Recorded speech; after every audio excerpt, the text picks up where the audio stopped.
Welcome to What If Sleepstorian, where What If whispers timeless tales into dreams.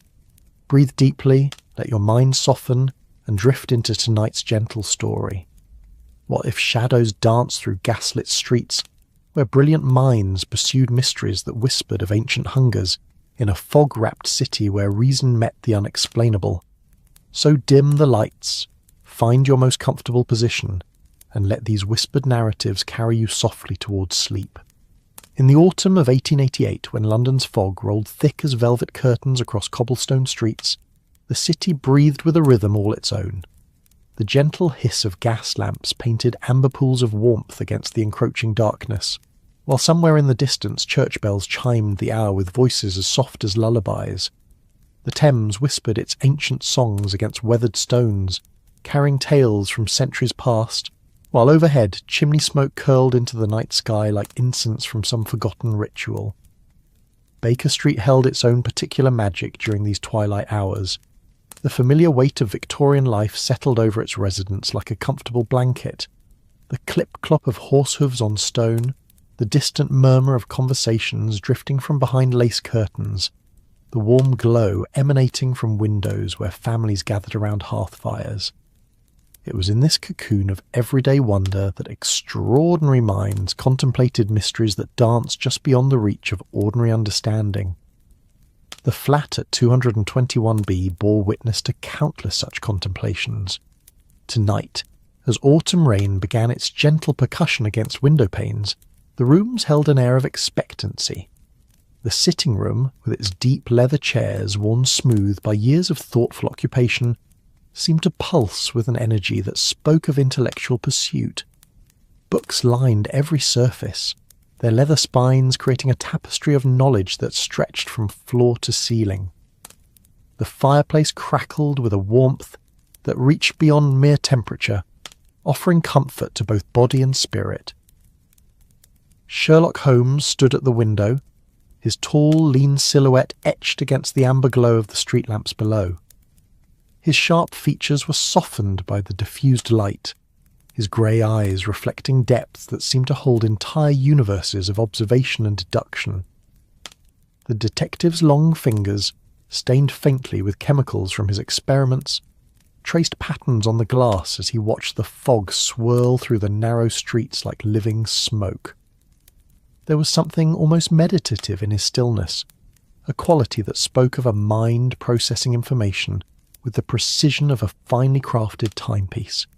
The gentle sound of footsteps on the stairs preceded the arrival of Dr. John Watson, whose steady presence had become as much a part of the flat's atmosphere as the scent of pipe tobacco and chemical solutions. Watson moved with the measured gait of a man who had seen both war and peace, his weathered hands carrying the evening's post and a steaming cup of tea that sent ribbons of steam into the warm air. His face bore the comfortable lines of middle age, and his eyes held the kind of compassion that came from understanding human nature in all its complexity. "The evening brings interesting correspondence," Watson said, his voice carrying the soothing cadence of a man accustomed to bringing calm to chaos. He settled into his familiar chair, the leather sighing gently under his weight, and spread the letters across the small table that had witnessed countless such evenings. "Inspector Lestrade has sent word of most peculiar circumstances in Whitechapel." Holmes turned from the window with the fluid grace of a dancer, his attention shifting like the focus of a telescope brought suddenly into perfect alignment. The detective's movements held an economy of motion that spoke of a mind that wasted neither thought nor gesture, each action purposeful and precise. He approached the table with steps that seemed to float across the Persian carpet, his dark coat trailing behind him like the wings of some great, thoughtful bird. "Peculiar how?" Holmes inquired, settling into his chair with the same careful attention he brought to every aspect of his existence. The question hung in the air between them, weighted with possibility, and tinged with the kind of curiosity that had driven explorers to map unknown territories and scholars to unlock ancient mysteries. Watson lifted the letter, the paper crackling softly in the warm air. 3 deaths in as many nights, each following a pattern that defies conventional explanation. The victims, drained of blood, Holmes, Not merely injured or stabbed, but drained. As if ... He paused, searching for words that might make sense of the senseless. The detective's fingers steepled before his face, creating a cathedral of thought that seemed to focus his considerable mental energies. His grey eyes took on the distant quality of a man seeing beyond the immediate present, processing information through the complex algorithms of deduction that had made his reputation. The firelight played across his features, casting shadows that danced and shifted like the very mysteries he pursued. As if something had drawn the very essence of life from them, Holmes finished, his voice carrying neither scepticism nor belief, but rather the neutral tone of a scientist observing a phenomenon yet to be understood. Tell me, Watson, what does our good inspector make of these circumstances? The doctor's expression grew thoughtful, his eyes reflecting the firelight as he considered his response. He speaks in whispers of superstition, of fears that run deeper than mere criminal activity. The people of Whitechapel are frightened, Holmes, not merely concerned or cautious, but frightened in a way that reaches back to childhood fears of things that move in darkness. Outside, the rain continued its gentle symphony against the windows, each drop adding its voice to a chorus that had sung London to sleep for centuries. The fog pressed against the glass like curious spirits seeking entry, swirling in patterns that seemed almost purposeful in their movement. Somewhere in the distance, a church bell tolled the hour, its bronze voice carrying across rooftops and chimney pots to mark the passage of time in a city where past and present existed in constant dialogue.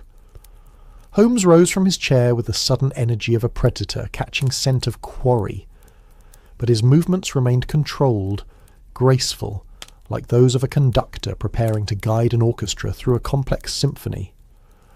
He moved to his desk, where papers and instruments lay arranged with the precision of a surgeon's tools, each item placed exactly where instinct and habit demanded.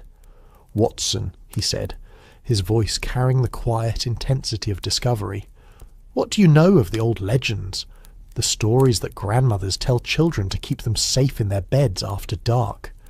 The doctor's eyebrows rose slightly, creating furrows in his forehead that spoke of a lifetime of expressions ranging from surprise to deep concern.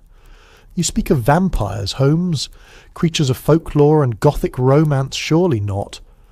"Not subjects for scientific inquiry," Holmes interrupted gently, his tone holding neither mockery nor dismissal, but rather the patient voice of a teacher guiding a student toward understanding.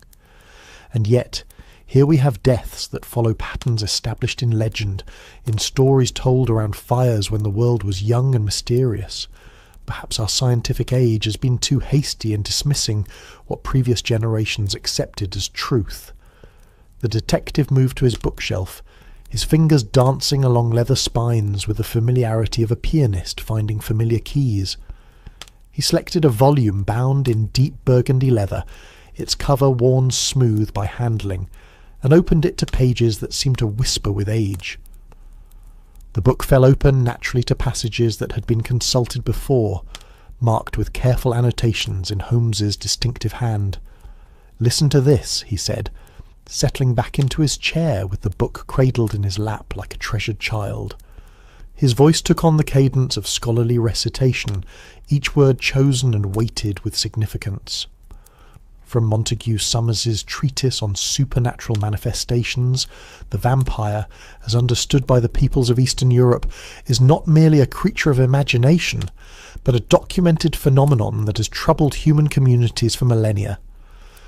The characteristics remain consistent across cultures and centuries: the draining of blood, the marks upon the throat, the unnatural preservation of the body after death. Watson leaned forward in his chair, drawn by the hypnotic quality of his friend's voice and the implications of the words being spoken. The firelight caught the silver in his hair, transforming it into threads of precious metal that seemed to glow with their own inner light. His hands, steady from years of medical practice and steady from years of friendship with Holmes, clasped together as he absorbed the implications of what was being suggested. "You truly believe we may be dealing with such creatures?" Watson asked, his voice carrying the careful tone of a man walking on unstable ground. "In London, in our modern age of gas lights and telegraph wires. Holmes closed the book with a soft whisper of pages, his grey eyes meeting Watson's with an intensity that seemed to bridge the space between them. "I believe, my dear friend, that we are dealing with something that operates outside the boundaries of what we consider normal criminal behaviour. Whether we call it vampire or simply unknown, the pattern demands investigation." The detective rose and moved again to the window, where the fog had thickened to the consistency of cotton wool soaked in amber light. The street lamps created islands of illumination in an ocean of grey mist, each pool of light offering refuge from the encroaching darkness.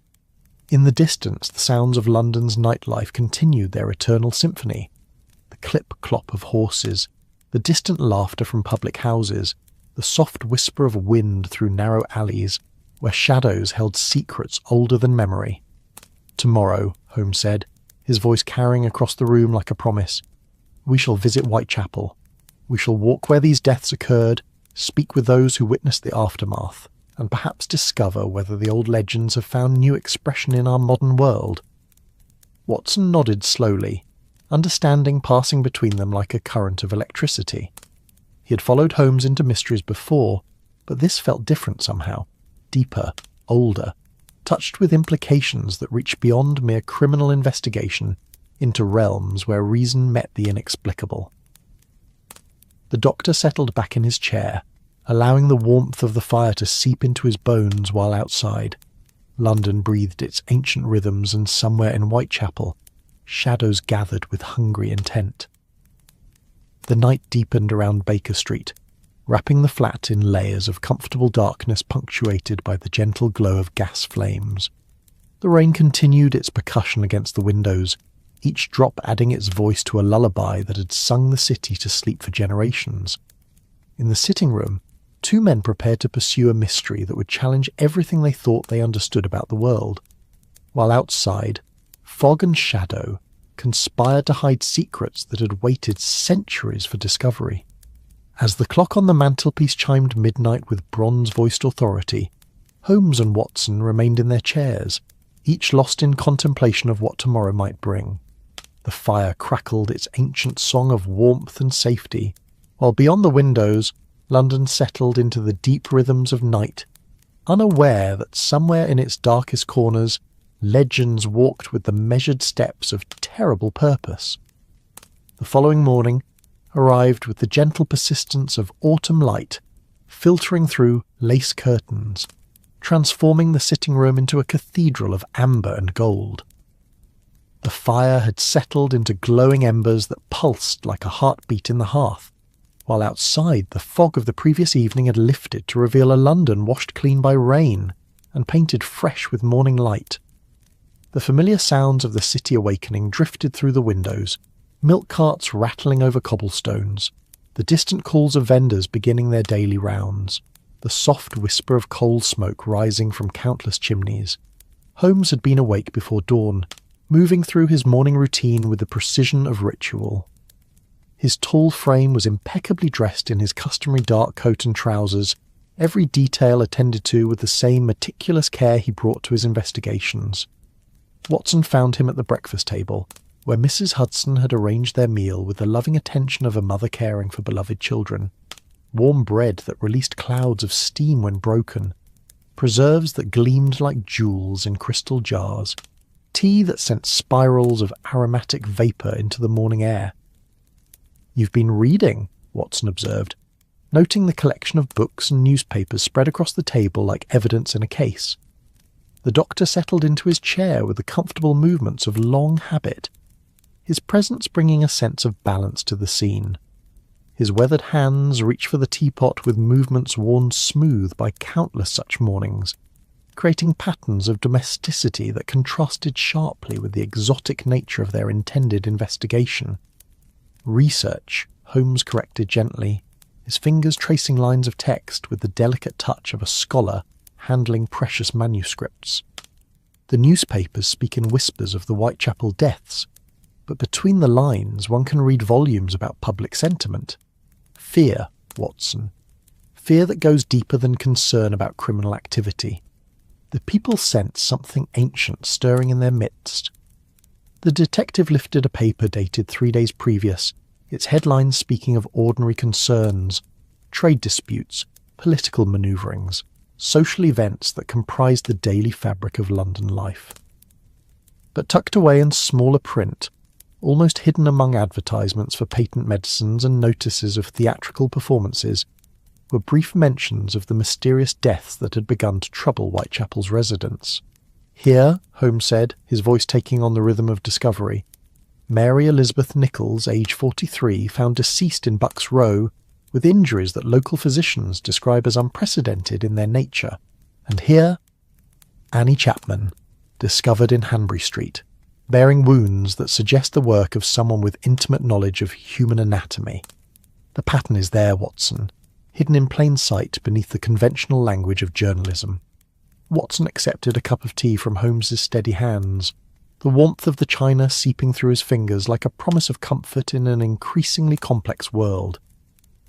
He had learned to trust his friend's ability to see patterns where others saw only random events, to perceive connections that escaped ordinary observation. This morning felt different, though, charged with anticipation that seemed to vibrate in the very air around them. "The third victim?" Watson inquired, settling back in his chair as autumn sunlight painted geometric patterns across the breakfast table. The light held the particular quality of London mornings, filtered through countless layers of atmosphere to create an illumination that was both warm and mysterious, like viewing the world through amber glass. Holmes's expression grew thoughtful, his grey eyes focusing on something beyond the immediate present. Elizabeth Stride found in Berner Street, but her case presents interesting variations from the pattern. The wounds were incomplete, as if the perpetrator had been interrupted in the midst of his work. The detective paused, his fingers drumming a silent rhythm against the table, or perhaps as if something had frightened away even a creature of the night. The implication hung between them like incense, creating an atmosphere thick with possibility and tinged with the kind of anticipation that preceded great discoveries. Watson felt the familiar stirring of excitement that came with the beginning of their investigations, but this time it was tempered with something deeper, a sense that they were approaching territory where conventional understanding might prove insufficient. After breakfast, they prepared for their journey into Whitechapel, with the thoroughness that Holmes brought to every undertaking. The detective's travelling coat was arranged with military precision, its pockets containing instruments of observation and deduction that had served them well in countless previous cases. Watson checked his medical bag with practised efficiency, ensuring that his instruments were clean and ready, though he harboured the uncomfortable suspicion that conventional medicine might prove inadequate to the challenges they would face. The hansom cab that carried them through London's awakening streets moved with the steady rhythm of iron wheels on stone, creating a percussion that seemed to match the beating of their hearts. Outside the windows, the city revealed itself in layers, the respectable facades of middle-class neighbourhoods giving way gradually to areas where poverty and desperation had left their marks on both architecture and inhabitants. The change was subtle at first, noticed in the gradual deterioration of building maintenance, the increasing frequency of boarded windows, the way pedestrians moved with the cautious alertness of those accustomed to navigating dangerous territory. As they approached Whitechapel, the very air seemed to change, taking on qualities that spoke of lives lived at the margins of society. The fog that had lifted from more prosperous areas of London still clung to these narrow streets like a reluctant spirit, creating pockets of mystery where shadows moved with purposes unknown.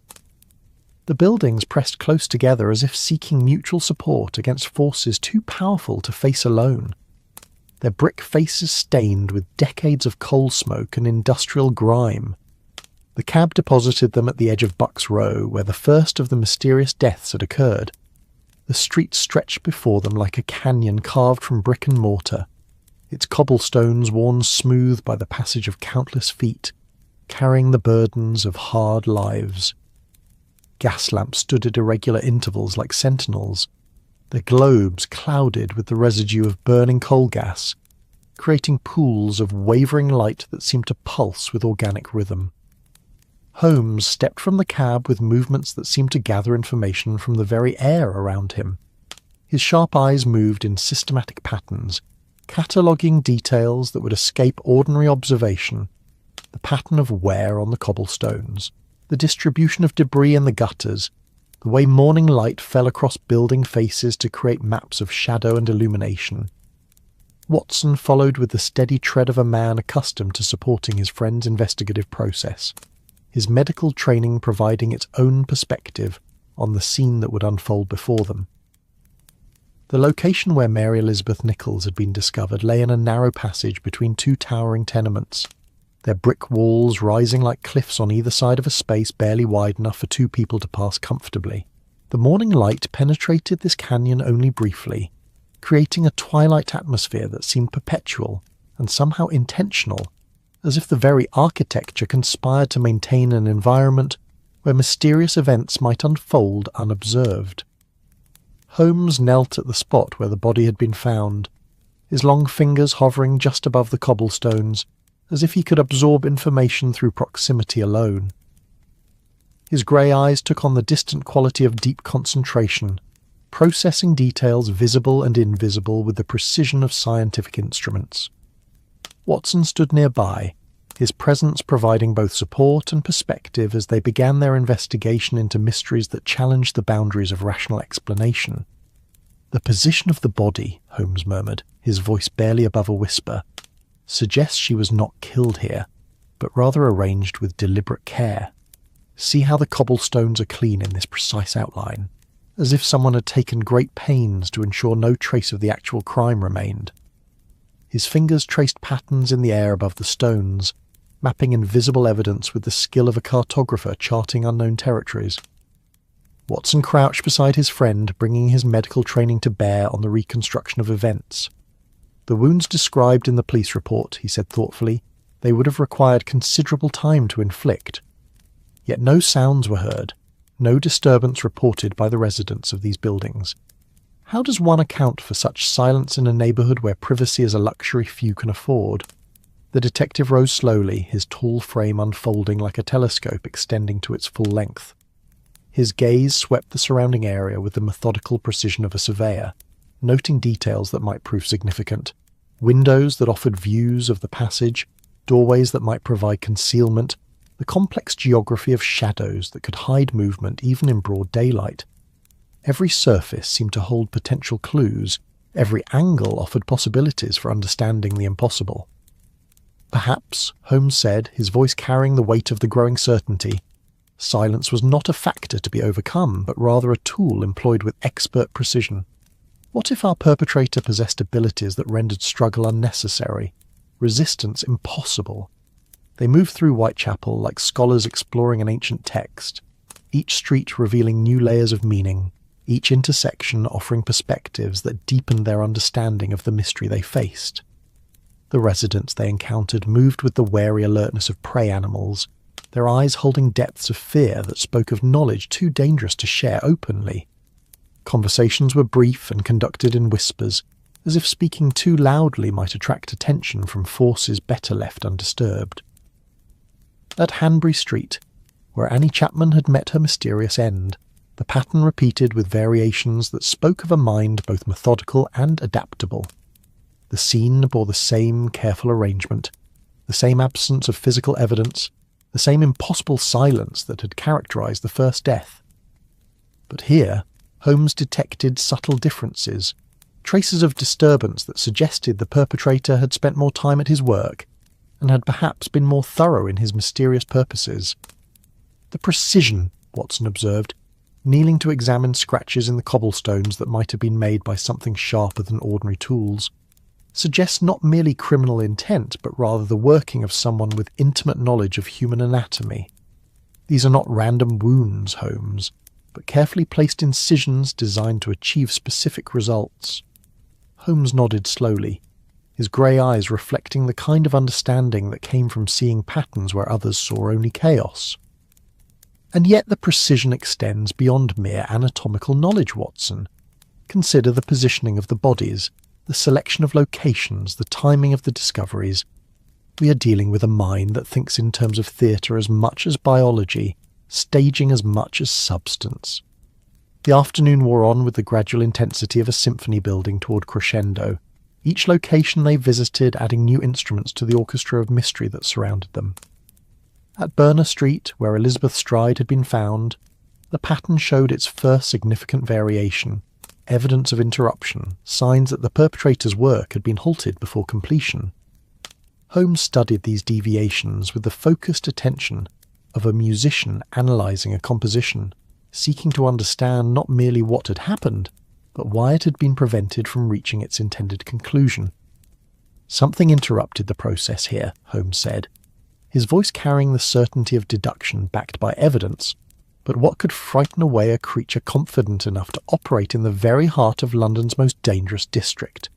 What force exists that even our mysterious perpetrator must acknowledge?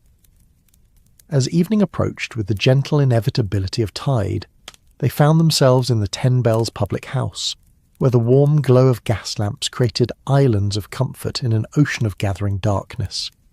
The establishment buzzed with conversation conducted in the careful undertones of people discussing matters too sensitive for open discourse.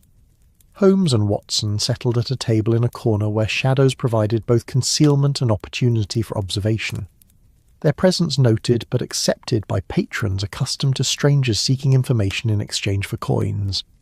The barkeep, a man whose weathered face spoke of years spent navigating the complex currents of Whitechapel society, approached their table with the cautious courtesy of someone accustomed to evaluating the potential danger posed by customers. His movements were economical and practical, designed to convey neither civility nor challenge, but rather the neutral professionalism of someone who had learned to survive by remaining useful without becoming threatening. "Gentlemen," he said, his voice carrying the particular accent of London's working class, refined by years of interaction with customers from every level of society. "What brings you to our corner of the city on such an evening?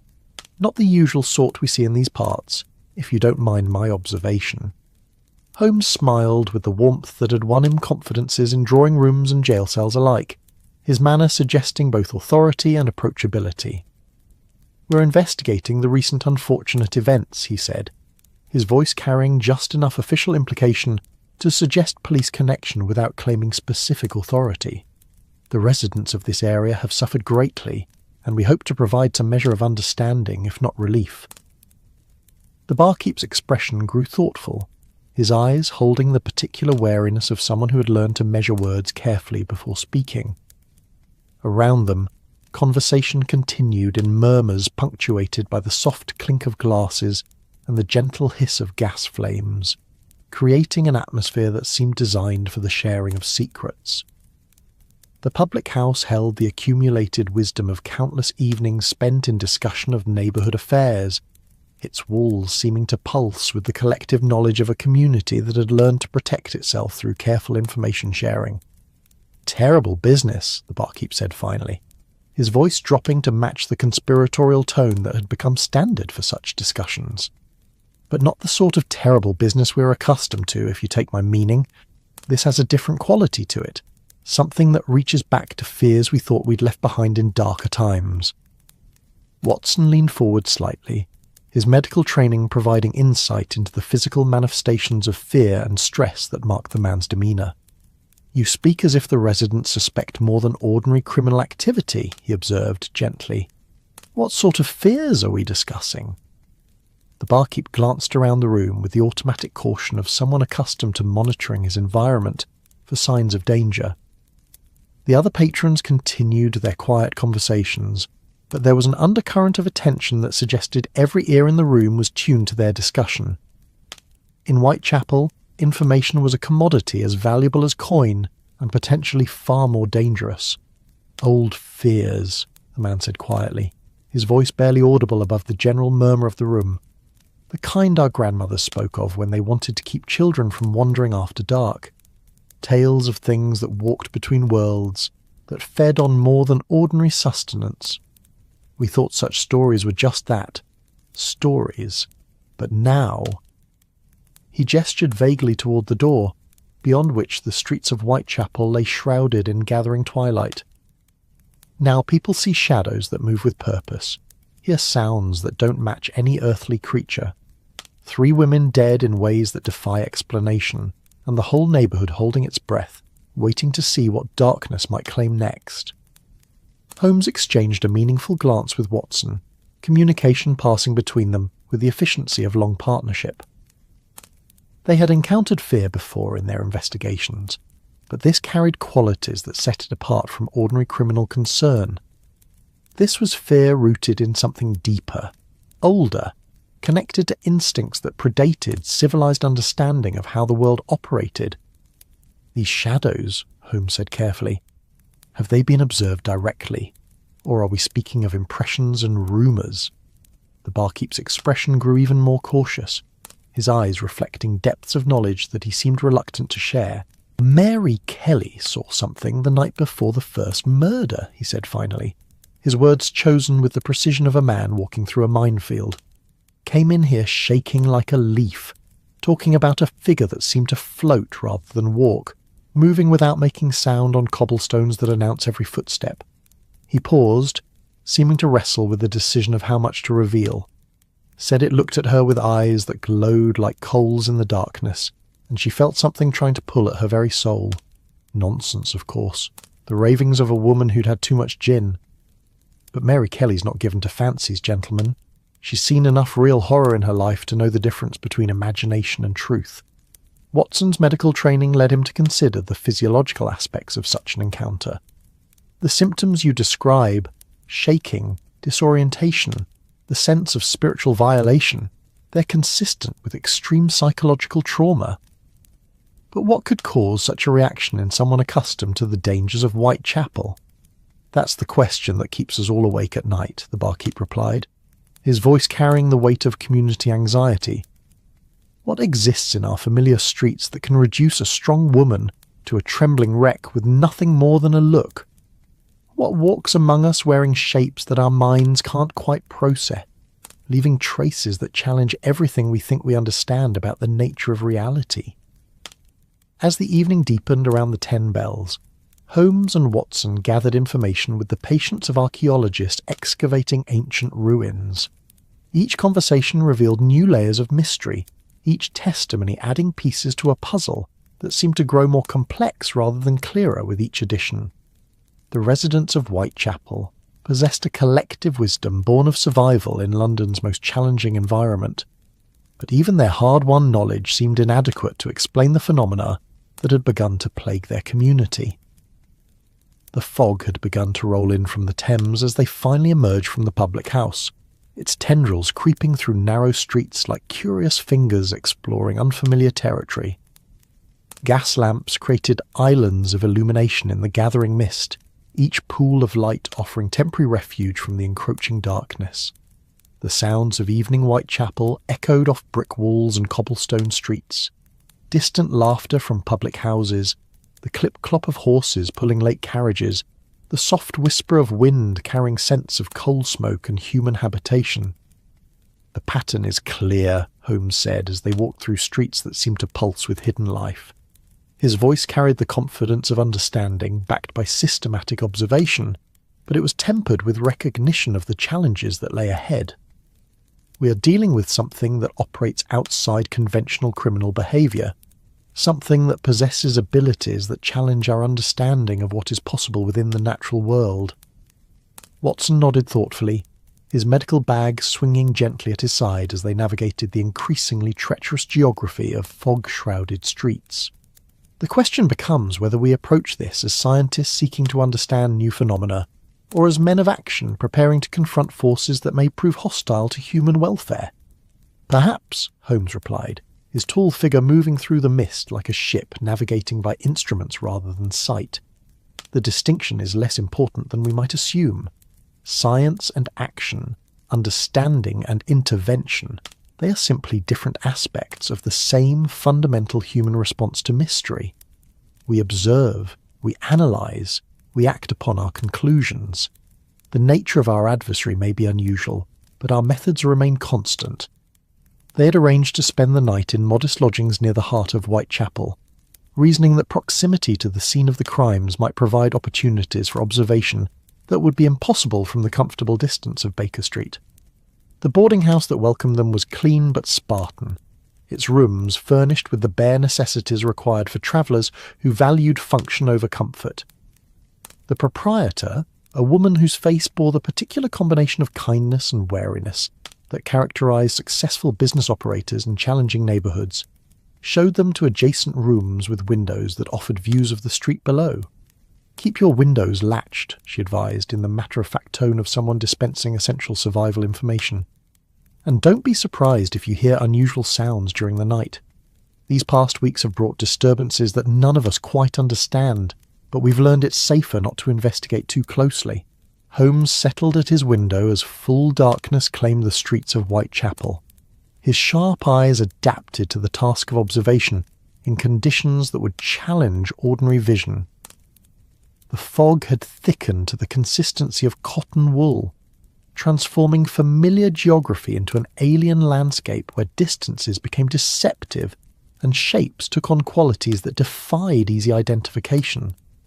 Gas lamps struggled to penetrate the dense atmosphere, creating halos of light that seemed to float suspended in grey nothingness. Watson arranged himself at his own window with the patience of a soldier accustomed to long watches in hostile territory. His medical bag lay within easy reach, though he harboured doubts about the effectiveness of conventional remedies against whatever forces had been responsible for the mysterious deaths. The boarding house settled around them with the gradual subsidence of a building adjusting to the weight of night, its timber frame creaking gentle songs of age and endurance. The first hours of their vigil passed in relative quiet, marked only by the occasional passage of late pedestrians, whose footsteps echoed off invisible walls with hollow percussion that seemed to emphasise the isolation of those brave enough to venture into Whitechapel's fog-shrouded streets.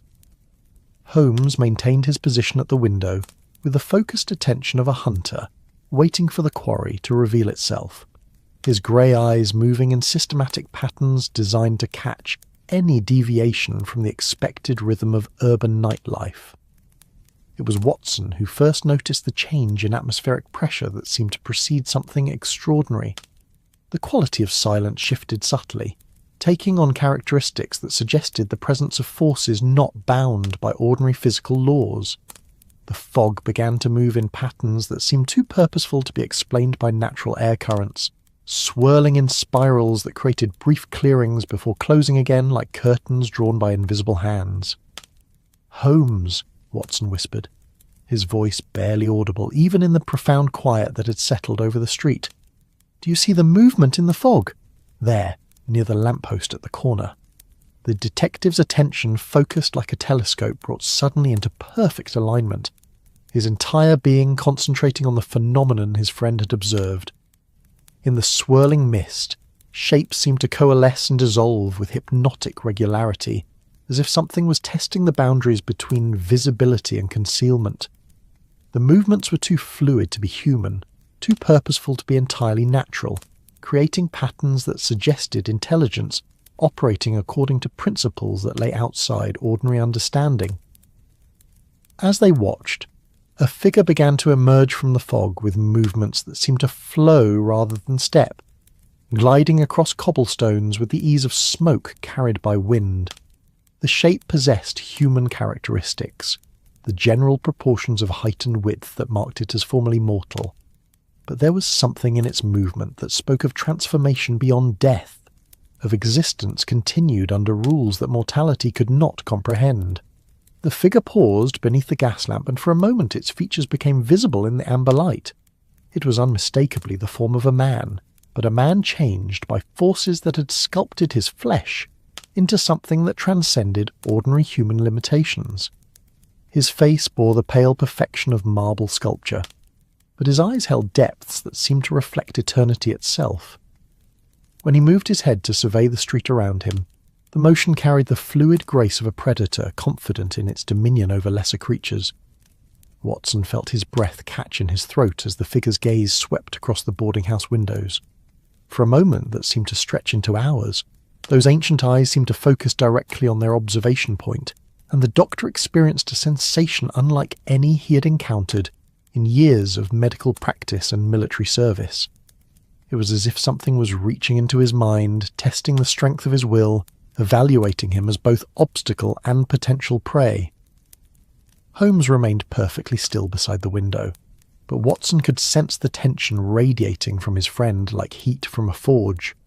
The detective's scientific mind was undoubtedly cataloguing every detail of the encounter, filing observations for later analysis, but even his legendary composure seemed strained by direct confrontation with phenomena that challenged the foundations of rational thought.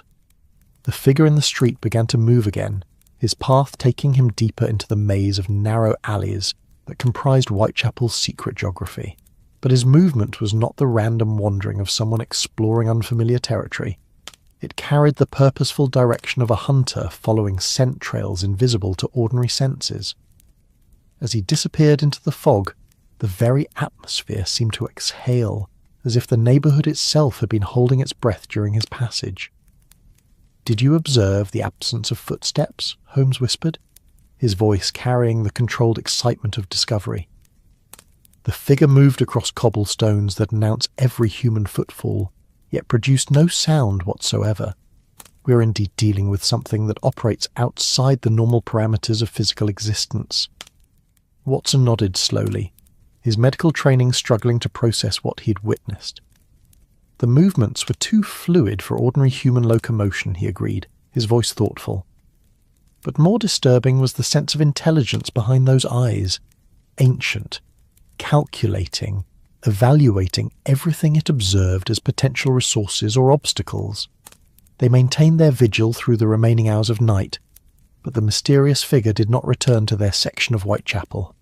The fog gradually began to thin as dawn approached, revealing familiar street geography that seemed somehow changed by the night's revelations. The gas lamps flickered and dimmed as morning light began its gentle conquest of darkness, transforming the mysterious landscape back into the mundane reality of cobblestones and brick buildings. But the memory of what they had witnessed lingered like the scent of exotic incense, impossible to dismiss or explain within the comfortable boundaries of rational thought.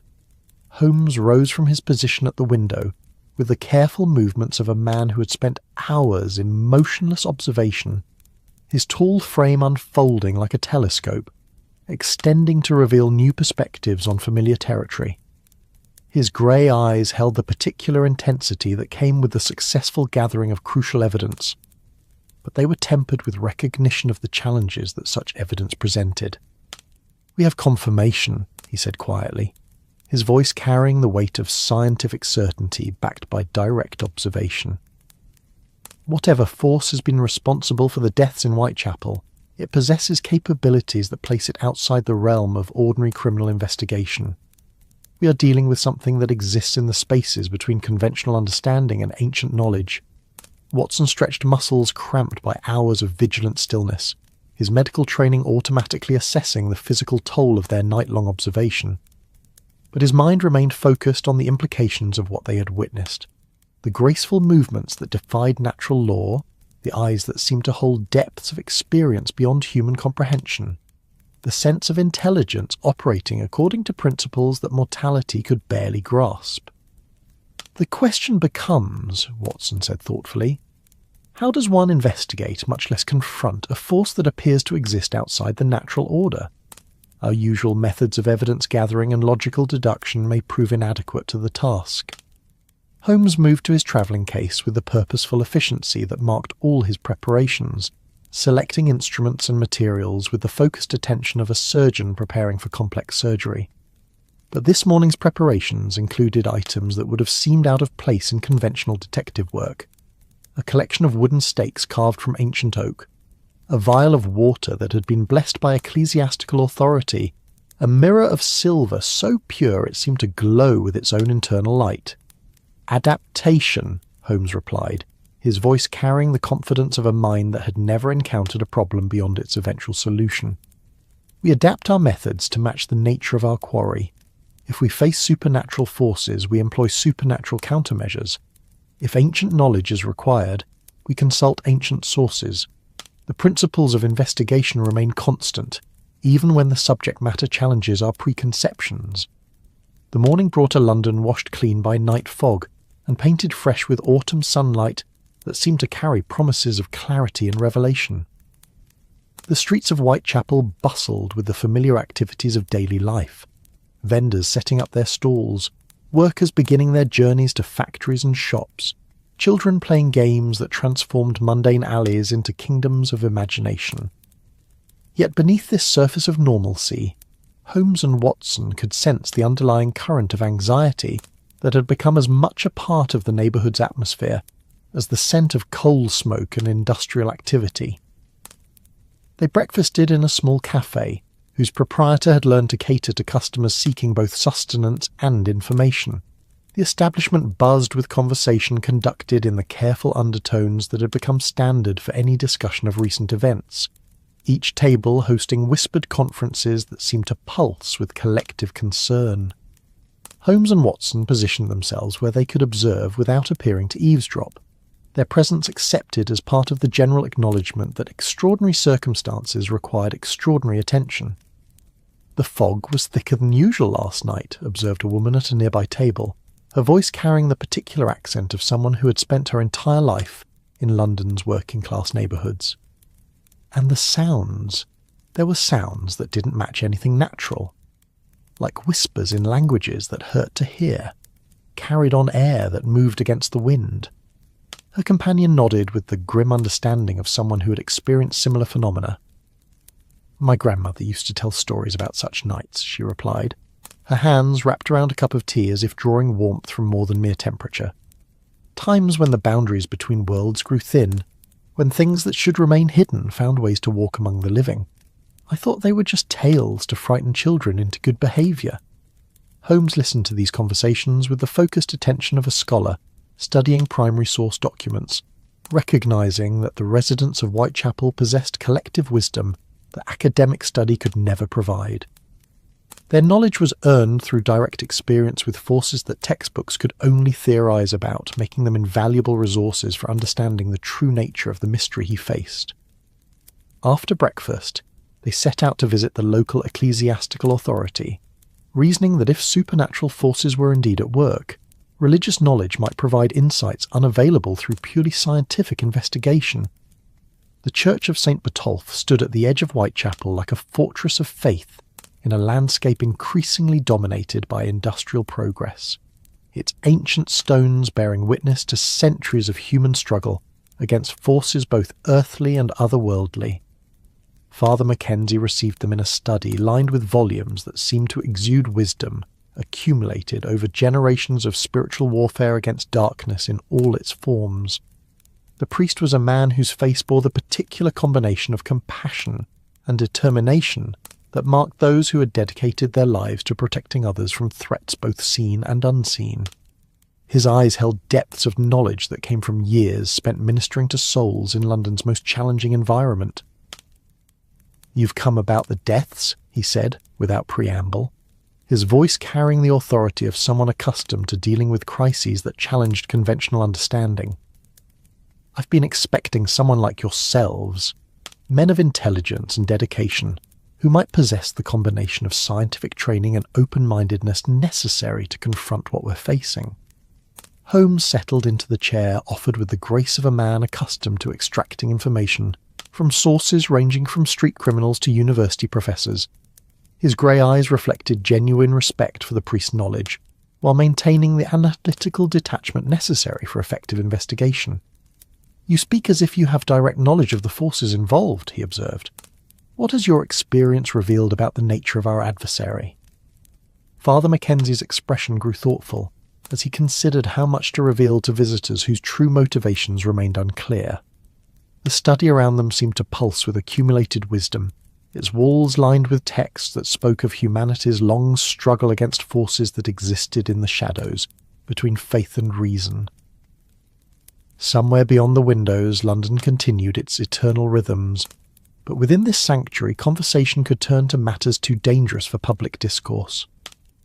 "The old knowledge speaks of creatures that exist in the spaces between life and death," the priest said finally, his voice carrying the careful precision of someone who had learned to measure words against their potential consequences.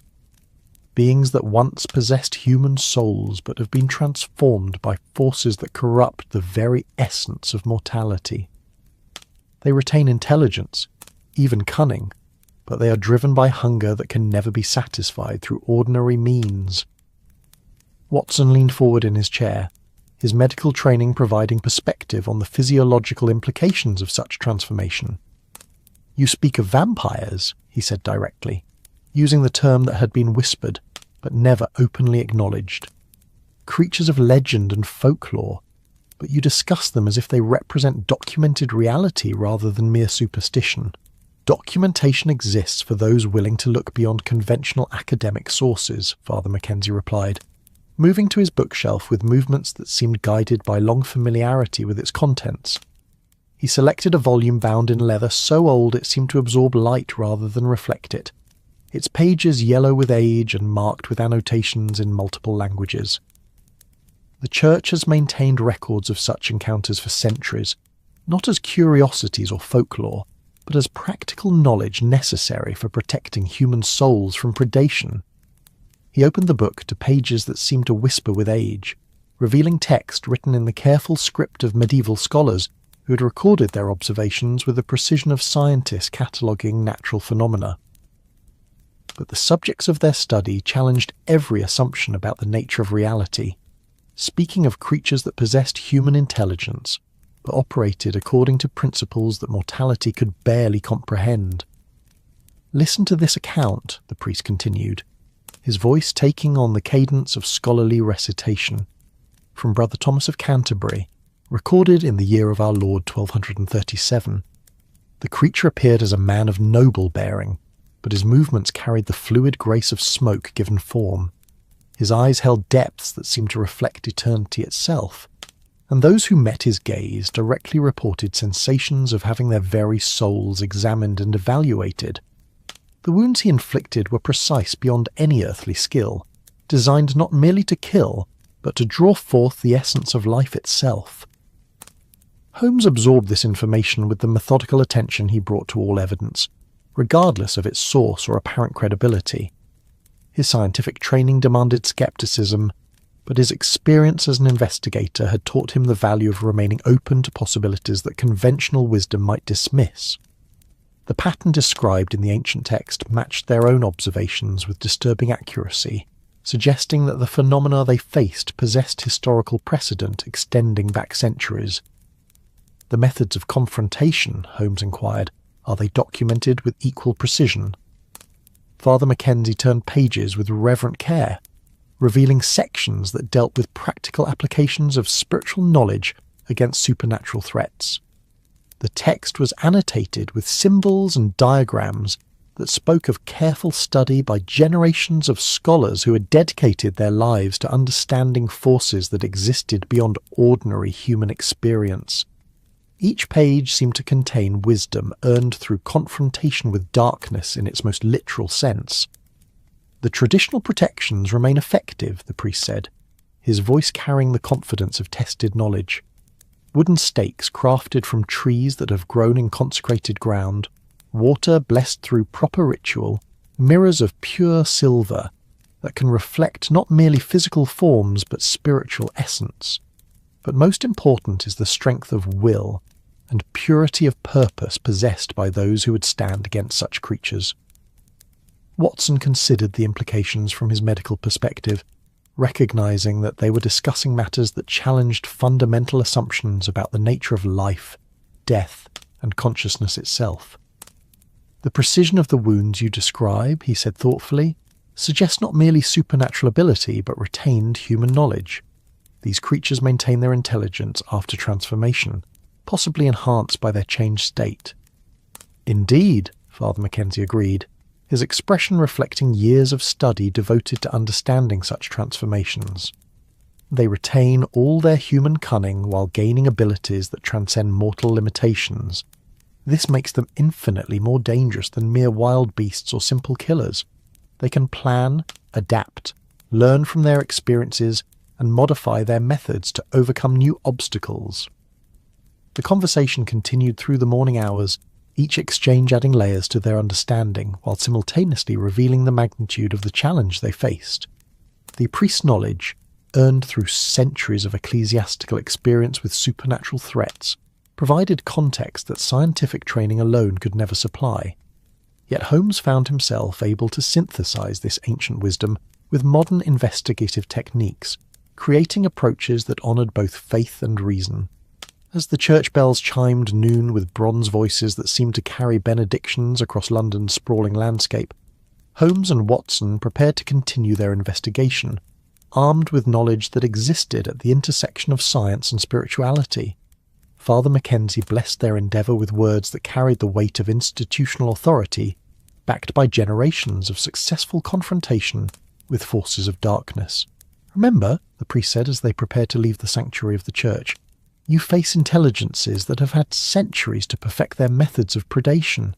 They understand human nature in ways that most humans never achieve, having observed it from the perspective of creatures who retain memory of mortality while existing beyond its limitations. Your greatest advantage lies not in superior force, but in the unpredictability of minds they have not yet had the opportunity to study and catalogue." The afternoon found them in the reading room of the British Museum, where Holmes had arranged access to documents and artefacts that spoke of humanity's long history of encounter with supernatural forces. The vast hall buzzed with the quiet intensity of scholars pursuing knowledge across every conceivable field of study, their combined intellectual energy creating an atmosphere charged with the potential for discovery and revelation. Holmes moved through the collection with the focused efficiency of a man who knew precisely what he sought, his long fingers dancing across catalogue entries with the skill of a pianist finding familiar melodies. The materials he selected represented the accumulated wisdom of cultures spanning continents and centuries, each contribution adding pieces to a puzzle that academic orthodoxy preferred to ignore. "Egyptian accounts of the undead who walked in darkness," he murmured, arranging documents with the care of a curator preparing a precious exhibition. "Romanian folklore describing creatures of the night who drained life force from their victims. Chinese texts speak of vampiric spirits that retained human intelligence while possessing supernatural abilities. The consistency of description across cultures that had no contact with each other suggests we are dealing with documented phenomena rather than mere mythology." Watson studied these ancient texts with the wonder of a scientist discovering new species, his medical training providing perspective on the physiological transformations described in languages ranging from Latin to Sanskrit. Each account spoke of creatures that challenged fundamental assumptions about the nature of life and death, suggesting that reality possessed layers of complexity that modern science had barely begun to explore.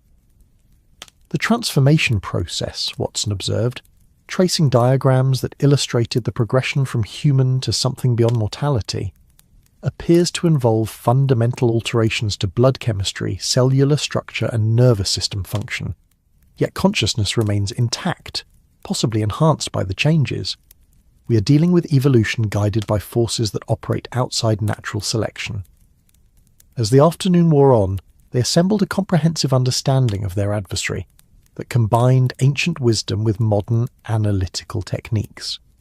The creature they faced was not merely a supernatural threat, but an intelligence that possessed centuries of experience in manipulating human psychology and exploiting the weaknesses inherent in mortal understanding.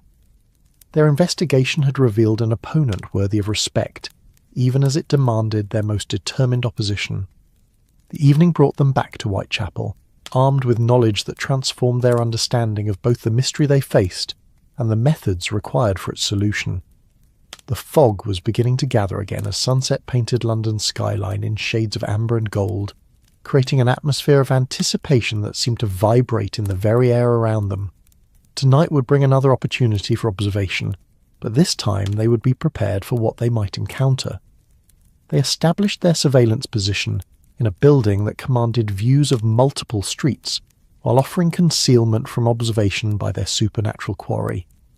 Holmes arranged his equipment with the precision of a surgeon preparing for complex surgery, the blessed silver mirror positioned to reflect approaches from multiple directions, wooden stakes carved from consecrated oak within easy reach, holy water in vessels blessed by ecclesiastical authority. Watson checked his medical bag with the thoroughness that had become automatic after years of practice. but tonight it contained items that would have seemed out of place in conventional medicine. Alongside his traditional instruments lay implements blessed by religious authority and substances that existed at the intersection of chemistry and spiritual protection. His role tonight would extend beyond mere medical support to active participation in confrontation with forces that challenged everything he had learned about the nature of reality. As darkness claimed the streets of Whitechapel with the inevitability of tide, the fog began its nightly transformation of familiar geography into mysterious landscape, where shadows possessed agency and movement, carried implications beyond mere locomotion. Gas lamps struggled to penetrate the thickening atmosphere, creating islands of illumination that seemed to float suspended in grey nothingness, like beacons marking safe passage through treacherous waters. The waiting began with the patient intensity of hunters who understood that success depended upon perfect timing and flawless execution.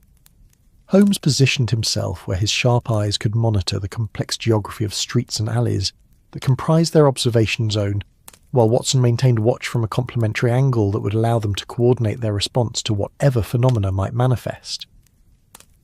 The first sign of supernatural presence came not through visual observation, but rather through subtle changes in atmospheric pressure that seemed to announce the approach of something that existed outside normal physical law. The fog began to move in patterns too purposeful for natural explanation, swirling in spirals that created brief clearings before closing again like curtains drawn by invisible hands, operating according to theatrical rather than meteorological principles. Then, as if materializing from the very essence of night itself, the figure they had observed previously began to emerge from the fog with movements that seemed to flow rather than step. But tonight was different. Tonight he was not alone. 3 figures moved through the mist with synchronized grace that spoke of coordination guided by intelligence far older and more sophisticated than human understanding could easily grasp. Holmes felt his breath catch as he observed the supernatural ballet unfolding in the street below. Each figure possessed the same ethereal quality of movement, the same pale perfection of features, the same eyes that seemed to hold depths reflecting eternity itself. But there were subtle differences in their bearing and manner that suggested individual personalities retained despite their transformation into something beyond mortality. The leader, whom they had observed on the previous night, moved with the confident authority of someone accustomed to command. His gestures directed his companions with economy of motion that spoke of perfect understanding between beings who had shared centuries of existence together. When he paused to survey their surroundings, his ancient eyes seemed to catalogue every detail with the precision of a military commander assessing tactical terrain. His companions deferred to his authority with the natural grace of predators who had learned to hunt as a coordinated pack. One possessed the delicate features and graceful movements that suggested aristocratic origins, while the other bore the broader build and practical bearing of someone who had known manual labour before transformation elevated him beyond such mundane concerns. Yet both now moved with the supernatural grace that marked their elevation from mortality to something that transcended human limitations. Watson observed their interaction with the fascination of a scientist studying complex social behaviour among species previously unknown to science. "They retain human social structures," he whispered, his voice barely audible even to Holmes positioned mere feet away. "Leadership, deference, coordinated action. Transformation has not eliminated their capacity for organised behaviour, but rather enhanced it beyond human limitations." Holmes nodded silently, his attention focused on cataloguing every detail of their supernatural quarry's behaviour patterns. The vampires, for that was clearly what they were, moved through Whitechapel's fog-shrouded streets with the confidence of apex predators surveying territory they had claimed through centuries of dominion. Their very presence seemed to alter the quality of atmosphere around them, creating zones of influence that extended beyond their immediate physical location. As the trio continued their nocturnal patrol, Holmes and Watson observed hunting behaviour that combined supernatural ability with strategic intelligence that had been refined through decades of successful predation. The vampires communicated through subtle gestures and expressions that spoke of perfect understanding developed through shared experience, their coordination as precise as that of dancers who had rehearsed their performance until every movement flowed with inevitable grace. The leader raised his hand in a signal that brought his companions to immediate stillness, their supernatural senses apparently detecting something that remained invisible to human observation. For long moments they remained motionless, their heads tilted in attitudes of listening that seemed to extend beyond mere auditory perception into realms where consciousness could directly perceive the emotional and spiritual states of potential prey. Then, with movements too swift for ordinary vision to follow, they dispersed into the fog with purposes that carried the deadly efficiency of predators who had identified suitable quarry. Holmes felt his pulse quicken as he realized they were witnessing the beginning of a hunt that would likely claim another victim unless intervention proved possible. But confronting three supernatural beings possessed of centuries of experience and abilities that transcended human limitations would require careful planning and precise execution.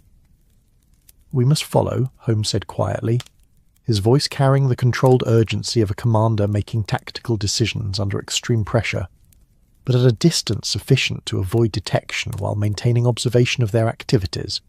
"If we are to prevent another death, we must understand their methods well enough to predict and interrupt their attack." They left their observation post with movements designed to minimize sound and visual detection, their progress through fog-shrouded streets guided by the supernatural grace they had observed in their quarry, but executed with purely human determination and courage. The vampires had dispersed into the complex geography of Whitechapel's narrow alleys, but their supernatural presence created disturbances in atmospheric pressure that could be tracked by observers trained to recognize such subtle phenomena. Watson followed Holmes through the maze of streets and passages that comprised Whitechapel's secret geography, his medical bag secure at his side and his mind focused on the unprecedented nature of their mission. They were attempting to track and potentially confront creatures that possessed abilities far beyond human limitations, armed with nothing more than ancient knowledge, blessed implements, and the determination to protect innocent lives from supernatural predation.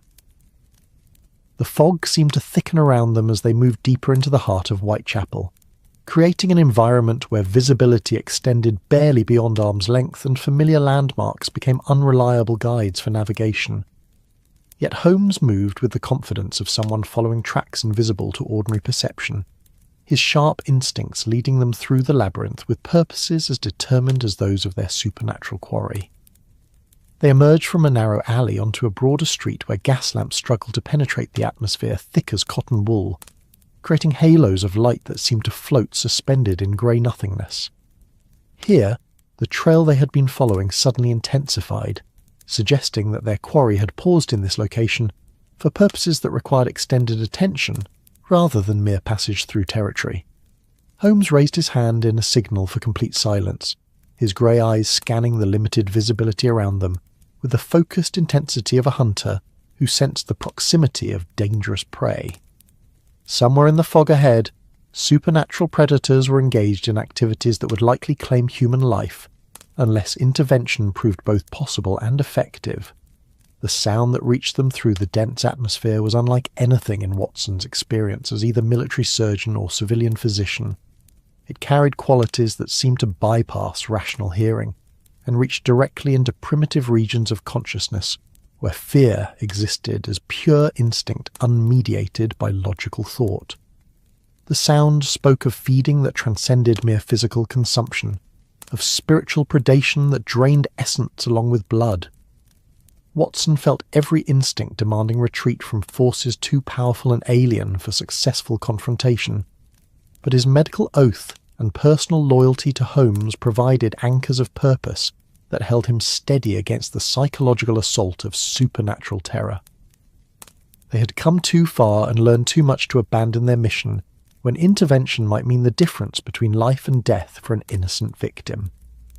Holmes moved forward through the fog with movements that seemed guided by senses beyond the merely physical, his tall frame cutting through grey atmosphere like a ship navigating by instruments rather than sight. Watson followed close behind, his medical training automatically cataloguing the physiological effects of fear, while his conscious mind remained focused on the immediate requirements of their unprecedented situation. They found the vampires in a small courtyard surrounded by towering tenements, whose brick walls rose like cliffs into fog-shrouded darkness overhead. The three supernatural beings had arranged themselves in a triangle around a figure whose struggles had already weakened to the point where resistance represented little more than a reflexive response to approaching dissolution. The victim was a young woman whose face bore the particular combination of beauty and desperation that marks so many of Whitechapel's residents, someone who had learned to survive through courage and resourcefulness, but now found herself confronting forces that rendered human strength irrelevant. The feeding process was conducted with ritual precision that spoke of practices refined through centuries of repetition, each vampire participating according to roles that had been established through long experience with coordinated predation. The leader maintained control over the victim's consciousness through direct eye contact that seemed to create hypnotic suspension of will, while his companions prepared to drain physical essence with implements that transcended ordinary understanding of anatomy and physiology. Watson's medical training rebelled against the systematic violation of everything he had sworn to protect, but his scientific curiosity noted details that would prove crucial for understanding the true nature of vampiric transformation. The creature's fangs were not merely enlarged canine teeth, but rather complex instruments that seemed designed for precision extraction of specific blood components. Their movements carried surgical precision that suggested retained human knowledge enhanced by supernatural perception of cardiovascular and nervous system function. Holmes stepped forward from concealment with movements that seemed to flow like water given purpose, his presence announced not through dramatic gesture, but rather through the quiet authority of someone prepared to confront ultimate evil with nothing more than determination and carefully acquired knowledge. The wooden stake in his right hand had been carved from oak that had grown in consecrated ground, while his left held the silver mirror that could reflect spiritual essence as well as physical form. "Gentlemen," he said, his voice carrying across the courtyard with the calm precision of someone addressing colleagues rather than supernatural predators, "I believe you have something that belongs to the realm of the living."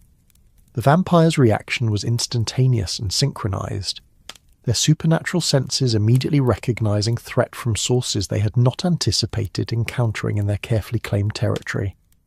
The leader released his hypnotic hold on the victim and turned to face Holmes with movements that seemed to contain centuries of accumulated grace and menace.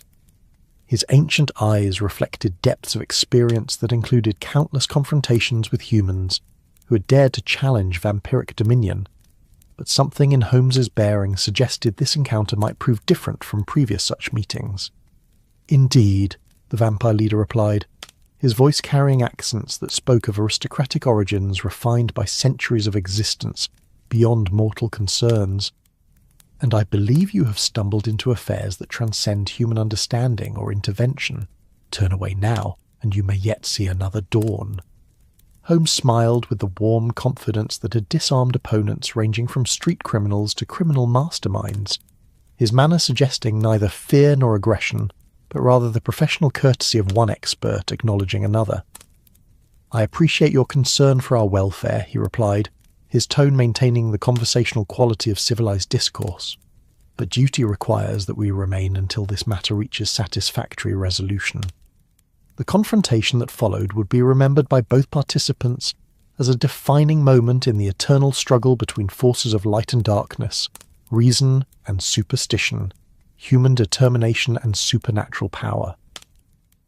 But as Holmes and Watson faced creatures that possessed centuries of experience in defeating human opposition, they carried weapons that transcended mere physical implements. They carried knowledge, purpose, and the unshakable conviction that no force, regardless of its apparent power, could long withstand the combined assault of courage guided by understanding. The fog swirled around them like an audience gathering to witness a performance that would determine not merely the fate of individual participants, but the balance of power between mortality and the forces that sought to prey upon it. In this courtyard hidden in the heart of Whitechapel, where gaslight struggled to penetrate the atmosphere thick with supernatural presence. Two men with nothing more than human determination prepared to confront eternity itself. Watson stepped forward to stand beside his friend, his medical bag exchanged for weapons blessed by ecclesiastical authority and sanctified by purpose that transcended personal safety. Together, they represented humanity's refusal to accept predation as inevitable, mortality's challenge to forces that claim dominion over life and death itself. The vampires recognized the magnitude of challenge presented by opponents who approached supernatural confrontation with scientific preparation and spiritual armament. For the first time in centuries of unchallenged predation, they faced humans who understood their nature well enough to employ effective countermeasures, who possessed both the knowledge and courage necessary to threaten their very existence. The battle that would unfold in this fog-shrouded courtyard would be remembered in whispered legends told around fires when the night grew deep and shadows seemed to move with purpose beyond explanation. But as the forces of light and darkness gathered themselves for confrontation, the ultimate outcome remained balanced on the edge of possibility, awaiting resolution through courage, determination, and the ancient truth that good, properly armed with knowledge and guided by purpose, could triumph even over evil that had perfected its methods through centuries of successful predation. The fog seemed to hold its breath as mortal determination faced immortal hunger, and somewhere in the darkness beyond, London continued its eternal rhythms, unaware that its very soul hung in balance within a small courtyard where heroes prepared to write their names in the Book of Light, with weapons of faith and silver, wood and steel, knowledge and unwavering courage that refused to yield before any darkness, no matter how ancient or powerful its claim to dominion over human hearts. The vampire leader moved first, his form dissolving into mist that seemed to flow like water, given malevolent purpose, reforming behind Holmes with movements too swift for ordinary vision to track. But the detective had anticipated such supernatural mobility, his blessed silver mirror reflecting not merely physical form but spiritual essence, creating confusion in senses that had grown accustomed to centuries of unchallenged predatory advantage. The wooden stake in Holmes's hand found its mark with precision, guided by scientific knowledge of anatomy combined with spiritual understanding of vampiric vulnerability. The ancient oak, blessed by ecclesiastical authority and sharpened to surgical precision, pierced the creature's heart with the inevitability of justice finally claiming its due. The vampire's scream echoed off surrounding walls like the sound of a soul being torn from moorings that had anchored it beyond death for centuries. Watson engaged the second vampire with movements that combined medical precision with military training, his blessed implements creating barriers of spiritual force that the creature could not cross through supernatural ability alone. The holy water burned against vampiric flesh like acid given divine purpose, while the silver crucifix in his other hand blazed with light that seemed to emanate from sources beyond mere reflected illumination. The third vampire, seeing his companions facing destruction for the first time in their extended existence, attempted retreat into the fog that had served as concealment and hunting ground for countless previous nights. But Holmes had positioned himself with strategic precision that accounted for such attempted escape, his second stake finding its target with the accuracy of mathematical calculation, guided by unwavering purpose.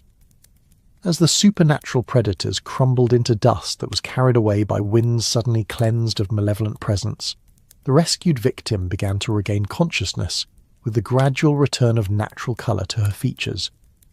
Watson knelt beside her with the gentle expertise of a physician accustomed to treating trauma that extended beyond mere physical injury, his medical bag once again containing conventional instruments dedicated to healing rather than supernatural warfare. "You're safe now," he said in the soothing voice that had comforted countless patients through their darkest hours. "The creatures that held you have been destroyed, and you need not fear them any more." Holmes stood over the small piles of dust that had moments before represented centuries of accumulated evil, his grey eyes reflecting satisfaction tempered with recognition of the larger implications of their victory. They had eliminated 3 vampires whose predation had terrorised Whitechapel, but the very fact of their existence suggested that other such creatures might yet walk the fog-shrouded streets of London. "The immediate threat has been neutralised," he said, his voice carrying the quiet authority of successful completion of dangerous duty. "But our investigation must continue until we can be certain that no other such creatures threaten innocent lives." The fog began to lift as dawn approached with the gentle persistence of hope, overcoming despair, revealing familiar street geography that seemed somehow purified by the night's confrontation between forces of light and darkness. The gas lamps flickered and dimmed as morning light began its conquest of shadow, transforming the mysterious landscape back into the mundane reality of cobblestones and brick buildings, where ordinary people pursued ordinary lives, unaware of the supernatural battle that had preserved their safety. They escorted the rescued woman to the safety of the local church, where Father Mackenzie received her with the compassionate expertise of a spiritual physician accustomed to treating souls damaged by encounters with evil that transcended human understanding. His gentle ministrations would help restore not merely her physical health, but also the psychological equilibrium that direct contact with vampiric predation had temporarily shattered. "You have done extraordinary service," the priest said as Holmes and Watson prepared to continue their investigation. "But remember that victory against supernatural evil requires not merely successful confrontation, but also vigilant protection against future manifestation of such threats. The darkness that gave birth to these creatures may yet spawn others if proper precautions are not maintained." The morning brought them back to Baker Street with the satisfaction of duty successfully completed, but also with recognition that their work in Whitechapel represented only the beginning of a larger responsibility. They had discovered that London harboured supernatural threats that challenged everything rational thought assumed about the nature of reality, and with such knowledge came the obligation to protect innocent lives from predators whose existence defied conventional understanding. Mrs. Hudson greeted their return with the warmth of someone who had spent anxious hours hoping for their safe arrival, her motherly concern evident in the careful attention she paid to their appearance for signs of injury or distress. The breakfast she prepared seemed to glow with domestic comfort that provided welcome contrast to the supernatural horrors they had confronted in Whitechapel's fog-shrouded streets. "The newspapers will speak of another mysterious disappearance that ended happily," Holmes said, as he settled into his familiar chair with movements that seemed to draw strength from familiar surroundings. "They will never know that 3 ancient predators met their final destruction at the hands of mortal men, armed with nothing more than knowledge, courage, and weapons blessed by spiritual authority." Watson nodded thoughtfully as he arranged his medical implements with the careful precision that had become automatic through years of practice. "But we will know," he replied, his voice carrying quiet satisfaction balanced with recognition of ongoing responsibility. "And should similar threats manifest in the future, we possess both the knowledge and experience necessary to protect innocent lives from supernatural predation." The fire crackled its ancient song of warmth and safety, while outside London continued its eternal rhythms, the great city breathing with the steady pulse of millions of lives pursuing their individual purposes within the larger tapestry of human civilization. In Baker Street, 2 men sat in comfortable chairs and reflected on mysteries that had challenged their understanding, while strengthening their resolve to stand between ordinary humanity and forces that sought to prey upon innocence and vulnerability. Holmes opened one of his books to pages that spoke of other supernatural threats documented throughout history, his grey eyes moving across text with the focused attention of a scholar preparing for examinations that might yet come. The vampire menace had been eliminated from Whitechapel, but the very fact of its existence suggested that reality contained layers of complexity that scientific rationalism had barely begun to explore. "There will be other cases," he said quietly, his voice carrying the certainty of a mind that had learned to perceive patterns invisible to ordinary observation. "Other manifestations of forces that exist in the spaces between conventional understanding and ancient wisdom. We have proven that such threats can be successfully confronted by mortals properly prepared and sufficiently determined. Watson settled back in his chair with the comfortable exhaustion that followed successful completion of dangerous duty, his weathered hands wrapped around a cup of tea that seemed to contain more than mere warmth and refreshment.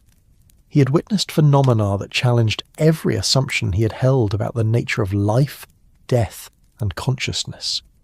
Yet rather than undermining his faith in human capability, the experience had strengthened his conviction that courage guided by knowledge could triumph over any darkness.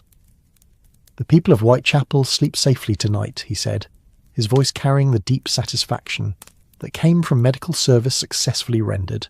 "Children will play in streets no longer haunted by ancient predators, and their parents need not fear that supernatural evil walks among them seeking vulnerable prey."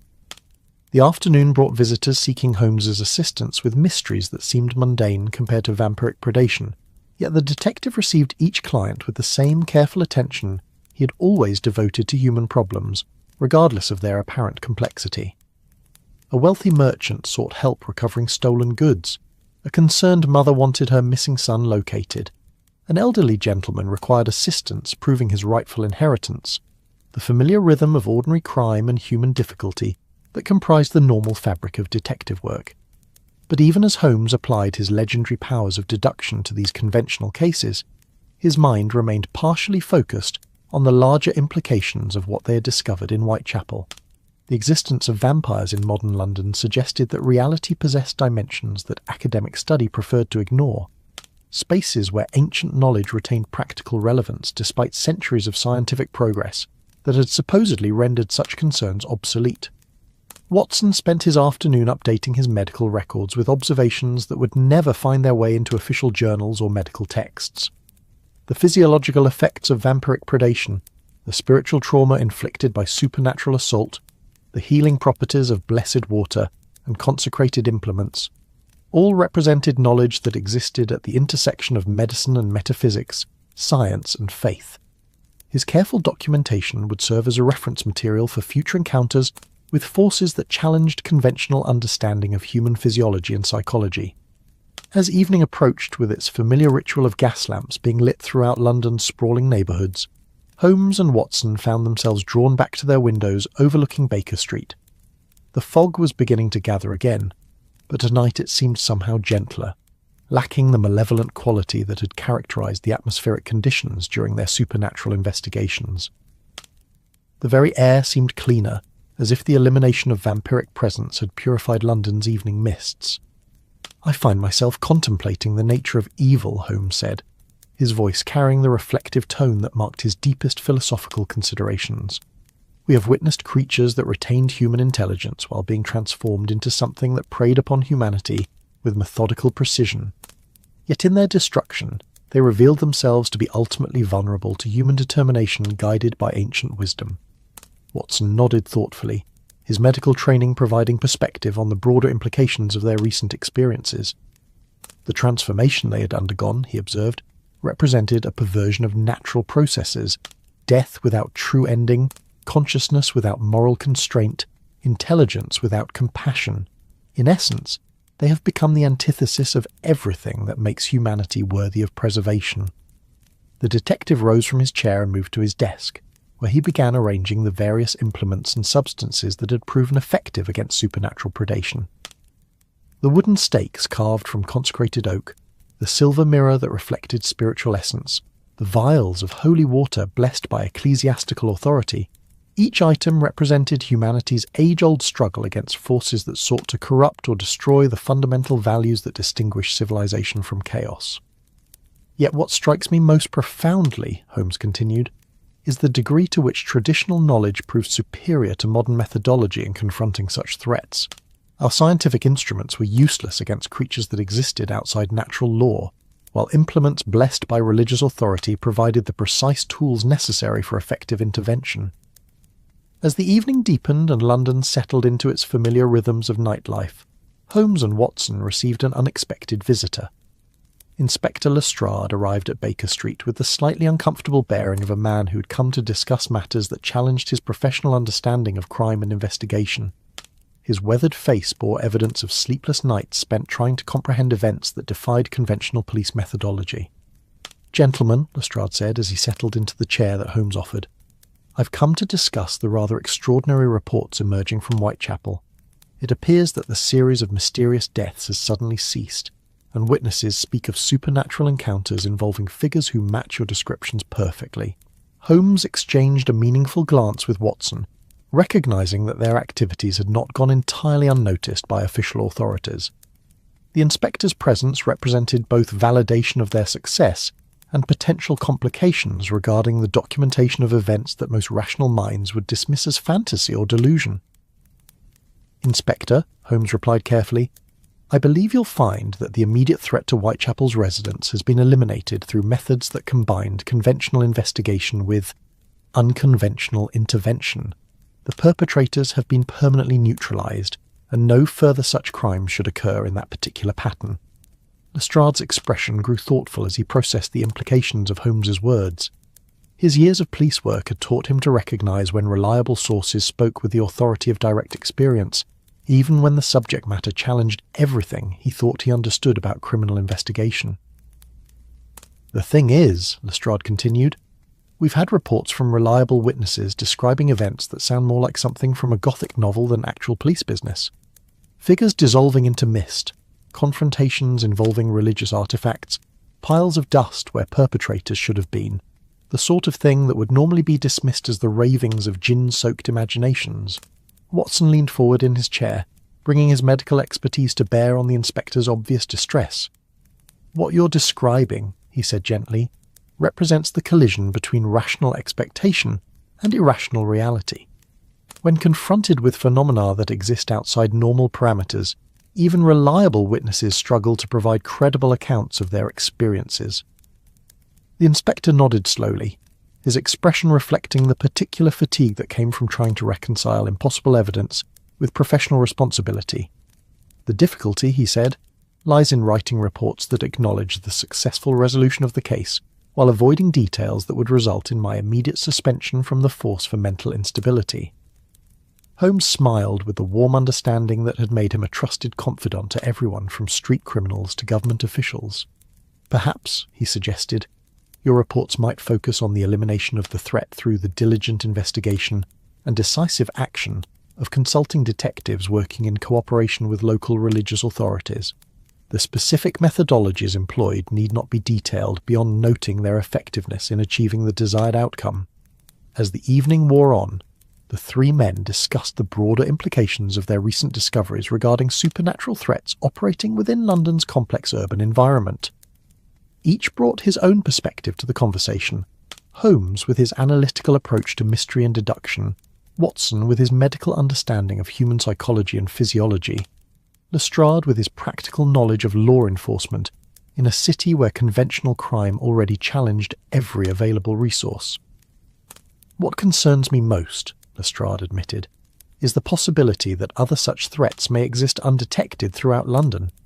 If creatures like those you eliminated in Whitechapel can operate unnoticed for extended periods, what other supernatural predators might be preying upon innocent citizens without our knowledge?" Holmes considered this question with the systematic thoroughness he brought to all complex problems. "Your concern is well-founded," he replied, "but I believe our experience in Whitechapel provides both warning and solution. Such creatures reveal themselves through patterns that can be detected by observers trained to recognize supernatural manifestations. The key lies in maintaining vigilance while developing methods for rapid response when intervention becomes necessary." Watson added his own perspective based on medical observation of the victims and witnesses they had encountered. The physiological and psychological effects of supernatural predation, he noted, create distinctive symptoms that can serve as early warning systems for communities under threat. Proper training of medical personnel and religious authorities could provide networks for detecting and responding to such manifestations. As the clock on the mantelpiece chimed 11 with bronze voices that seemed to carry benedictions through the comfortable warmth of the sitting room, Inspector Lestrade prepared to return to his duties with a new understanding of the complexities involved in protecting London's citizens. His visit had transformed their private victory into the beginning of a larger responsibility. the establishment of knowledge and procedures that could protect the city from future supernatural threats. I shall arrange for certain trusted colleagues to receive discreet briefings on recognizing and reporting unusual patterns that might indicate supernatural predation, Lestrade said as he prepared to leave. And I believe Father Mackenzie has expressed interest in coordinating with medical authorities regarding the identification and treatment of victims who survive encounters with such creatures. After the inspector's departure, Holmes and Watson found themselves contemplating the evolution of their partnership from conventional detective work into something that resembled a specialised form of supernatural investigation. The skills and knowledge they had developed through their Whitechapel experience suggested possibilities for future service that extended far beyond ordinary crime solving. "We have become," Watson observed, "practitioners of a discipline that combines scientific methodology with ancient wisdom, rational investigation with spiritual warfare. It occurs to me that London may need such specialists more often than we might expect." Holmes nodded thoughtfully, his grey eyes reflecting depths of understanding earned through direct confrontation with forces that challenged every assumption about the nature of reality. "Indeed," he replied, "and I suspect our recent experiences represent merely the beginning of a longer journey into territories where conventional knowledge proves inadequate to the challenges we face." The following days brought a series of subtle changes to the rhythm of life in Whitechapel that spoke of supernatural influence finally lifted from streets that had known too much fear and suffering. Children played with renewed freedom in alleys where shadows had recently held menace, while their parents moved with the relaxed confidence of people no longer obligated to peer nervously into every darkened doorway or fog-shrouded corner. The local newspapers, constrained by editorial policies that demanded rational explanation for all reported events, struggled to account for the sudden improvement in public safety through conventional criminal investigation terminology. Their articles spoke vaguely of increased police patrols and improved community cooperation, avoiding any mention of the supernatural elements that had actually determined the outcome of the case. But in the 10 Bells public house, where conversation still moved in careful undertones whenever discussion turned to recent events, the residents of Whitechapel preserved their own version of what had transpired during those terrifying weeks when ancient evil had walked among them. Their stories, told around fires and shared over evening meals, would become part of the neighbourhood's collective memory, legends that carried practical knowledge disguised as entertainment. Holmes spent his mornings continuing his research into historical accounts of supernatural manifestations, building a comprehensive library of knowledge that might prove essential for future cases. His systematic approach to cataloguing information about vampires, ghosts, demonic possession, and other phenomena that existed outside conventional scientific understanding represented perhaps the first serious attempt to apply modern investigative techniques to subjects that academic orthodoxy preferred to ignore. Watson devoted his attention to developing medical protocols for treating victims of supernatural assault, drawing upon both conventional therapeutic techniques and spiritual healing methods that had proven effective in restoring psychological equilibrium to those who had survived encounters with forces beyond normal human experience. His careful documentation would provide invaluable guidance for physicians who might find themselves confronting symptoms that no medical school had prepared them to recognise or treat.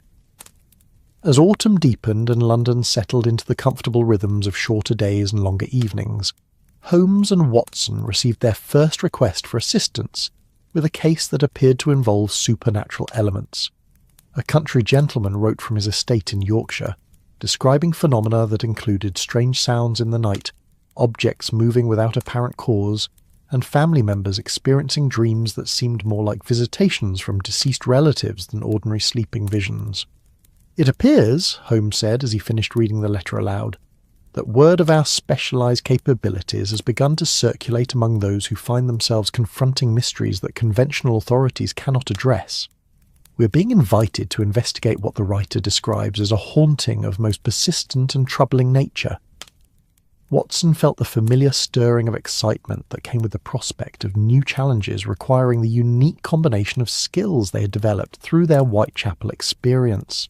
The symptoms described, he observed, suggests spiritual manifestation rather than vampiric predation, which would require different investigative approaches and different countermeasures.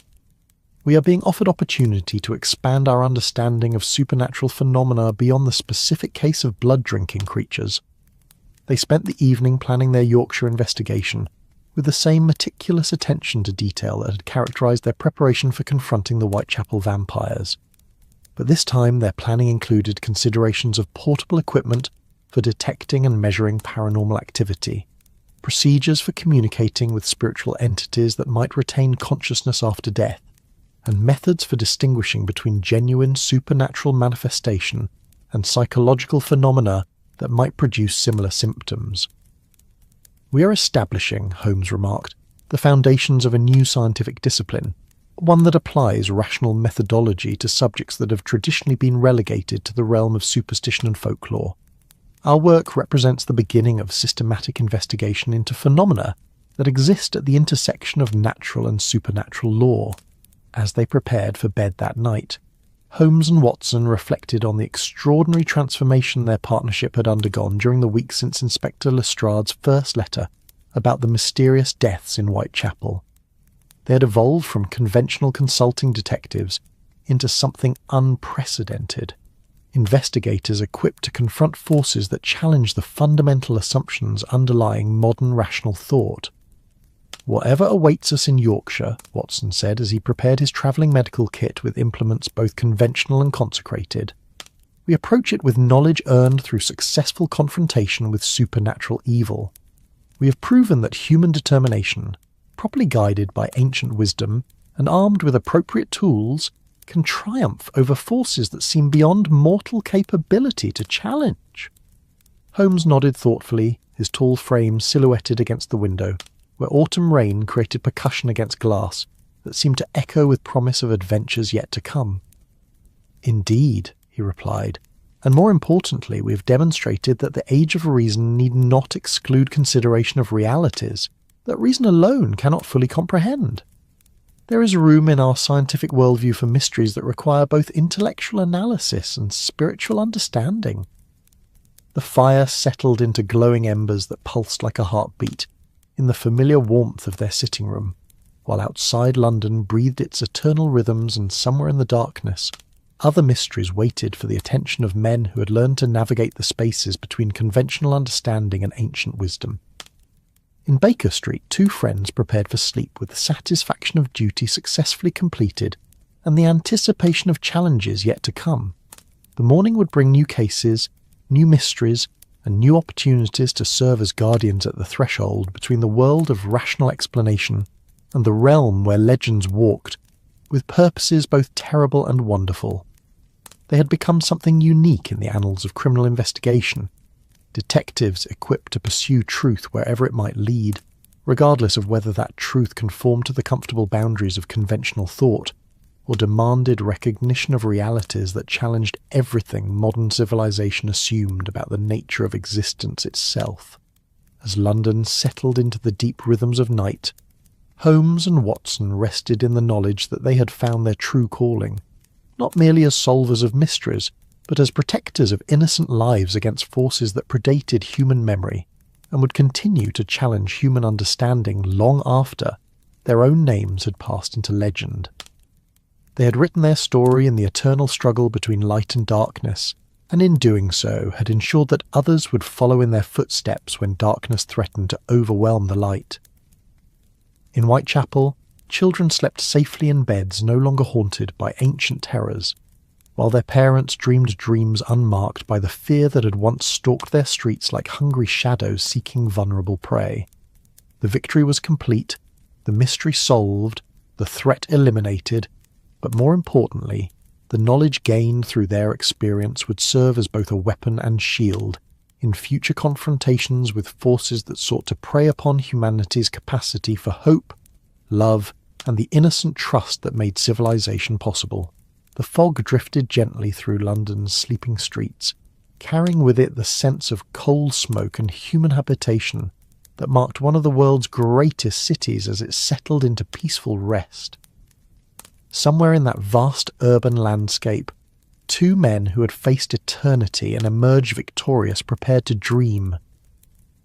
Dreams filled with the quiet satisfaction of duty fulfilled and the gentle anticipation of mysteries yet to be solved by minds that had learned to embrace both reason and wonder as equally valid approaches to understanding the magnificent complexity of existence itself. And in the spaces between sleeping and waking, between the rational world of daylight and the mysterious realm of dreams, the legends whispered their eternal songs of courage triumphant, wisdom preserved, and light victorious over even the most ancient darkness, songs that would echo through generations yet unborn, inspiring future heroes to stand firm against whatever shadows might threaten the precious flame of human hope and determination that burns eternal in hearts brave enough to face the unknown with nothing more than faith, knowledge, and the unshakable conviction that good, properly understood and courageously applied, must always triumph over evil, regardless of how ancient or powerful that evil might claim to be. The weeks that followed their triumph in Whitechapel brought with them a profound transformation of both purpose and perspective that settled over Baker Street like morning mist carrying promises of new discoveries. Holmes found himself drawn to his books with renewed passion, but now his reading encompassed volumes that would have seemed fantastical mere months before. Ancient treatises on spiritual warfare, medieval accounts of supernatural encounters, scholarly works that bridged the gap between empirical science and metaphysical truth. The detective's grey eyes moved across pages with the hunger of a scholar who had discovered entire libraries of knowledge previously dismissed as mere superstition. Watson, meanwhile, had begun corresponding with physicians throughout Europe who had encountered similar mysterious ailments in their practice, cases where conventional medicine had proven inadequate, where healing had required approaches that honoured both body and spirit. His medical bag now contained instruments that existed at the intersection of science and faith, implements blessed by religious authority, alongside traditional surgical tools. The doctor's weathered hands moved with new confidence when arranging these hybrid implements, understanding that effective healing often required acknowledgement of forces that transcended purely physical intervention. The London autumn deepened around them with its familiar palette of amber light and gathering mist, but now every fog-shrouded evening carried different associations. Where once the grey atmosphere had suggested merely atmospheric moisture, now it spoke of veils between worlds, boundaries where the natural and supernatural might intersect in ways that challenged comfortable assumptions about the nature of reality. The gas lamps that lined Baker Street seemed to burn with warmer light, as if their flames carried protective qualities earned through proximity to those who had successfully confronted darkness. Mrs. Hudson, with the intuitive wisdom that came from decades of caring for extraordinary men engaged in extraordinary work, had begun preparing their meals with ingredients that held significance beyond mere nutrition. Garlic appeared more frequently in her cooking, not merely for flavour, but as protection against forces that might still lurk in London's shadowed corners. Salt was scattered with apparent casualness near doorways and windows, creating barriers invisible to ordinary eyes, but potentially vital for maintaining the sanctity of their domestic space. "You've been different since Whitechapel," she observed one morning as she arranged their breakfast, with the loving attention of someone who understood that nourishment extended beyond physical sustenance. "Calmer somehow, as if you found answers to questions that were troubling you more than you realised." Holmes smiled with the warmth that few beyond their intimate circle ever witnessed, his grey eyes reflecting depths of satisfaction earned through successful completion of duty that extended far beyond conventional detective work. "We have indeed found answers, Mrs. Hudson," he replied gently, "but more importantly, we have discovered that the questions themselves were more significant than we initially understood. The universe, it seems, is far more complex and wonderful than our rational age has been willing to acknowledge." Watson nodded thoughtfully as he accepted his customary cup of tea, the familiar ritual carrying new layers of meaning now that they understood how precious such ordinary moments of peace and safety truly were. "We have learned," he added, "that protecting innocent lives sometimes requires acknowledgement of forces that exist beyond conventional understanding. Our work in Whitechapel revealed responsibilities that extend far beyond solving crimes or healing bodies. We have become guardians of something far more fundamental. The correspondents that arrived each morning brought requests for assistance that would have seemed impossible to fulfill before their supernatural education. A family in Scotland wrote of ancestral portraits whose eyes seemed to follow visitors through their manor halls, while a merchant in Wales described warehouse goods that rearranged themselves during the night, according to patterns that defied explanation. Each letter represented lives touched by mysteries that conventional authorities could not address, people desperate for help from those who had proven capable of confronting the inexplicable. Our reputation has evolved, Holmes observed as he sorted through the morning's communications with the systematic attention he brought to all evidence. We are no longer merely consulting detectives. We have become specialists in mysteries that exist at the boundary between the rational and the supernatural. London, it seems, harbours more such mysteries than we might have expected. The detective selected a letter written on expensive paper, its contents describing phenomena at a country estate where family members had begun experiencing shared dreams of remarkable vividness and apparent prophetic significance. The writer, a baronet of impeccable reputation, described visions that seemed to provide a glimpse into future events with disturbing accuracy, leaving the household uncertain whether they were blessed with gift or cursed with burden. This case presents interesting challenges, Holmes continued, his voice carrying the excitement of intellectual curiosity combined with compassionate concern for those in distress. If genuine prophetic ability has manifested within this family, we must determine whether the phenomenon represents benevolent spiritual guidance or malevolent supernatural manipulation. The distinction could prove crucial for their welfare. Watson studied the letter, with his medical training automatically assessing the psychological implications of the described experiences.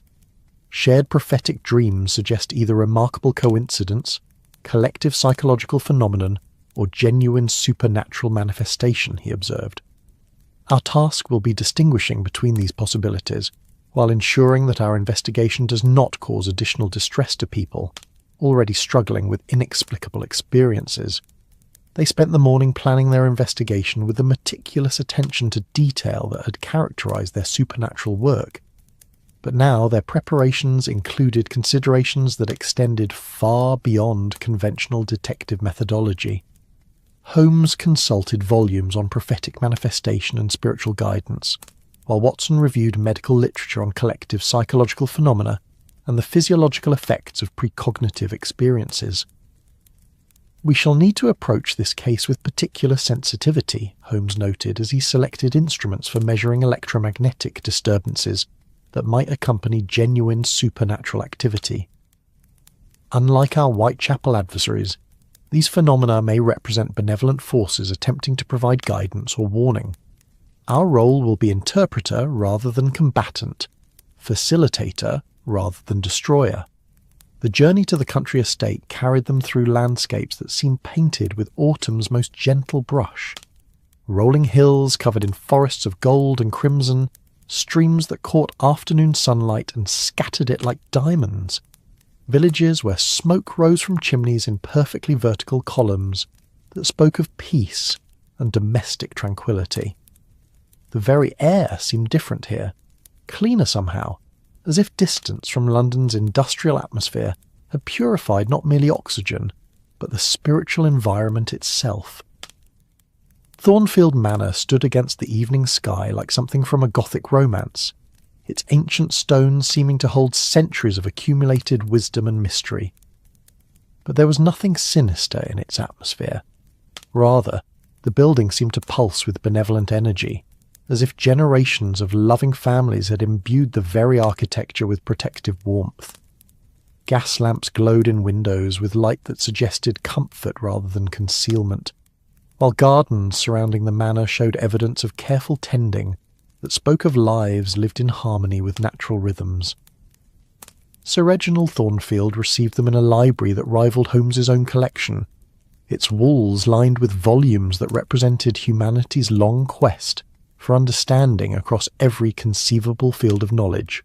The baronet was a man whose face bore the particular combination of intelligence and bewilderment that marked someone confronting phenomena that challenged comfortable assumptions about how reality operated.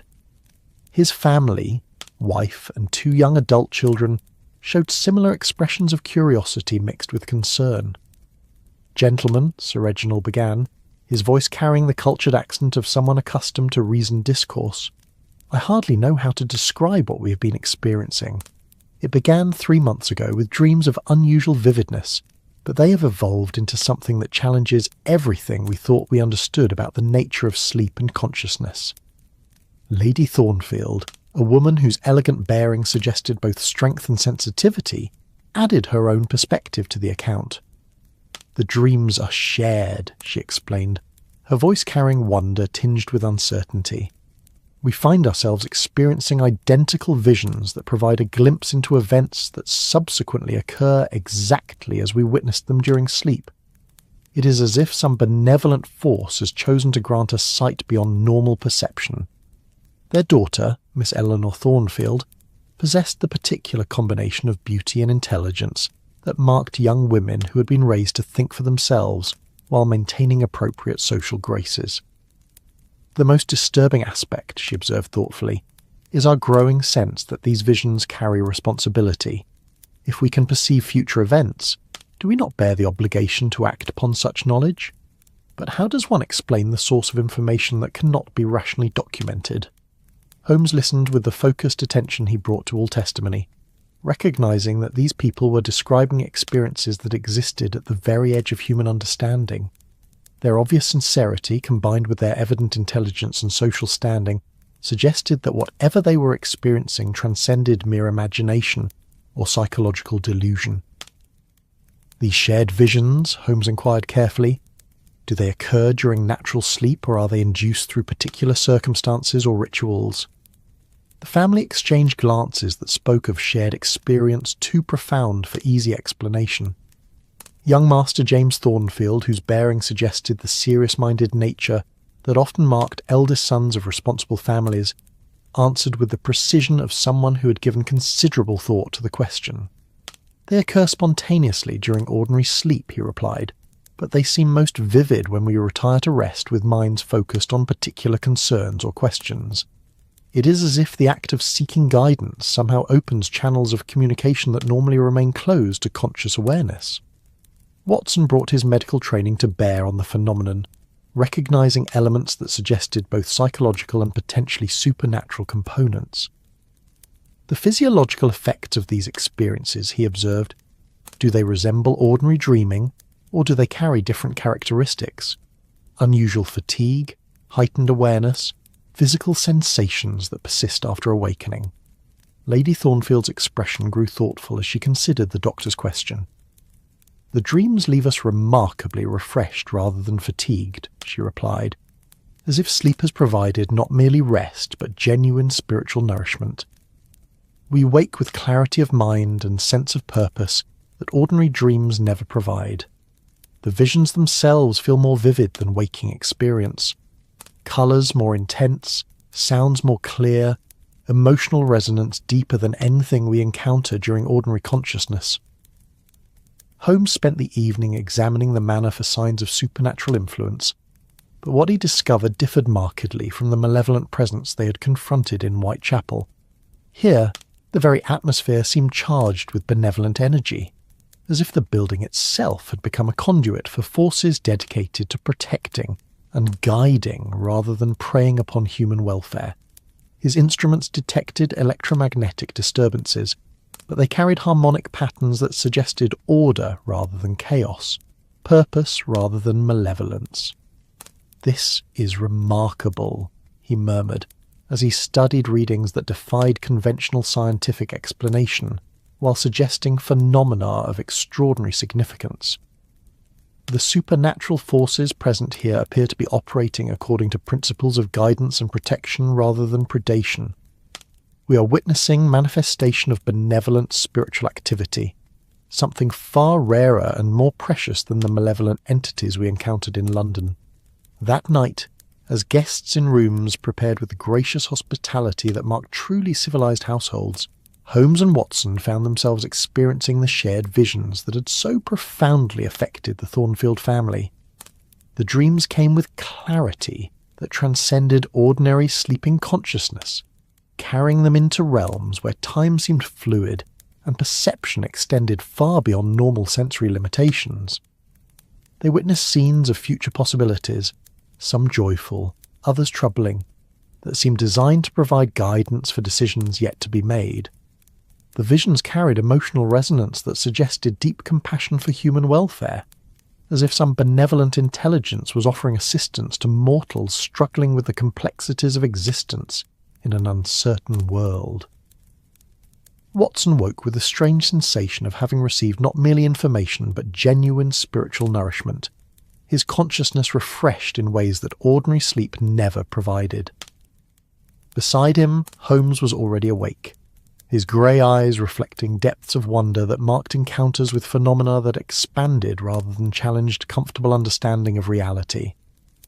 "We have been granted extraordinary privilege," Holmes said quietly, his voice carrying reverence for experiences that transcended ordinary investigation. "The forces operating here represent the opposite of what we confronted in Whitechapel. Where those entities sought to drain and destroy, they sought to nurture and guide. We are witnessing evidence that supernatural reality includes forces dedicated to human welfare." The following morning brought confirmation of the prophetic nature of their shared visions, as events unfolded precisely as they had witnessed during sleep. A letter arrived announcing the safe birth of a grandchild, whose difficult delivery they had seen resolved through divine intervention. News came of a business opportunity that matched exactly the prosperous venture glimpsed in their dreams. Each fulfillment strengthened their understanding that they had encountered genuine supernatural guidance. "The implications are profound," Watson observed as they prepared to return to London with knowledge that would forever change their understanding of the spiritual dimensions of reality.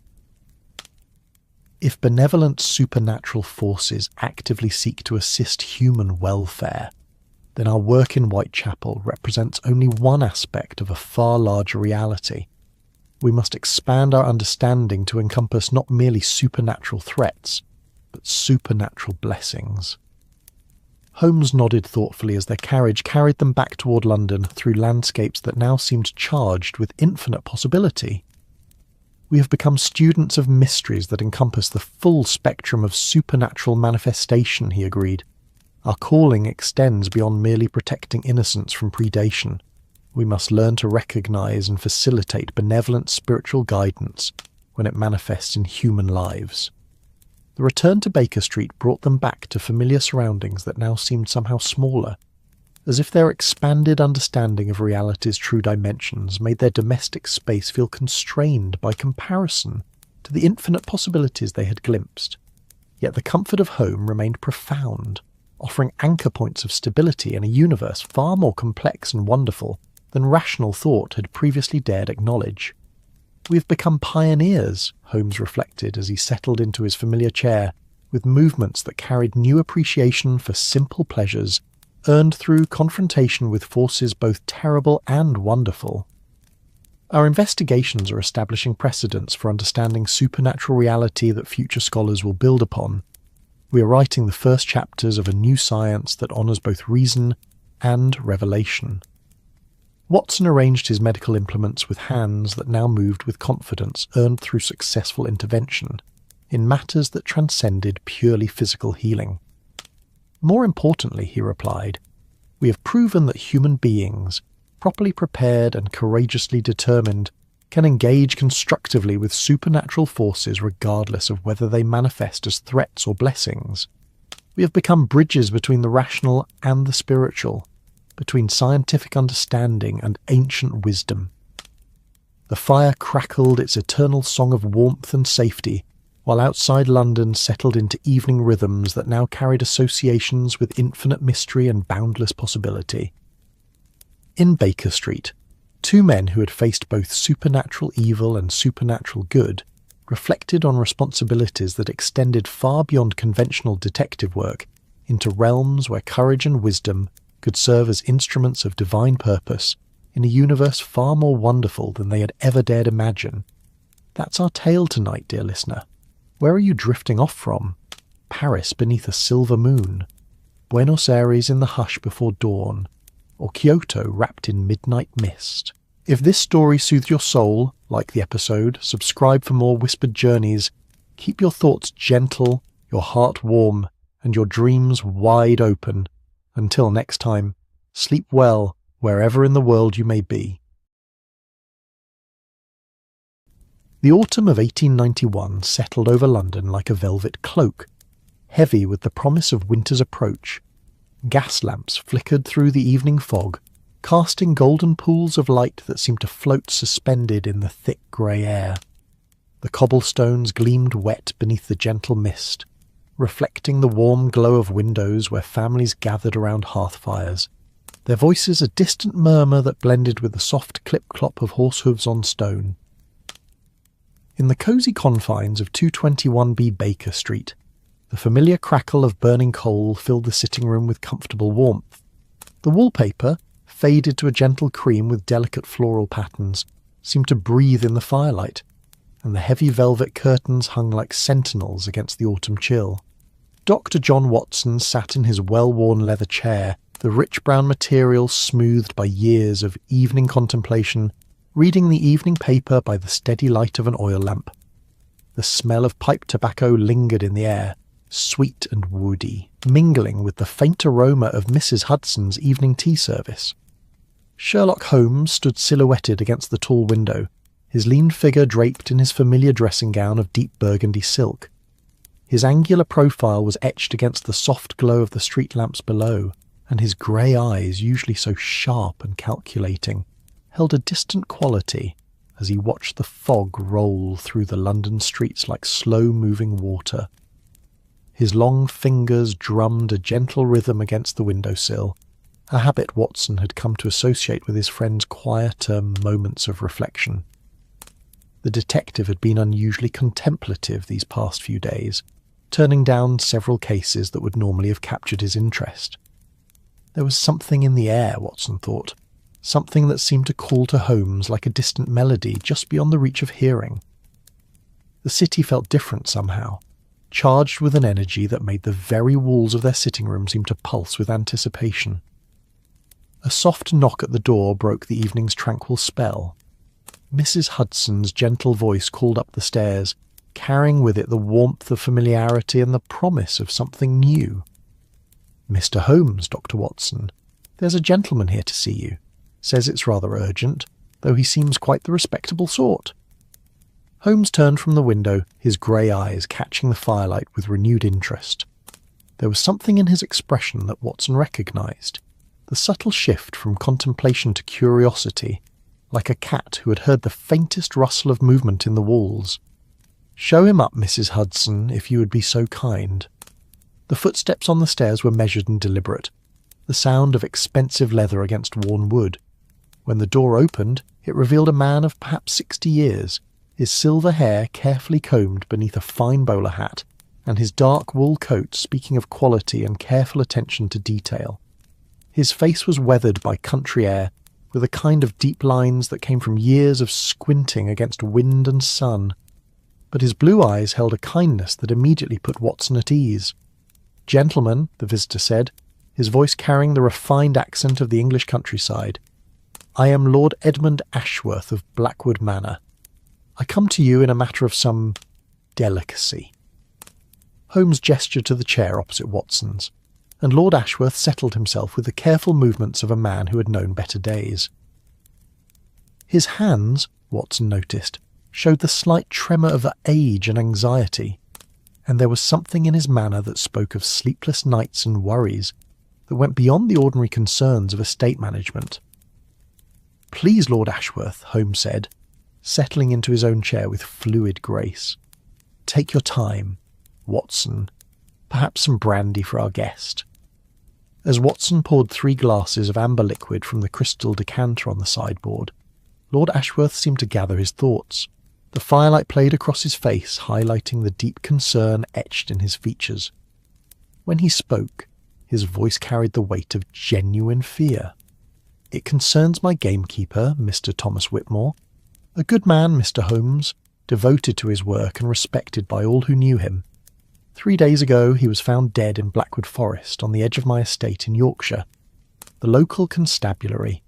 He paused, taking a sip of the brandy as if to fortify himself. They say it was the work of a wild animal, but the circumstances, gentlemen, are most unusual. The word hung in the air like incense, thick with implication. Holmes leaned forward slightly, his fingertips pressed together in the gesture Watson knew preceded his friend's most intense concentration. Unusual in what way, Lord Ashworth? The wounds, Mr. Holmes. The body was... Lord Ashworth's voice faltered slightly. Forgive me, Doctor. Watson, for the indelicate nature of what I must describe. Thomas was found at the base of an ancient oak tree, one that has stood in that forest for perhaps 500 years. His body bore marks that the local physician insists could only have been made by some large predator, deep gashes across the chest and throat, bite marks that spoke of tremendous strength. Watson felt a chill that had nothing to do with the autumn evening. In his years as an army physician, he had seen wounds of every description. But there was something in Lord Ashworth's manner that suggested these injuries were beyond the realm of normal experience. But surely, Watson interjected gently, there are explanations.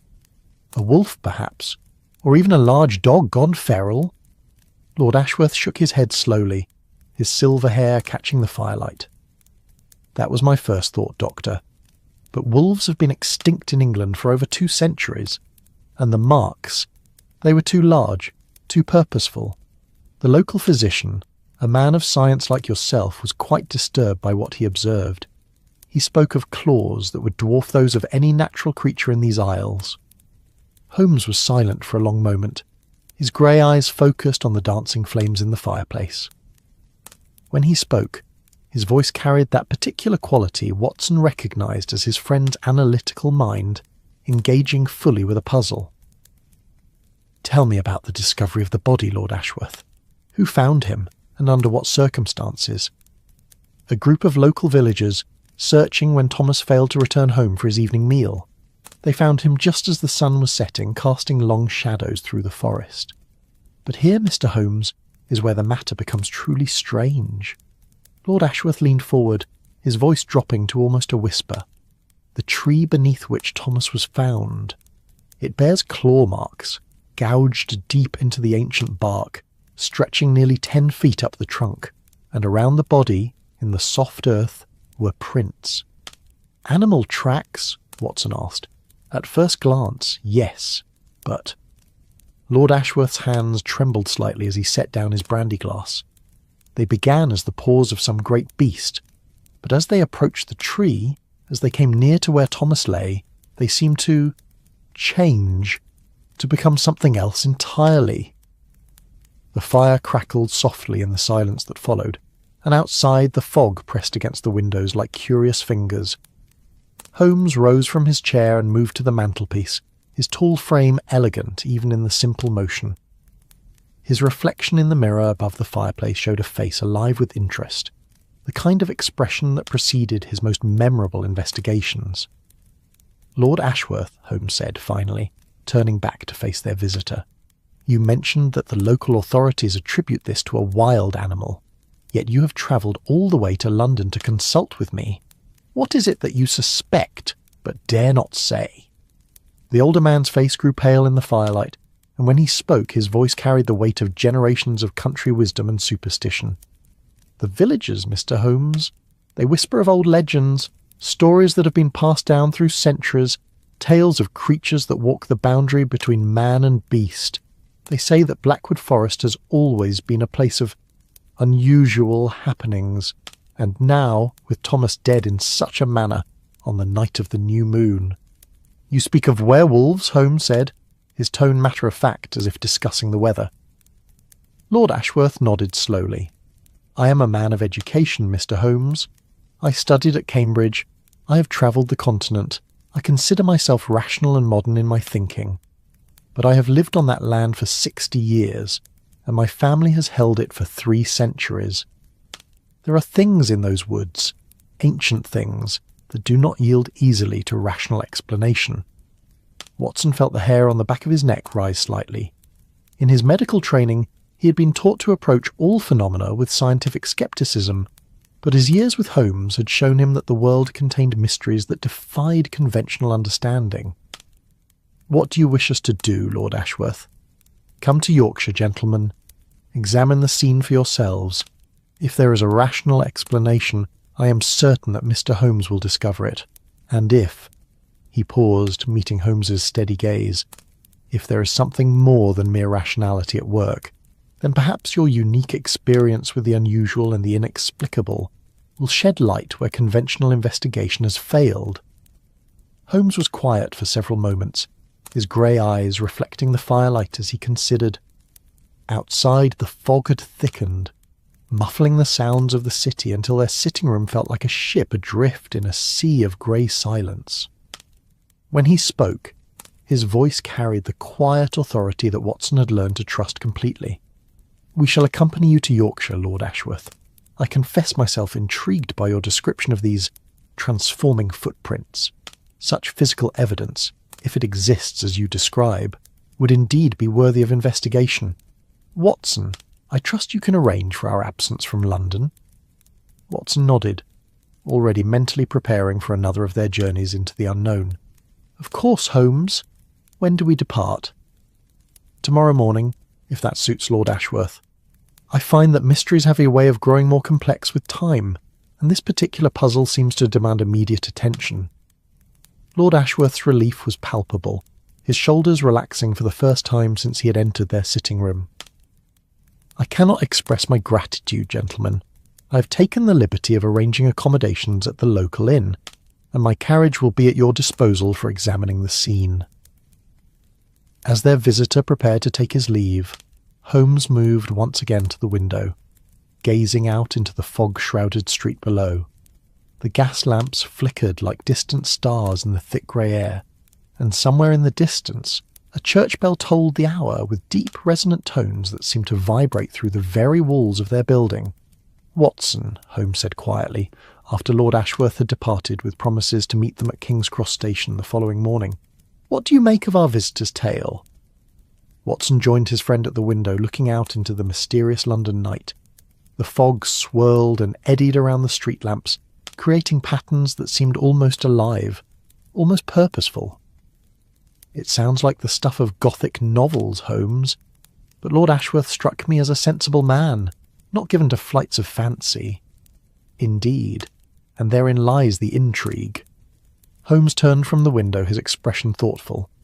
"In my experience, Watson, when rational men begin to speak of irrational things, it is often because they have encountered something that challenges the very foundations of their understanding. Tomorrow we shall see what secrets Blackwood Forest chooses to reveal."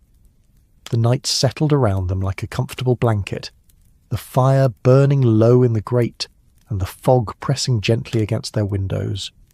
In the distance, the sounds of London continued their evening symphony, the clip-clop of late carriages, the distant call of a night watchman, the soft whisper of wind through the narrow streets.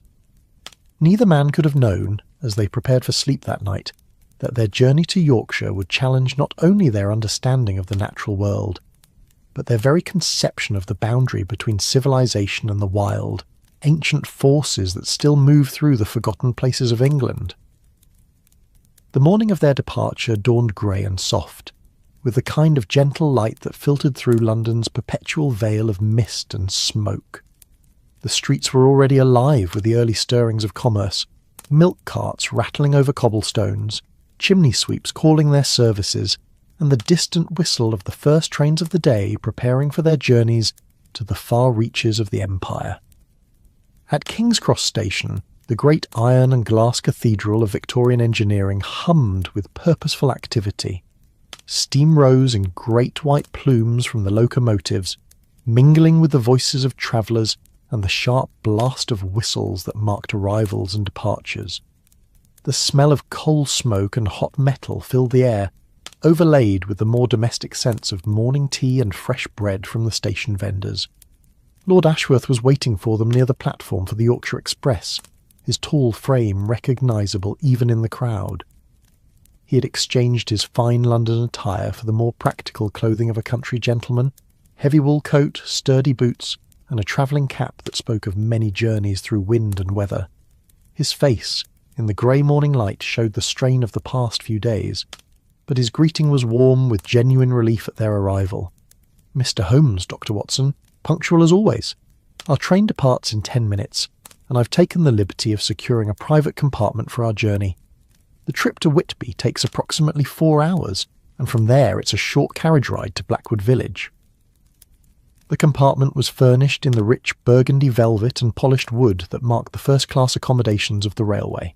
As the train pulled away from the platform with a great exhalation of steam and the rhythmic clatter of wheels on rails, London gradually gave way to the gentler landscapes of the English countryside. Fields rolled past the windows like a green tapestry, dotted with sheep and crossed by ancient stone walls that had marked boundaries for countless generations. Holmes settled into his seat by the window, his sharp eyes taking in every detail of the passing landscape. Watson noticed his friend's expression, alert but with an underlying tension that suggested his remarkable mind was already working on the puzzle that awaited them. Lord Ashworth sat opposite, occasionally glancing at his pocket watch with the unconscious gesture of a man anxious to reach his destination. "Tell me more about Thomas Whitmore," Holmes said as the countryside rolled past. "What manner of man was he?" Lord Ashworth's expression softened with genuine fondness. "A good man, Mr. Holmes. He had served my family for over 20 years, first as an under-gamekeeper, then as head-keeper when his predecessor retired. He knew every tree, every stream, every deer path in Blackwood Forest. The local wildlife seemed to trust him. I've seen him stand perfectly still as deer grazed within arm's reach, or watch badgers at their evening foraging without disturbing them." "A man comfortable in the natural world, then," Watson observed. "More than comfortable, Doctor. Thomas possessed what I can only describe as an almost supernatural understanding of the forest and its creatures. He could track a wounded deer through terrain that would confuse a London bobby, and he had an uncanny ability to predict the movements of game. The villagers often said he was more at home in the woods than in his own cottage." Holmes leaned forward slightly, his grey eyes focused with laser intensity. And yet this man, so attuned to his environment, was apparently taken by surprise by whatever killed him. That, Mr. Holmes, is perhaps the most disturbing aspect of the entire affair. Thomas was not a man to be caught off guard, particularly not in terrain he knew as well as his own garden. Whatever happened to him that night, it was something beyond his considerable experience. The train continued its journey through the Yorkshire Dales, the landscape growing wilder and more dramatic as they travelled north. Rolling hills gave way to higher peaks, and the fields became interspersed with patches of moorland where heather bloomed purple against the grey sky. Ancient stone circles dotted the hilltops like sleeping giants, and deep valleys carved by millennia of wind and rain created shadows that seemed to hold secrets from ages past. As they neared their destination, Lord Ashworth pointed out the window toward a dark smudge on the horizon. "There, gentlemen, Blackwood Forest." Even from this distance there was something imposing about the woodland.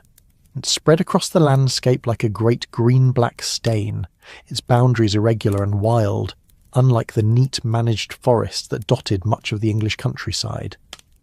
Ancient oaks and towering pines created a canopy so dense that even in the bright afternoon light, the interior appeared shrouded in perpetual twilight. "How old is the forest?" Watson asked, studying the distant tree line with growing interest. "Parts of it date back to the last ice age, Dr. Watson. It's one of the few remaining fragments of the great wildwood that once covered most of Britain. My family has owned the surrounding lands for 3 centuries, but we have always left the forest itself largely untouched. There are paths through it, of course, maintained by generations of gamekeepers, but vast sections remain as wild as they were when the Romans first set foot on British soil." The train pulled into Whitby station with a great hiss of steam and the screech of brakes against iron wheels. The small Yorkshire town spread before them, its red-tiled roofs and narrow streets climbing up from the harbour where fishing boats bobbed at anchor. the smell of salt air mixed with coal smoke and the distant aroma of fish and chips being prepared for the evening meal. Lord Ashworth's carriage was waiting at the station, a well-maintained vehicle drawn by 2 sturdy bay horses whose breath steamed in the cooling air. The coachman, a weathered man with the steady hands of long experience, touched his cap respectfully as they approached. "Afternoon, my lord. Weather's been fine for travelling, though there's talk of rain tonight." As they settled into the comfortable interior of the carriage, upholstered in dark leather that had been softened by years of use, Holmes turned to Lord Ashworth with a question that had clearly been forming during their journey. "You mentioned that Thomas was found on the night of the new moon. Is there significance to that timing in local folklore?" Lord Ashworth's expression grew troubled. "Indeed there is, Mr. Holmes. The old stories speak of certain transformations that occur during the dark of the moon, when the ancient powers are said to walk freely, unrestrained by the silver light that normally keeps them in check."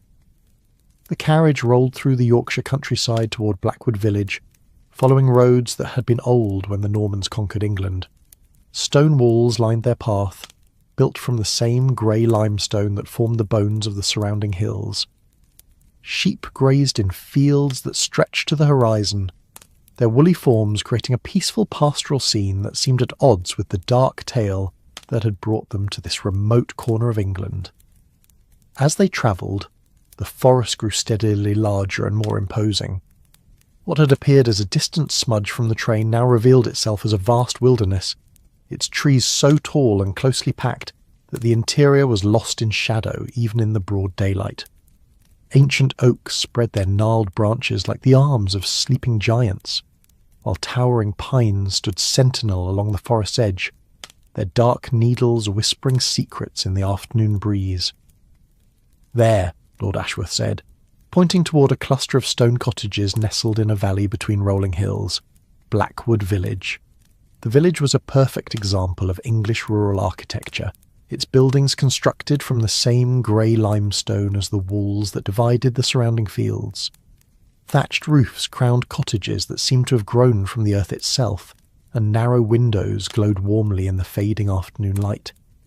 A small church stood at the village's heart, its Norman tower speaking of nearly 1,000 years of continuous worship, while a stream meandered through the settlement, its waters clear and musical over rounded stones.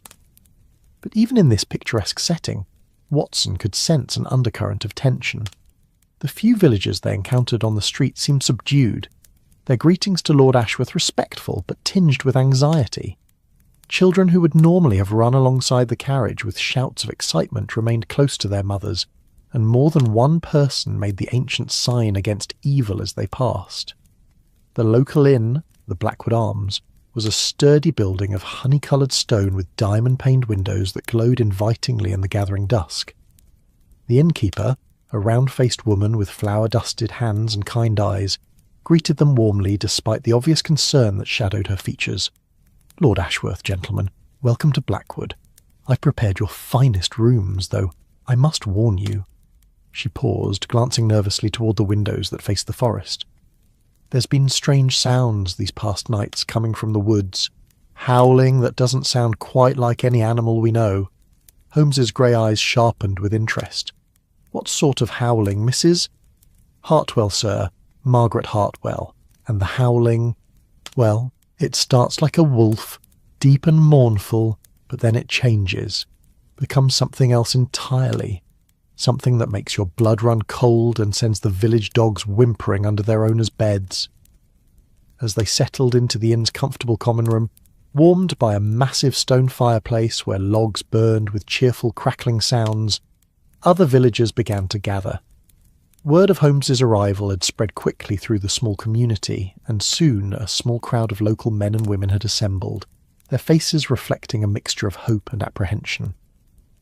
Among them was Dr. Marcus Thornfield, the local physician who had examined Thomas Whitmore's body. He was a man of perhaps 50 years, with the kind of intelligent, weathered face that spoke of a lifetime spent tending to the medical needs of a rural community. His handshake was firm, his manner professional, but Watson could see the deep concern that lurked behind his steady gaze. "Mr. Holmes, Dr. Watson, I cannot tell you how relieved I am that Lord Ashworth has called upon your expertise. What I observed when examining poor Thomas, it challenges everything I thought I knew about medicine and the natural world." Holmes leaned forward in his chair, the firelight playing across his sharp features. "Doctor Thornfield, I would value your professional assessment of the wounds. You mentioned they appeared to be made by some large predator." Dr. Thornfield nodded gravely.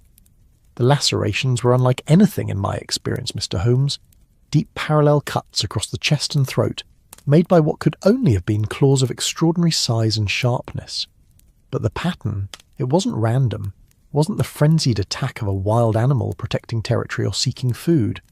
There was an almost purposeful quality to the injuries." "Purposeful?" Watson interjected, his medical training engaged. "In what way?" "The wounds were placed with surgical precision, Doctor. Watson, designed to incapacitate quickly and efficiently. And the bite marks?" Dr. Thornfield's voice dropped to almost a whisper. "The jaw structure suggested by those injuries would require a creature far larger than any predator native to these isles."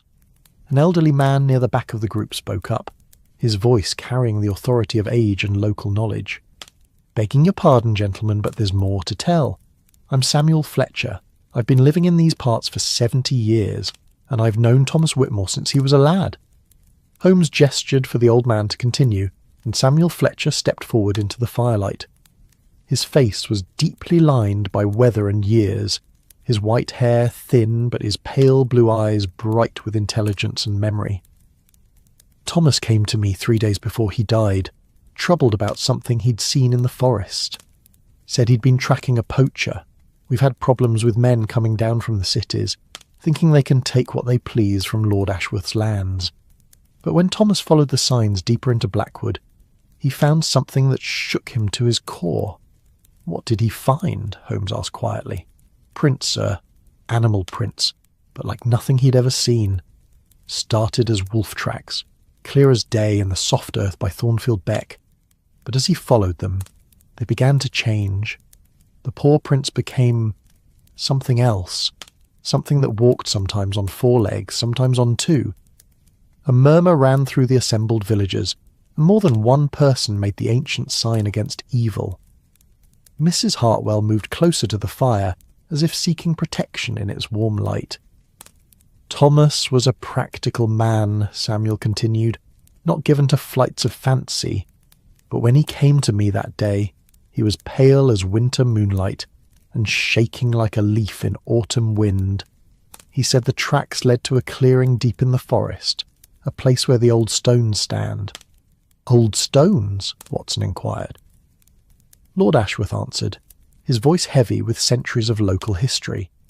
"There's a stone circle in the heart of Blackwood Forest, Dr. Watson, pre-Roman, possibly dating back 3,000 years or more. My family has always left it undisturbed, partly out of respect for its historical significance, and partly because—" He paused, glancing around at the assembled villagers. "Because the local traditions suggest it's better left alone." Holmes rose from his chair and moved to the window that faced toward the forest. In the gathering dusk, the tree line appeared as a dark wall against the deepening sky, impenetrable and somehow alive with ancient secrets. "I should like to examine the scene where Thomas was found, and I believe a visit to this stone circle would also prove illuminating." "Tomorrow morning, then," Lord Ashworth agreed, "though I must advise caution. The forest paths can be treacherous, and after what happened to Thomas—" "We shall be careful," Holmes assured him. "But if we are to solve this mystery, we must see the evidence for ourselves."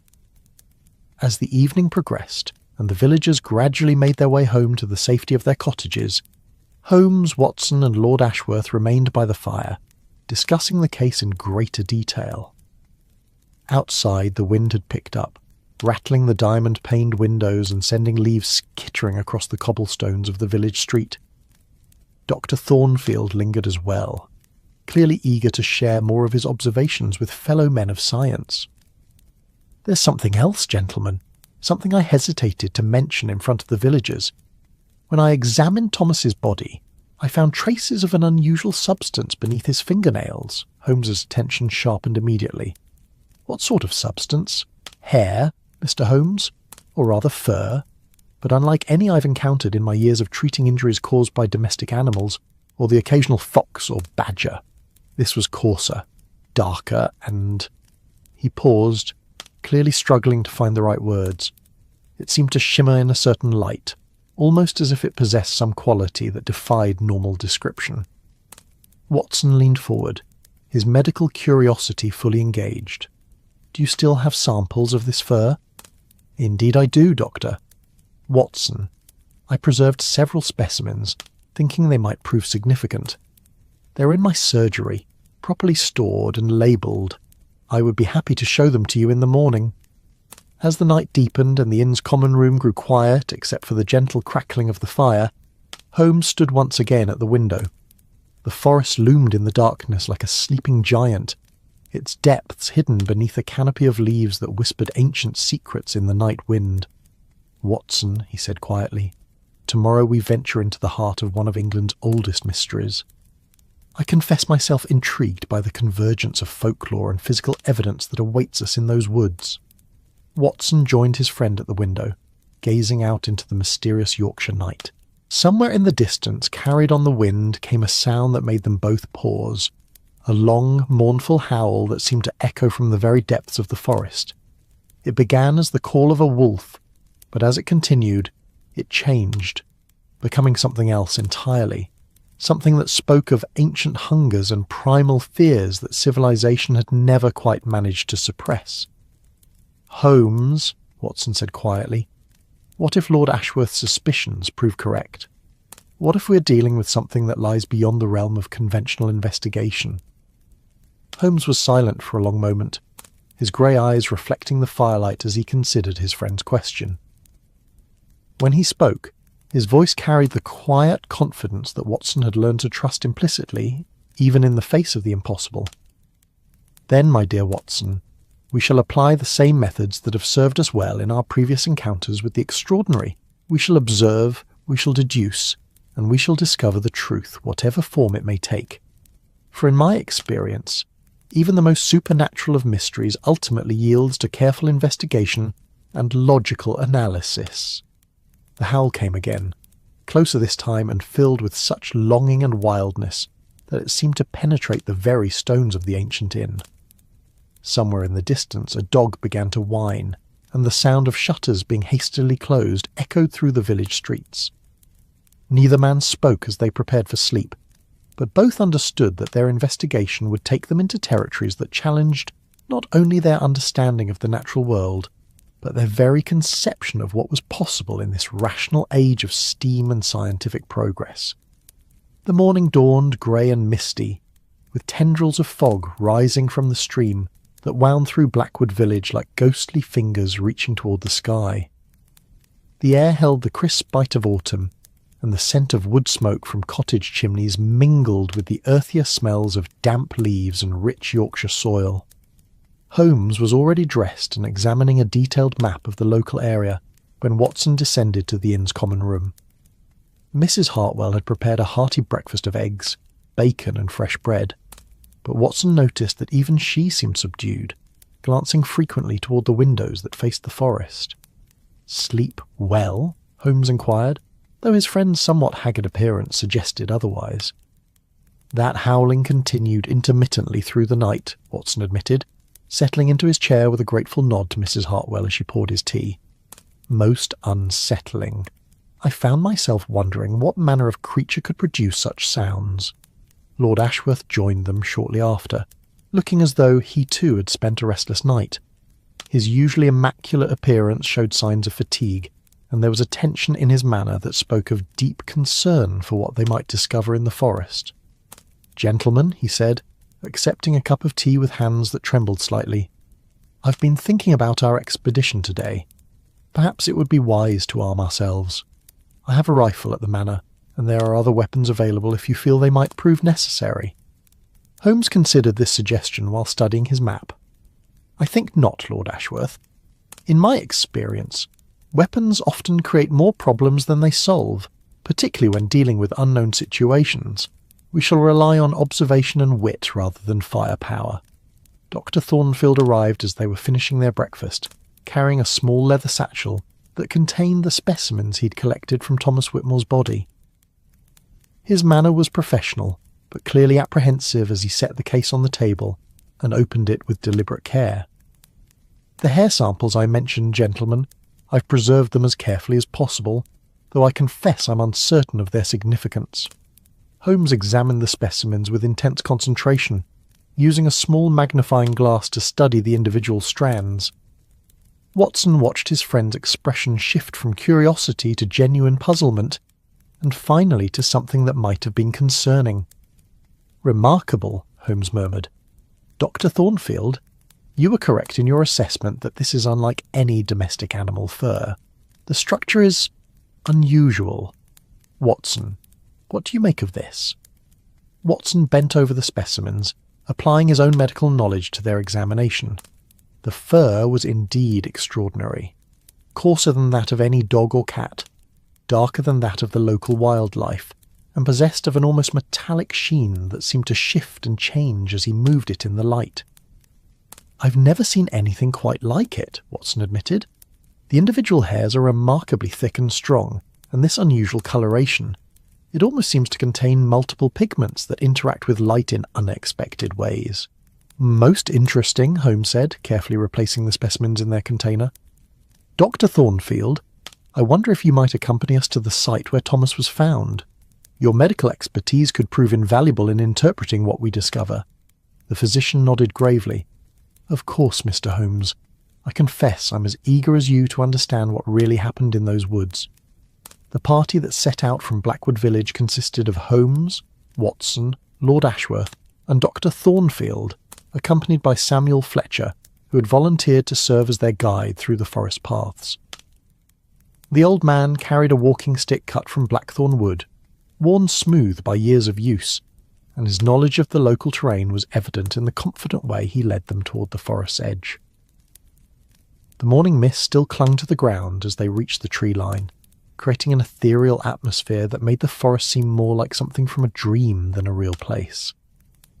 Ancient oaks towered above them, their gnarled branches forming a canopy so dense that the sunlight filtered through in scattered golden beams that illuminated patches of the forest floor like natural spotlights. The smell of the woodland was rich and complex: damp earth, decaying leaves, the green scent of growing things, and underneath it all, something wilder and more primal that spoke of untamed nature and ancient secrets. Birds called from the canopy above, their voices creating a natural symphony that seemed both beautiful and somehow ominous in the hushed atmosphere of the deep woods. Samuel Fletcher paused at a fork in the path, pointing with his blackthorn stick toward a narrower trail that wound deeper into the forest's heart. "This way, gentlemen. The old oak where Thomas was found lies perhaps half a mile along this path." As they walked deeper into Blackwood Forest, Watson became increasingly aware of the profound silence that surrounded them. It wasn't the absence of sound, but rather the presence of sounds that seemed to belong to a different world entirely. The whisper of wind through leaves that had witnessed centuries of seasons, the distant crack of a branch settling under its own ancient weight, the soft rustle of small creatures moving through the undergrowth with the careful stealth of prey animals in territory that belonged to predators. The path they followed was clearly old, worn smooth by generations of feet, human and animal alike. Moss grew thick on the north sides of the great oaks, and ferns unfurled in the filtered sunlight like green scrolls containing the forest's deepest secrets. Overhead, the canopy was so dense that even at midday they moved through a twilight world of green shadow and golden highlights. "Here," Samuel Fletcher said quietly, his voice unconsciously dropping to match the hushed reverence of the ancient woodland. Just ahead, around that bend. They emerged into a small clearing where a massive oak tree dominated the space, its trunk so enormous that it would have taken 6 men holding hands to encircle it. The tree was clearly ancient beyond measure, its bark deeply furrowed with age, its lower branches thick as other trees' trunks. Spanish moss hung from its limbs like tattered curtains, and the air around it seemed to hum with the accumulated wisdom of centuries. But it was the base of the tree that drew their immediate attention. The earth around the great oak's roots was disturbed, marked by obvious signs of violence and struggle. Deep gouges scarred the ancient bark, extending nearly 10 feet up the massive trunk, and the ground bore the clear impression of some terrible conflict. Holmes approached the scene with his characteristic methodical precision, his keen eyes taking in every detail. He knelt beside the disturbed earth, examining the soil with the intensity of a scholar studying ancient manuscripts. Watson watched his friend's face, noting the subtle shifts in expression that indicated Holmes's remarkable mind was processing and cataloguing every observation. "Dr. Thornfield," Holmes said without looking up from his examination, "show me exactly where Thomas's body was positioned when it was discovered." The physician moved to a spot at the base of the great oak, his manner respectful and careful. "He was lying here, Mr. Holmes, on his back, arms spread wide. The wounds I described were clearly visible, and there were signs that he had fought desperately before succumbing to his injuries." Holmes nodded, then began a systematic examination of the clearing. He moved in an expanding spiral from the place where the body had lain, his sharp eyes missing nothing. Watson had seen his friend employ this technique many times before, but never in surroundings quite so atmospheric. The ancient forest seemed to watch their investigation with the patient attention of something far older and wiser than human civilization. "Watson!" Holmes called, his voice carrying a note of discovery. "Come and observe these markings on the earth." Watson joined his friend beside a patch of soft soil near the oak's massive roots. There, preserved in the damp earth, were the prints that had so disturbed Thomas Whitmore in his final days. They were extraordinary, beginning as clear paw prints of some large canine, but as Watson's eyes followed their progression toward the base of the tree, they underwent a gradual but unmistakable transformation. The paw pads became longer, more defined. The claw marks evolved from the sharp points of an animal's nails to something broader, more purposeful. And most disturbing of all, the prints seemed to shift from the 4-footed gait of a quadruped to what could only be described as the stride of something that walked upright, like a man. "Remarkable," Watson breathed, his medical training warring with the evidence before his eyes. "Holmes, how is such a transformation possible?" Holmes was silent for several moments, his grey eyes fixed on the strange progression of prints. When he spoke, his voice carried the careful tone he used when confronting evidence that challenged his understanding of the natural world. "In my experience, Watson, when we encounter the seemingly impossible, it is usually because we lack sufficient information to understand what we are truly observing. These prints are indeed extraordinary, but they are also physical evidence. They exist. Therefore there must be an explanation, however unusual it might prove to be." Lord Ashworth approached the area where they knelt, his face pale with the strain of confronting the reality of what had occurred on his lands. "Mr. Holmes, do you believe it possible that we are dealing with some sort of creature that can alter its physical form?" Holmes rose from his examination of the prints, brushing dirt from his hands with deliberate movements that suggested his mind was working furiously to process what they had discovered. "Lord Ashworth, I have learned in my years of investigation that the world contains phenomena that our current understanding of science cannot fully explain. Whether we're dealing with an unknown species, some form of disease that affects physical development in unprecedented ways, or—" He paused, his grey eyes reflecting the filtered sunlight. "Or something that challenges our fundamental assumptions about the nature of reality itself." Samuel Fletcher had been standing at the edge of the clearing, clearly uncomfortable with their proximity to the scene of such violence. Now he spoke up, his voice carrying the authority of the local knowledge passed down through generations. "Begging your pardon, Mr. Holmes, but there's something else you should see. The old stone circle I mentioned lies not far from here, perhaps a quarter-mile deeper into the forest. Thomas's tracks, on that last day, led in that direction." Holmes's interest sharpened immediately. "Then we must examine this stone circle. Lead on, Mr. Fletcher." The path to the ancient monument was even narrower and more overgrown than the one they had followed to the great oak. Here, the forest seemed older still, untouched by human intervention for countless centuries. The trees grew so closely together that their branches intertwined overhead, creating a natural cathedral of green shadow and whispered secrets. As they walked, Watson became increasingly aware of a change in the atmosphere around them. The air seemed thicker somehow, charged with an energy that made the hair on his arms stand on end. There was a quality to the silence that felt expectant, as if the forest itself was holding its breath in anticipation of their arrival at their destination. The stone circle, when they finally reached it, was unlike anything Watson had seen in his travels.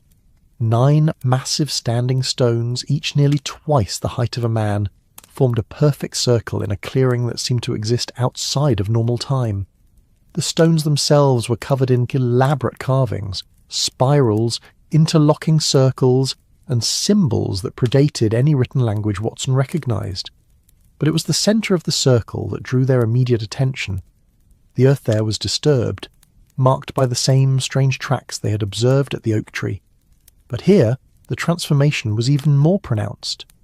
The prints began at the edge of the circle as clearly defined animal tracks, but as they approached the centre, they became something else entirely. The footprints of something that walked upright but retained characteristics that were decidedly non-human. Holmes moved to the centre of the stone circle, his keen eyes taking in every detail of the disturbed earth. The ancient monoliths towered around him, their carved surfaces seeming to shift and move in the filtered forest light. When he knelt to examine the tracks more closely, Watson noticed that his friend's hands were trembling slightly, a sign of excitement or concern that was most unlike Holmes's usual composure. "The tracks end here," Holmes said quietly, his voice carrying an undertone of wonder that Watson had rarely heard before. They approached the centre of the circle from the forest, undergo their remarkable transformation, and then simply vanish. Dr. Thornfield approached cautiously, his medical training clearly at war with what his eyes were showing him. "Mr. Holmes, is it possible that we're dealing with some form of elaborate hoax? Perhaps someone with knowledge of local folklore decided to create these tracks to lend credence to the old stories?" Holmes considered this suggestion carefully, his grey eyes moving from the tracks to the ancient stones that surrounded them. An elaborate hoax would require extensive preparation and considerable knowledge of tracking and forensic evidence. The person creating such deception would need to understand not only how to create convincing animal tracks, but also how to simulate the gradual transformation we observe. Moreover, such a hoax would not account for the very real death of Thomas Whitmore or the unusual physical evidence found on his body. Lord Ashworth had moved to one of the standing stones, running his hands over the ancient carvings with something approaching reverence. "These stones have stood here for 3,000 years or more, gentlemen.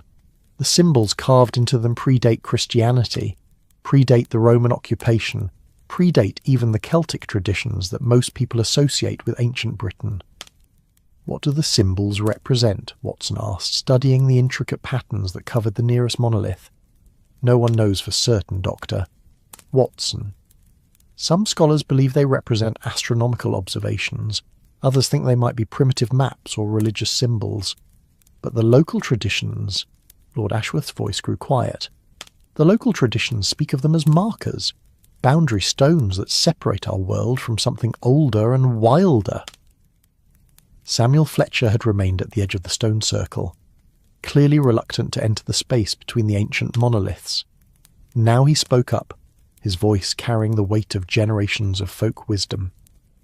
"My grandmother used to say that this place was a doorway, Mr. Holmes, a place where the old powers could cross from their world into ours, especially during certain times of the lunar cycle. She warned me never to come here alone, and never during the dark of the moon." Holmes had been examining the carvings on one of the stones with intense concentration, using his magnifying glass to study the intricate patterns. Suddenly he straightened, his expression showing the kind of excitement that preceded his most significant discoveries. "Watson, look at this carving. Do you see anything familiar in the pattern?" Watson joined his friend at the stone, studying the spiral design that Holmes had been examining. At first, it appeared to be merely another example of ancient Celtic artistry, but as he looked more closely, following the interwoven lines with his eyes, he began to see something else, a pattern that resembled the transformation they had observed in the mysterious tracks. "It's a representation of change," Watson said slowly, understanding dawning in his voice. "A visual depiction of one form becoming another." "Precisely. And look here, at the base of the stone." Holmes pointed to a series of smaller carvings near the ground level. These were different from the larger spirals above, more primitive, more direct in their imagery. They showed clearly recognizable figures: a wolf, a man, and something that seemed to be a combination of both. Dr. Thornfield approached to examine the carvings, his scientific skepticism warring with the evidence before his eyes. "These symbols suggest that the people who created this monument were familiar with the concept of transformation, the idea that a creature could shift between animal and human form." "More than familiar," Holmes said quietly. "These carvings suggest they had direct experience with such phenomena. This stone circle wasn't simply a place of worship or astronomical observation. It was designed to contain, or perhaps to facilitate, encounters with forces that exist beyond our normal understanding of the natural world."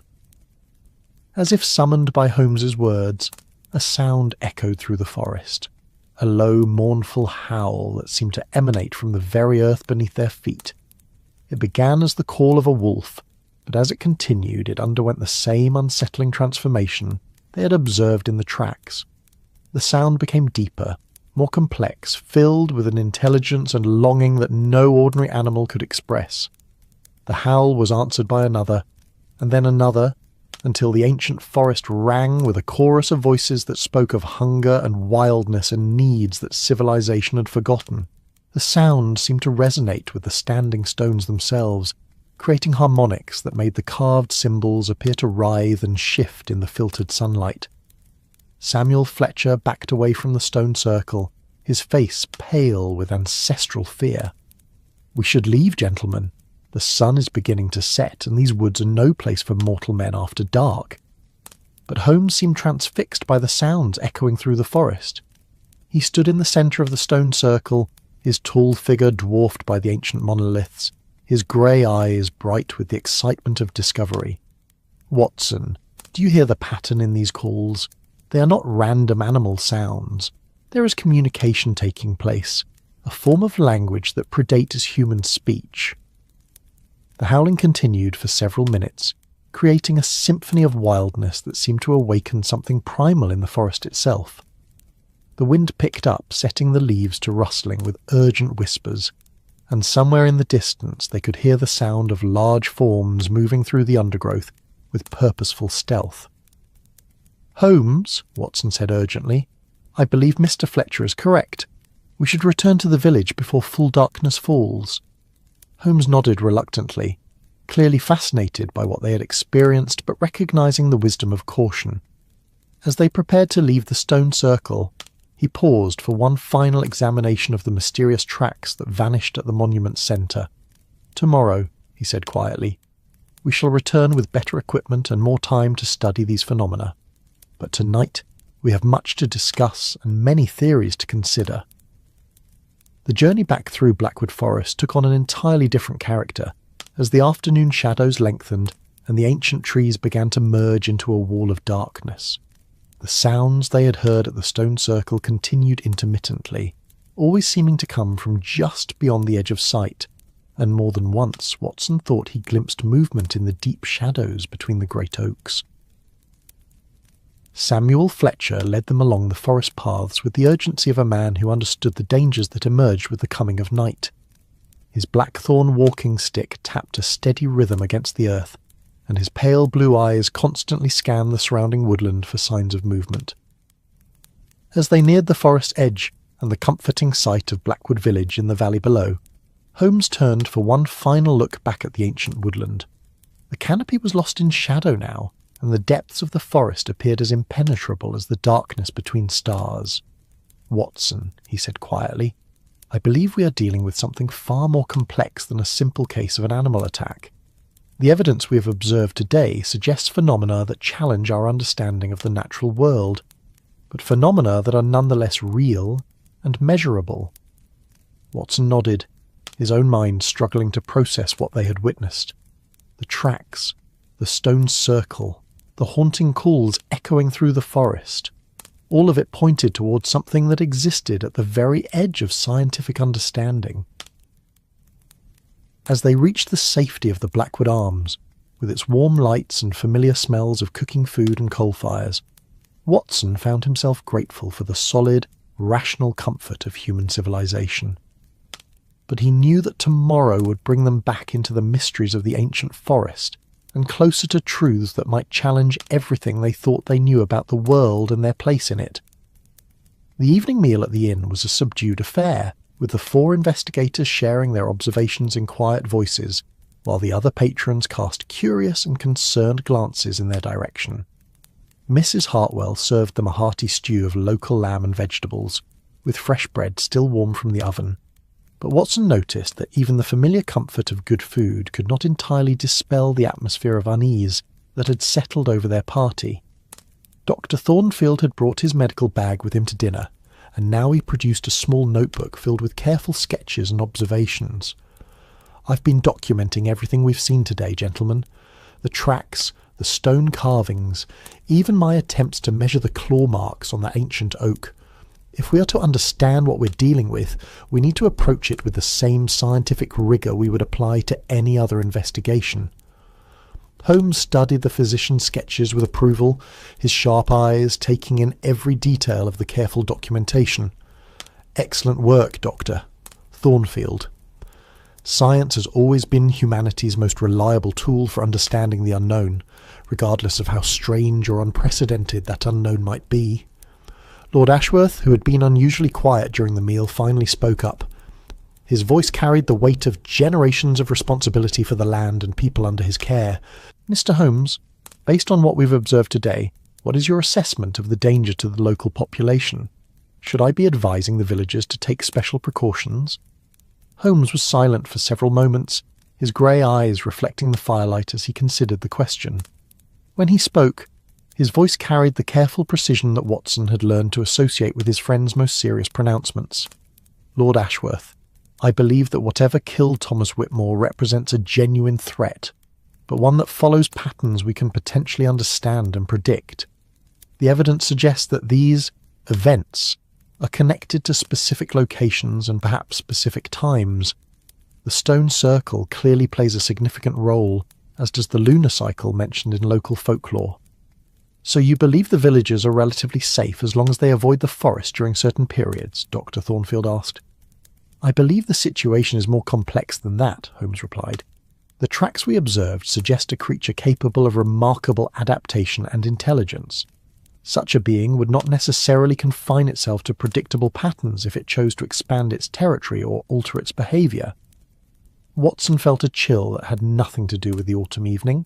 "Holmes, are you suggesting that we may be dealing with something that can learn, that can change its methods based on circumstances?" "The evidence strongly suggests intelligence, Watson.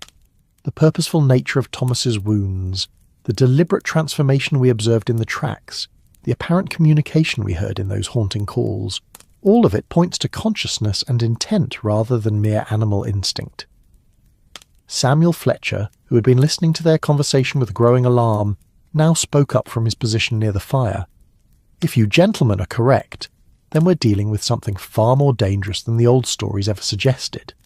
A creature with the cunning of a man and the physical capabilities of a great predator." "Indeed," Holmes said quietly, "which is why we must approach tomorrow's investigation with extreme caution and thorough preparation." As the evening progressed and the other patrons of the inn gradually made their way home to their cottages, Holmes outlined his plans for the following day. They would return to the forest better equipped, with cameras to document the physical evidence, measuring instruments to record the dimensions of the tracks and claw marks, and materials for taking plaster casts of the most significant prints. "I also believe we should attempt to observe the stone circle during the hours of darkness," Holmes said, his voice carrying the excitement of a true investigator confronting an unprecedented challenge. "If the local folklore has any basis in fact, then the most significant activity may occur after sunset, particularly as we approach the next new moon." Watson felt his stomach tighten at the prospect of spending a night in the ancient forest, surrounded by whatever forces had claimed Thomas Whitmore's life. but he had accompanied Holmes into danger too many times to hesitate now, regardless of how unusual the nature of that danger might prove to be. Dr. Thornfield volunteered to join their nighttime vigil, arguing that his medical training might prove valuable if they encountered whatever was responsible for the gamekeeper's death. Lord Ashworth also insisted on participating, despite Holmes's gentle suggestion that the older man might prefer to remain in the safety of the village. "These are my lands, Mr. Holmes, and Thomas Whitmore died in my service.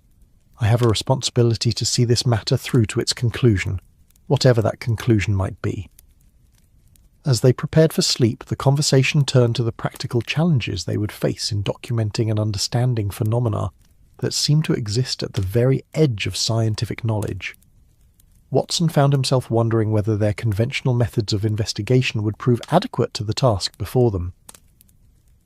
"Holmes," he said as they climbed the narrow stairs to their rooms, "what if we discover that the local folklore is essentially accurate?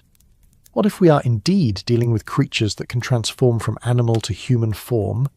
Holmes paused at his door, his hand on the brass doorknob that had been polished smooth by generations of travellers. In the dim light of the corridor, his sharp features appeared more angular than usual, and his grey eyes held depths that seemed to reflect mysteries Watson had never imagined. "Then, my dear Watson, we shall document that reality as carefully and scientifically as we have documented every other unusual phenomenon we have encountered in our years together. The truth, whatever form it takes, deserves our most rigorous attention and respect." The night passed restlessly for all the investigators, with the haunting calls from the forest continuing intermittently until nearly dawn. Watson found himself lying awake for long hours, listening to the wild symphony that echoed through the darkness, and wondering what morning would reveal about the ancient secrets hidden in the depths of Blackwood Forest. When dawn finally broke grey and misty over the Yorkshire countryside, it found the four men already dressed and preparing for another day of investigation. Mrs. Hartwell had prepared a substantial breakfast, but Watson noticed that their appetites were subdued, as if the weight of what they might discover had settled upon them all like a heavy blanket. The morning light revealed new details about their surroundings that had been hidden in the previous day's shadows. The village of Blackwood seemed smaller somehow, dwarfed by the vast presence of the ancient forest that loomed over it like a green-black wall. The cottages, with their thatched roofs and diamond-paned windows, appeared fragile and temporary in comparison to the timeless presence of the woodland. Holmes had spent part of the early morning hours studying local maps and historical documents that Lord Ashworth had brought from his manor house library. Now he spread these materials across the inn's common room table, pointing out details that supported his growing theories about the case. "Look here," he said, indicating a map that dated back over 2 centuries. "The boundaries of Blackwood Forest have remained essentially unchanged for hundreds of years. But notice these notations along the edges, references to forbidden areas and places of ancient power. Your family has known about the unusual nature of this woodland for generations, Lord Ashworth." Lord Ashworth nodded gravely, his weathered face showing the strain of confronting family secrets he had hoped never to acknowledge. "My ancestors left extensive records, Mr. Holmes, though they were careful to couch their observations in language that would not invite scepticism from outsiders. They speak of guardians of the old ways and creatures that bridge the worlds of man and beast." Dr. Thornfield looked up from his own preparations, which included a comprehensive medical kit and several bottles for collecting specimens. "Are you suggesting that previous generations of Lord Ashworth's family had direct experience with whatever we encountered yesterday?" "The historical records strongly suggest regular contact," Holmes replied, "but they also indicate that some form of accommodation or understanding was reached. The deaths, when they occurred, seem to have been connected to violations of specific boundaries or protocols." Watson felt a growing sense of unease at the implications of Holmes's research. "Holmes, are you saying that Thomas Whitmore's death might have been the result of crossing some invisible line, breaking some ancient agreement?" "It's possible, Watson. The gamekeeper was an experienced woodsman who knew the forest intimately. Seems unlikely that he would have stumbled accidentally into danger. More probably he discovered something that required investigation, something that led him to venture into areas or situations that had been forbidden for good reason. Samuel Fletcher, who had been listening to their conversation while nervously fingering his blackthorn walking stick, now spoke up with obvious reluctance. "There's something I didn't mention yesterday, gentlemen. Something Thomas told me during that last conversation, when he came to me so troubled about what he'd seen in the forest." Holmes's attention focused on the old man with laser intensity. "What did he tell you, Mr. Fletcher?" "He said he'd found evidence of poaching, as I mentioned. But it wasn't ordinary poaching. Someone had been taking deer, but leaving behind only certain parts. The hearts, the livers, specific organs that have significance in the old rituals. Thomas thought it might be connected to some sort of cult or secret society, people from outside the area who had learned about the ancient traditions." The implications of this revelation sent a chill through the room.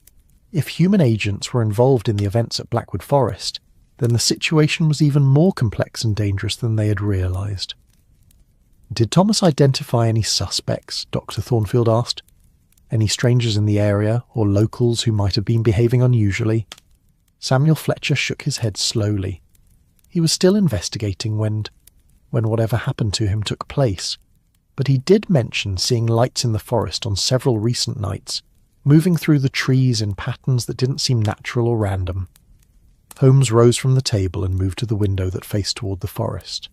The morning mist was beginning to lift, revealing the ancient woodland in all its mysterious grandeur. The great trees stood like sentinels against the grey sky, their branches intertwined in patterns that seemed to form symbols and messages readable only by those who understood the forest's ancient language. "We are dealing with a convergence of factors," Holmes said quietly, his voice carrying the tone Watson recognised as his friend's deductive reasoning process at work. "Ancient sites of power, creatures that may exist at the boundary between myth and reality, and human interference that may have disrupted long-standing balances or agreements. The result is a situation that threatens not only individual lives, but the stability of forces that have been contained for centuries." Lord Ashworth joined Holmes at the window, his own gaze fixed on the forest that had been both the pride and the burden of his family for generations. "What do you propose, Mr. Holmes? How do we investigate something that exists partly in our world and partly in realms we don't fully understand?" "We proceed with scientific rigour, but we also respect the possibility that science as we currently understand it may prove inadequate to the task. We document everything, we test every hypothesis, and we remain open to evidence that challenges our preconceptions about the nature of reality." The party that set out from Blackwood Village for their second day of investigation was considerably better equipped than they had been the previous morning. In addition to their personal items, they carried cameras, measuring instruments, materials for making plaster casts, and sample containers for collecting any physical evidence they might discover. Dr. Thornfield had also brought along a small arsenal of medical supplies, including powerful sedatives and stimulants that might prove useful if they encountered the creatures responsible for Thomas Whitmore's death. Watson had insisted on carrying his service revolver, despite Holmes's preference for avoiding weapons, arguing that medical ethics required him to be prepared to defend human life if necessary. The morning air held a different quality as they approached the forest edge, sharper, more electric, as if the very atmosphere was charged with anticipation of what was to come. The great trees loomed larger somehow, their branches seeming to reach toward the investigators with something that might have been welcome, or might have been warning. Samuel Fletcher led them along a different path this time, one that would allow them to approach the stone circle from a new angle while still passing by the ancient oak where Thomas's body had been found. As they walked, Holmes questioned their guide about other unusual locations within the forest, building a comprehensive map of sites that might hold significance for their investigation. "There's Thornfield Beck," Samuel said, pointing with his blackthorn stick toward the sound of a running water somewhere in the forest depths. "The stream that feeds the village wells. It rises from springs deep in the forest, in places that have been sacred since before the Romans came. And there's the Whispering Grove, where the trees grow so close together that even at noon it's dark as twilight." Each location Samuel described seemed to add another piece to the puzzle Holmes was assembling in his remarkable mind. Watson could see his friend's expression growing more focused and determined, as they gathered information about the forest's hidden geography and ancient significance. When they reached the clearing where the great oak stood, Holmes immediately began a more systematic examination of the site than had been possible the previous day. Using his measuring instruments, he carefully recorded the dimensions and positions of the claw marks that scarred the ancient tree, noting details that spoke of incredible strength and precision. Watson observed the spacing of these marks. The creature that made them would have claws at least 6 inches long, set in paws or hands of extraordinary size, and noticed the depth of the gouges in this ancient bark. They were made with tremendous force, but also with deliberate control. Dr. Thornfield was conducting his own examination of the disturbed earth at the base of the tree, collecting soil samples that might contain traces of whatever had killed the gamekeeper. His scientific training was evident in the methodical way he documented each sample and its precise location within the clearing. "I'm finding additional traces of that unusual fur we examined yesterday," he reported, "but also something else. Fragments of what appears to be human clothing, torn to shreds and scattered throughout the area." This discovery added yet another layer of complexity to their investigation. If Thomas Whitmore had been wearing normal clothing when attacked, the presence of fabric fragments was to be expected, but the pattern of distribution and the violent nature of the tearing suggested forces beyond the capabilities of any ordinary predator. Holmes photographed the scene from multiple angles, using techniques he had developed for documenting crime scenes in London. But as Watson watched his friend work, he noticed that Holmes seemed increasingly troubled by what they were discovering. "The evidence continues to point toward intelligence and purpose," Holmes said quietly, studying the photographs through his magnifying glass. "This was not a random attack by a wild animal driven by hunger or territorial instinct. There was intention here, perhaps even ritual significance." As they prepared to continue their journey to the stone circle, Holmes paused for one final examination of the mysterious tracks that had so disturbed Thomas Whitmore. In the better light, and with more time for careful observation, the transformation from animal prints to something approaching human footprints was even more pronounced and unsettling. "Dr. Thornfield, based on your medical knowledge, is such a transformation anatomically possible? Could a creature's bone structure and musculature change so dramatically?" The physician studied the progression of tracks with the intense concentration of a man applying scientific principles to phenomena that challenged every aspect of his training. "Under normal circumstances, Mr. Holmes, such changes would be impossible. The structural modifications we observe here would require alterations to skeletal and muscular systems that could not occur without months or years of gradual adaptation. And yet the evidence is here before us," Watson pointed out. "The tracks exist. The transformation is documented. There must be an explanation, however unprecedented it might be." Holmes nodded slowly, his grey eyes reflecting the filtered forest light as he considered the implications of what they were observing. "Indeed, Watson, and I suspect that explanation lies waiting for us at the stone circle, in whatever forces or phenomena have been contained within that ancient monument for countless generations." The journey deeper into Blackwood Forest took them through terrain that seemed increasingly wild and untouched by human intervention. Here the trees grew so closely together that their branches formed a canopy, nearly impenetrable to sunlight, creating a cathedral of green shadow where sounds carried strangely and distances became difficult to judge. The path they followed was barely visible now, more of a game trail worn by the passage of forest creatures over countless seasons. Moss grew thick on the forest floor, muffling their footsteps and creating an almost supernatural silence that seemed to emphasize their intrusion into this ancient realm. As they walked, Watson became increasingly aware of the feeling that they were being observed.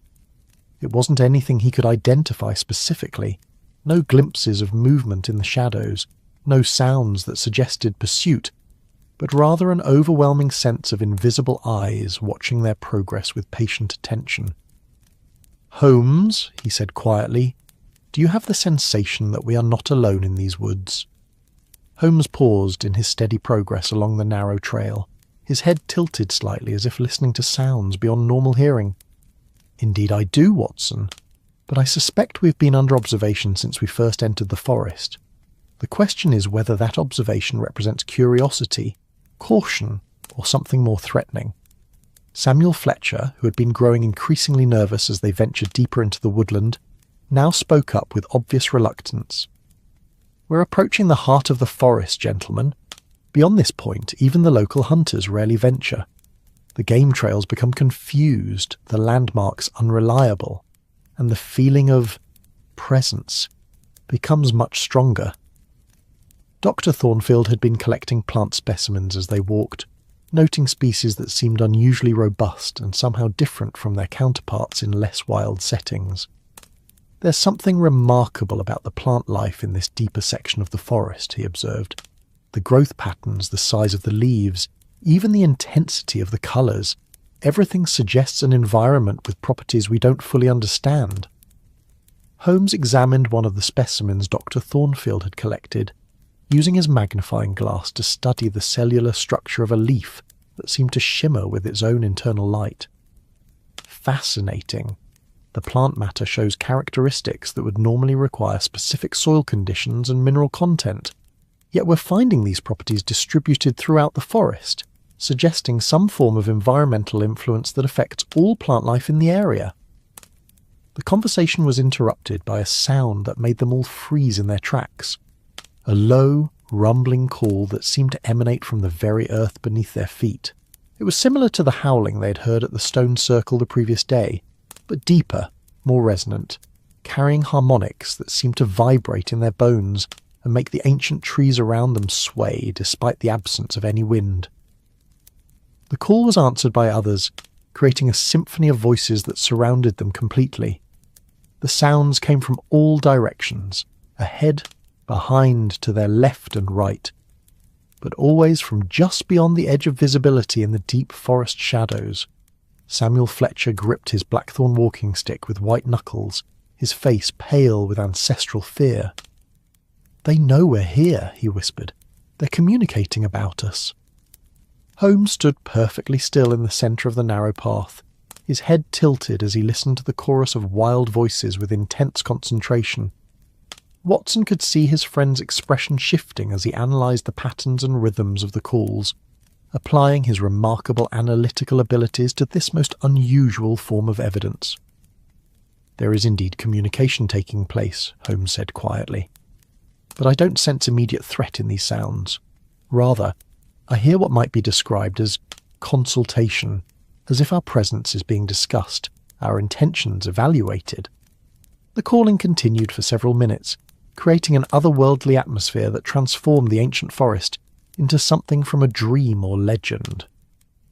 When the sounds finally faded into the green silence, they left behind an air of expectation, as if some important decision had been reached and its consequences were about to unfold.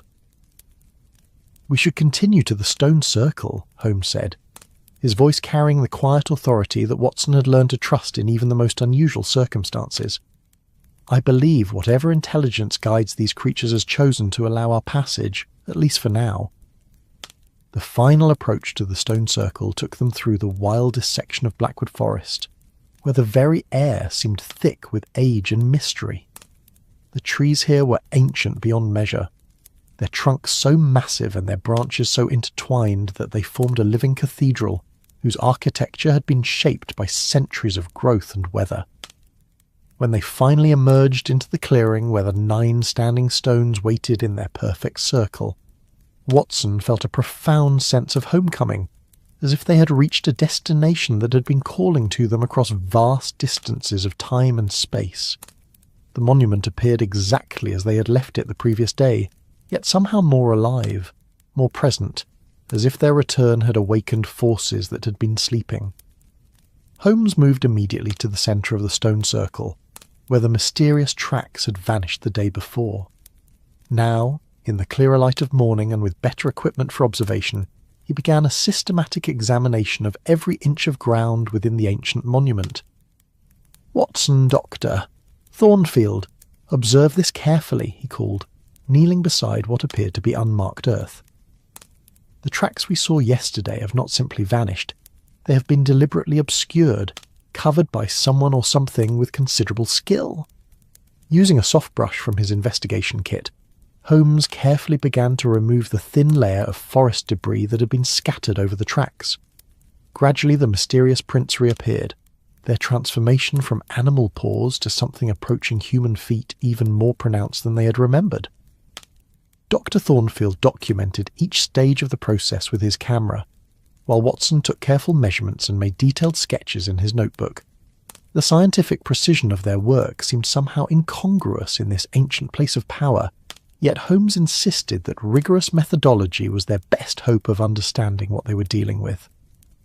The deliberate concealment of these tracks suggests we are indeed being observed, Holmes said quietly, his voice carrying across the stone circle like a whisper in a cathedral. But more than that, it suggests whoever is watching us understands the significance of what we might discover and is taking steps to control that discovery.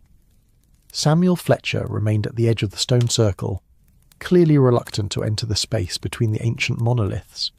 His weathered face showed the strain of lifelong warnings about this place, generations of folk wisdom that counselled against disturbing whatever forces dwelt within the ring of standing stones. "Mr. Holmes," he called from his position near the tree line, "the sun is moving toward afternoon, and we should consider what we plan to do as evening approaches. These woods, they change when darkness falls." Holmes looked up from his examination of the tracks, his grey eyes reflecting the filtered sunlight that fell through the forest canopy. "Mr. Fletcher raises an important point. We have gathered considerable evidence today, but I believe the most significant discoveries await us after sunset. Dr. Thornfield, are you still willing to join us for a night of observation?" The physician nodded, though Watson could see the apprehension in his manner. "Of course, Mr. Holmes. If we are to understand what killed Thomas Whitmore, we must be prepared to observe these phenomena under the conditions in which they naturally occur." Lord Ashworth had been examining the carved symbols on the standing stones with renewed interest, using Holmes's magnifying glass to study details that had been invisible in the previous day's dimmer light. Now he called their attention to a discovery that added yet another layer of complexity to their investigation. "Gentlemen, these carvings are not as ancient as we assumed. Look here, at the base of this stone, there are symbols that have been added more recently, carved with modern tools but following the same symbolic patterns as the original work." Holmes immediately moved to examine Lord Ashworth's discovery, his keen eyes taking in every detail of the newer carvings. The symbols were indeed different from the ancient spirals and interlocking circles that covered most of the monolith's surface, but they shared the same artistic sensibility and seemed to continue the narrative that the original carvers had begun millennia ago. "These additions appear to be perhaps 50 years old," Holmes observed, running his fingers lightly over the carved lines. "Someone with knowledge of the original symbolic language has been maintaining this monument, updating its messages or instructions for more recent generations." Watson joined them in examining the newer carvings, noting their placement at eye level where they would be easily visible to anyone entering the stone circle. "Holmes, do you think Thomas Whitmore might have discovered these symbols? Could his investigation have led him to understand something that made him dangerous to whoever is responsible for maintaining this place?" "It's entirely possible, Watson. A gamekeeper with intimate knowledge of the forest would eventually notice any human activity in this area, no matter how carefully it was concealed. And if that activity was connected to the forces that have killed once..." Holmes left the sentence unfinished, but Watson understood the implications. If Thomas Whitmore had discovered evidence of human involvement in the supernatural events surrounding Blackwood Forest, his death might have been as much about silencing a witness as about protecting ancient secrets. Dr. Thornfield had been collecting samples of the moss and lichen that grew on the standing stones, noting their unusual properties and robust health. "There's something remarkable about the plant life that surrounds this monument," he reported. "The growth patterns suggest soil conditions that would normally be found only in very specific geological settings, yet we're seeing them here in what should be ordinary Yorkshire earth. The stone circle may be affecting its immediate environment in ways we don't yet understand," Holmes suggested. "The ancient builders clearly chose this location for specific reasons, and those reasons may involve natural forces or phenomena that continue to operate today." As the afternoon progressed, and they continued their systematic examination of the stone circle, Watson became increasingly aware of subtle changes in the atmosphere around them. The light filtering through the forest canopy seemed to grow more golden, more charged with energy, and the silence between the great trees held qualities that made ordinary conversation feel like whispered confidences in a vast cathedral. The carved symbols on the standing stones appeared to shift and change as the light moved across their surfaces, creating the illusion that the ancient messages were alive, constantly rewriting themselves to communicate with anyone who possessed the knowledge to interpret their meaning. Watson found himself staring at the spiral patterns until his eyes began to water, as if the symbols were drawing his consciousness into their timeless dance. "Gentlemen," Holmes said suddenly, his voice sharp with discovery, "I believe I have found evidence of recent human activity within the circle." They gathered around Holmes, who was kneeling beside one of the standing stones where the earth showed subtle signs of disturbance. Using his brush and small tools, he carefully excavated a small area, revealing objects that had been deliberately buried at the base of the monument. The items were wrapped in oiled cloth and had been protected from moisture and decay. When Holmes carefully unwrapped them, they revealed a collection of objects that spoke of rituals and practices far older than Christian England: carved bone implements, stones marked with symbols that matched those on the monoliths, and small metal objects that seemed to be keys or talismans of some sort. "These have been placed here recently," Holmes observed, examining the objects with his magnifying glass. "The burial site shows no signs of long-term weathering, and the oiled cloth is of modern manufacture. Someone has been using this stone circle for ceremonial purposes, following traditions that connect directly to the monument's original purpose."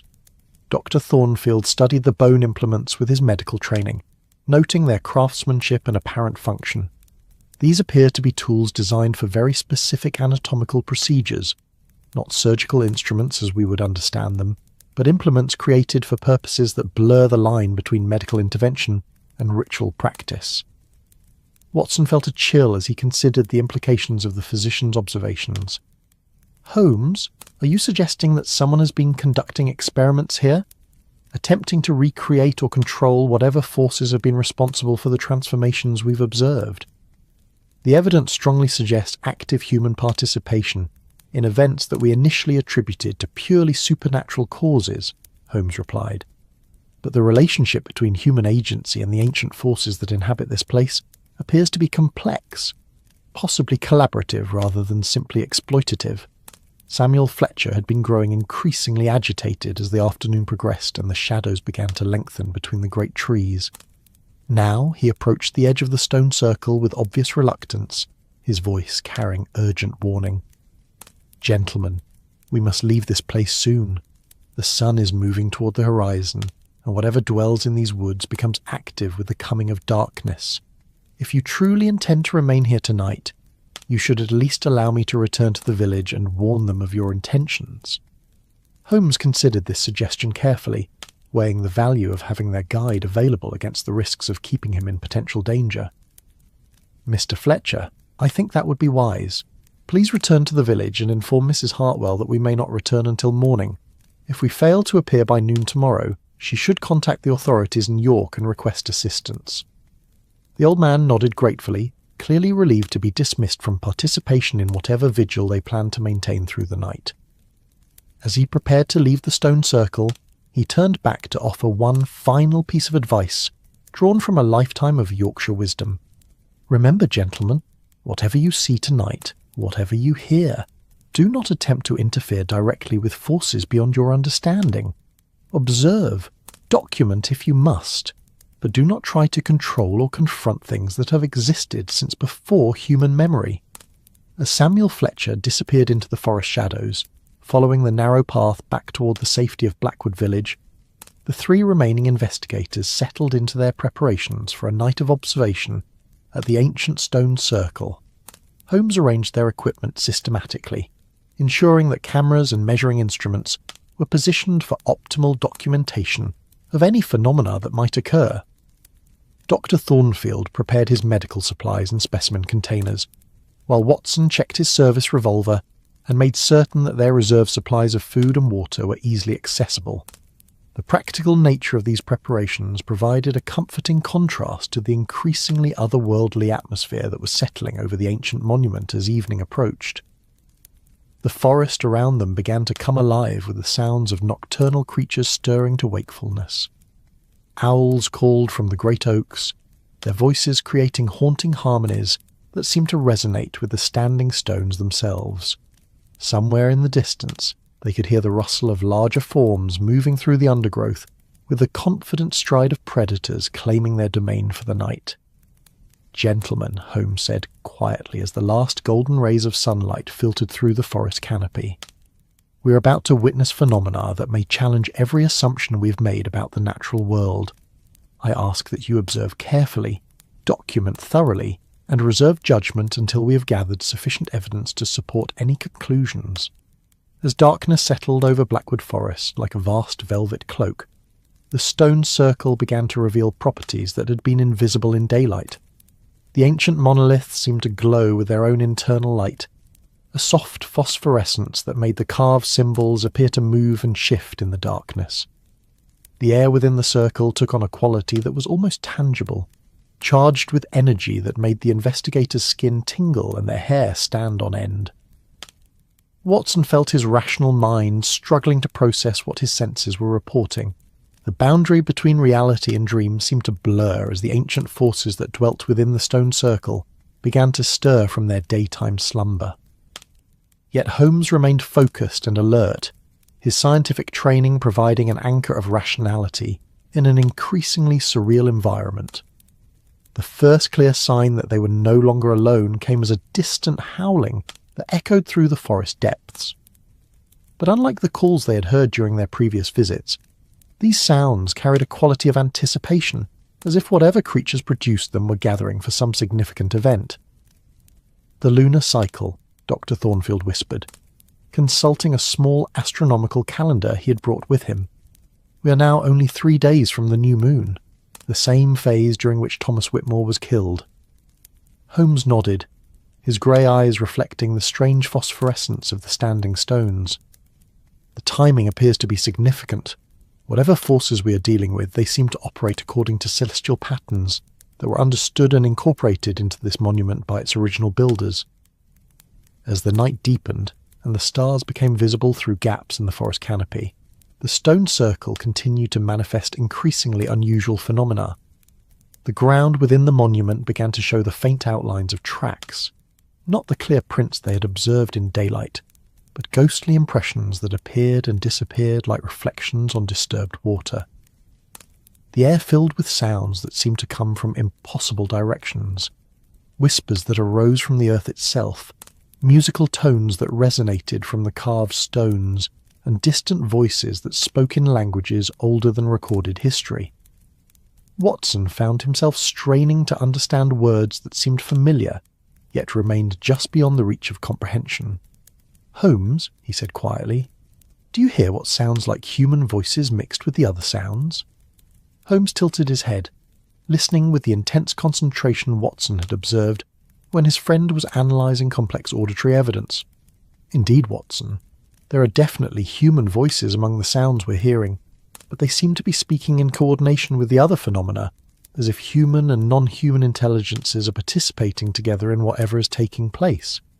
Dr. Thornfield was documenting everything with his camera and notebook, though Watson wondered how much of what they were experiencing could be captured by conventional recording methods. The physician's medical training seemed to be serving him well in maintaining scientific objectivity, despite the increasingly surreal nature of their observations.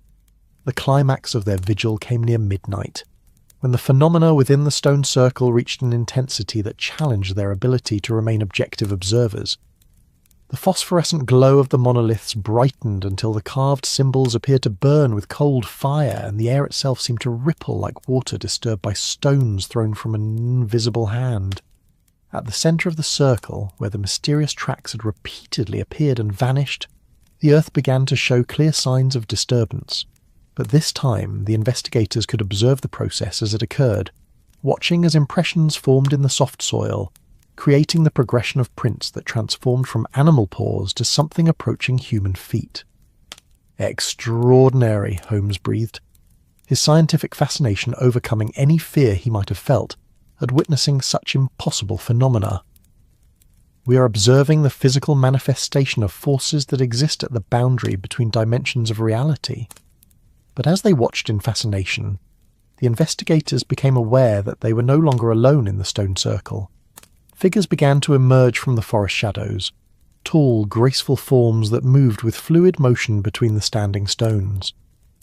In the phosphorescent glow, it was impossible to determine whether these beings were human, animal, or something that transcended such simple categories. The newcomers arranged themselves around the perimeter of the circle, their presence adding to the energy that charged the ancient monument. They made no threatening moves toward the investigators, but their attention was clearly focused on the phenomena occurring at the circle's centre.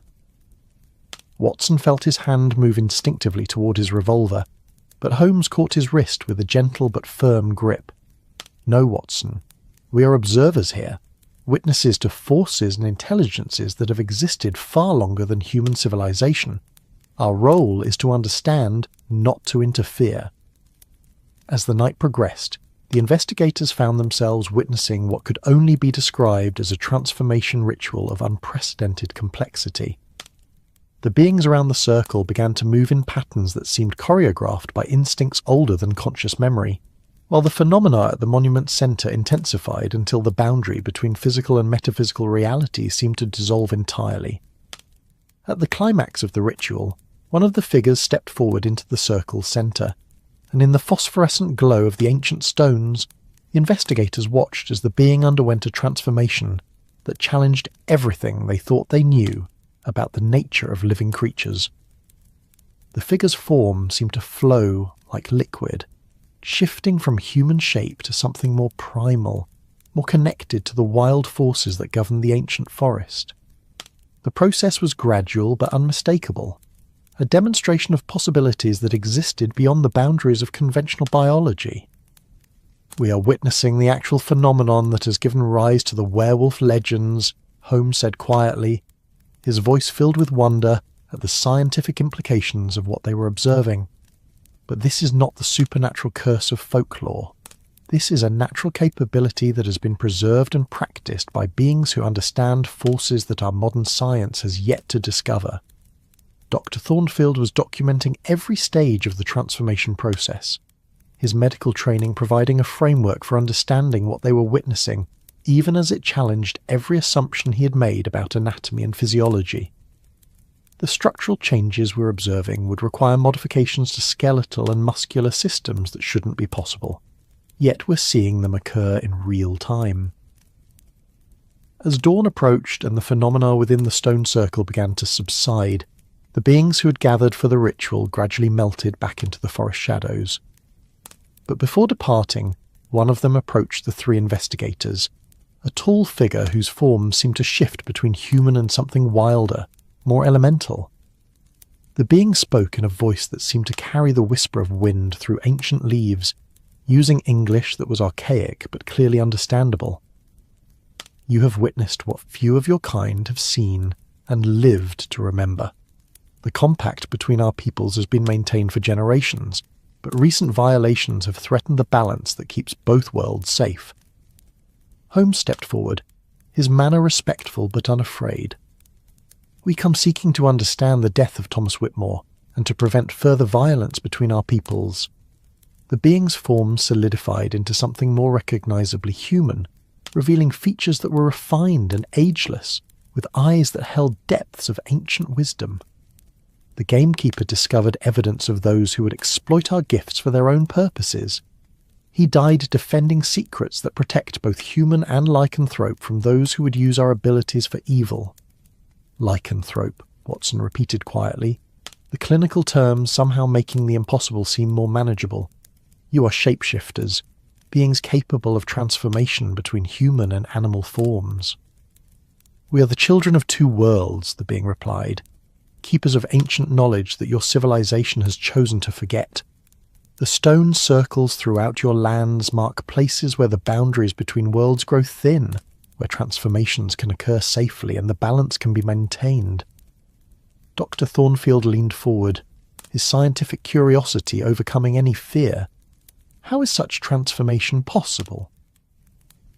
What biological mechanisms allow for such radical structural changes? The lycanthrope regarded the physician with something that might have been amusement. Your science measures only a small portion of what exists, healer. There are forces that flow through all living things, energies that can be shaped and directed by those who understand their nature. The ancient stones focus these forces, making possible what your limited understanding calls impossible. Holmes had been listening to this exchange with intense concentration, his remarkable mind already beginning to formulate theories that could accommodate what they had witnessed within a framework of expanded scientific understanding. You mention violations of ancient compacts. Are there humans who have been attempting to exploit your abilities? The lycanthrope's expression grew darker, and for a moment their form seemed to shift towards something more predatory. There are always those who would steal power they have not earned, who would use gifts meant for harmony to sow discord and violence. Thomas Whitmore discovered evidence of such activities in your human settlements, preparations for rituals that would force transformation upon the unwilling. Forced transformation, Watson asked, horrified by the implications. The violation of natural law, the corruption of sacred gifts for purposes of domination and control. Such practices inevitably lead to madness and death, creating creatures that belong fully to neither world and threaten the safety of both. The conversation was interrupted by the gradual return of normal daylight to the forest, the phosphorescent glow of the standing stones fading as the sun climbed higher above the Yorkshire countryside. The lycanthrope began to retreat toward the forest shadows, but paused to deliver one final warning. The danger is not past. Those who killed your gamekeeper continue their experiments, and they grow bolder with each success. If the balance is to be maintained, if both our peoples are to survive, then the corruption must be stopped before it spreads beyond our ability to contain it. As the being vanished into the forest depths, the three investigators found themselves alone once again in the stone circle, surrounded by evidence of the night's extraordinary events, but struggling to process the full implications of what they had experienced. Holmes was the first to break the contemplative silence that had settled over the monument. Gentlemen, we have witnessed phenomena that require us to expand our understanding of what is possible in this world. But we have also been presented with a very practical problem that demands our immediate attention. Watson nodded, his military training helping him focus on the tactical implications of what they had learned. If there are humans attempting to force lycanthropic transformation, then we're dealing with criminals who possess knowledge of forces that could threaten far more than just the local population. Dr. Thornfield was examining his notes and photographs, trying to document their experience in terms that would be meaningful to other scientists. The medical implications alone are staggering. If transformation between human and animal forms is actually possible through some form of energy manipulation, then our understanding of biology and anatomy needs fundamental revision. All true, Holmes agreed, but our immediate concern must be identifying and stopping whoever killed Thomas Whitmore to protect their illegal experiments. The lycanthrope's warning suggests that the danger is ongoing and may be escalating.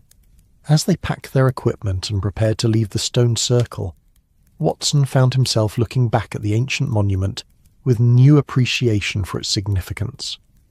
What he'd initially seen as primitive stone carvings now revealed themselves as sophisticated markers of knowledge and power that had been preserved across millennia. The journey back through Blackwood Forest took on an entirely different character in the morning light. The great trees no longer seemed mysterious and threatening, but rather protective, sheltering ancient secrets that required careful guardianship.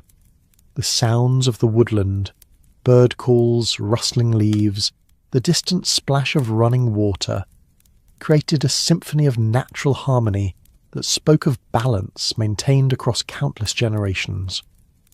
When they emerged from the forest and caught sight of Blackwood Village in the valley below, Watson felt a profound sense of having crossed some invisible boundary, of returning from a realm where different laws governed reality to the familiar world of human civilization.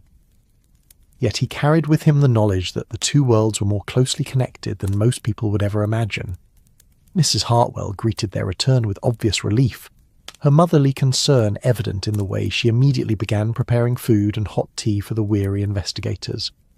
but Watson could see that their hostess was also burning with curiosity about what they had discovered during their night in the forest. "We heard such sounds last night, gentlemen," she said, as she bustled around the common room setting out plates and cups. "Howling and calling that went on for hours, but different somehow from the usual night sounds. More purposeful, if you take my meaning."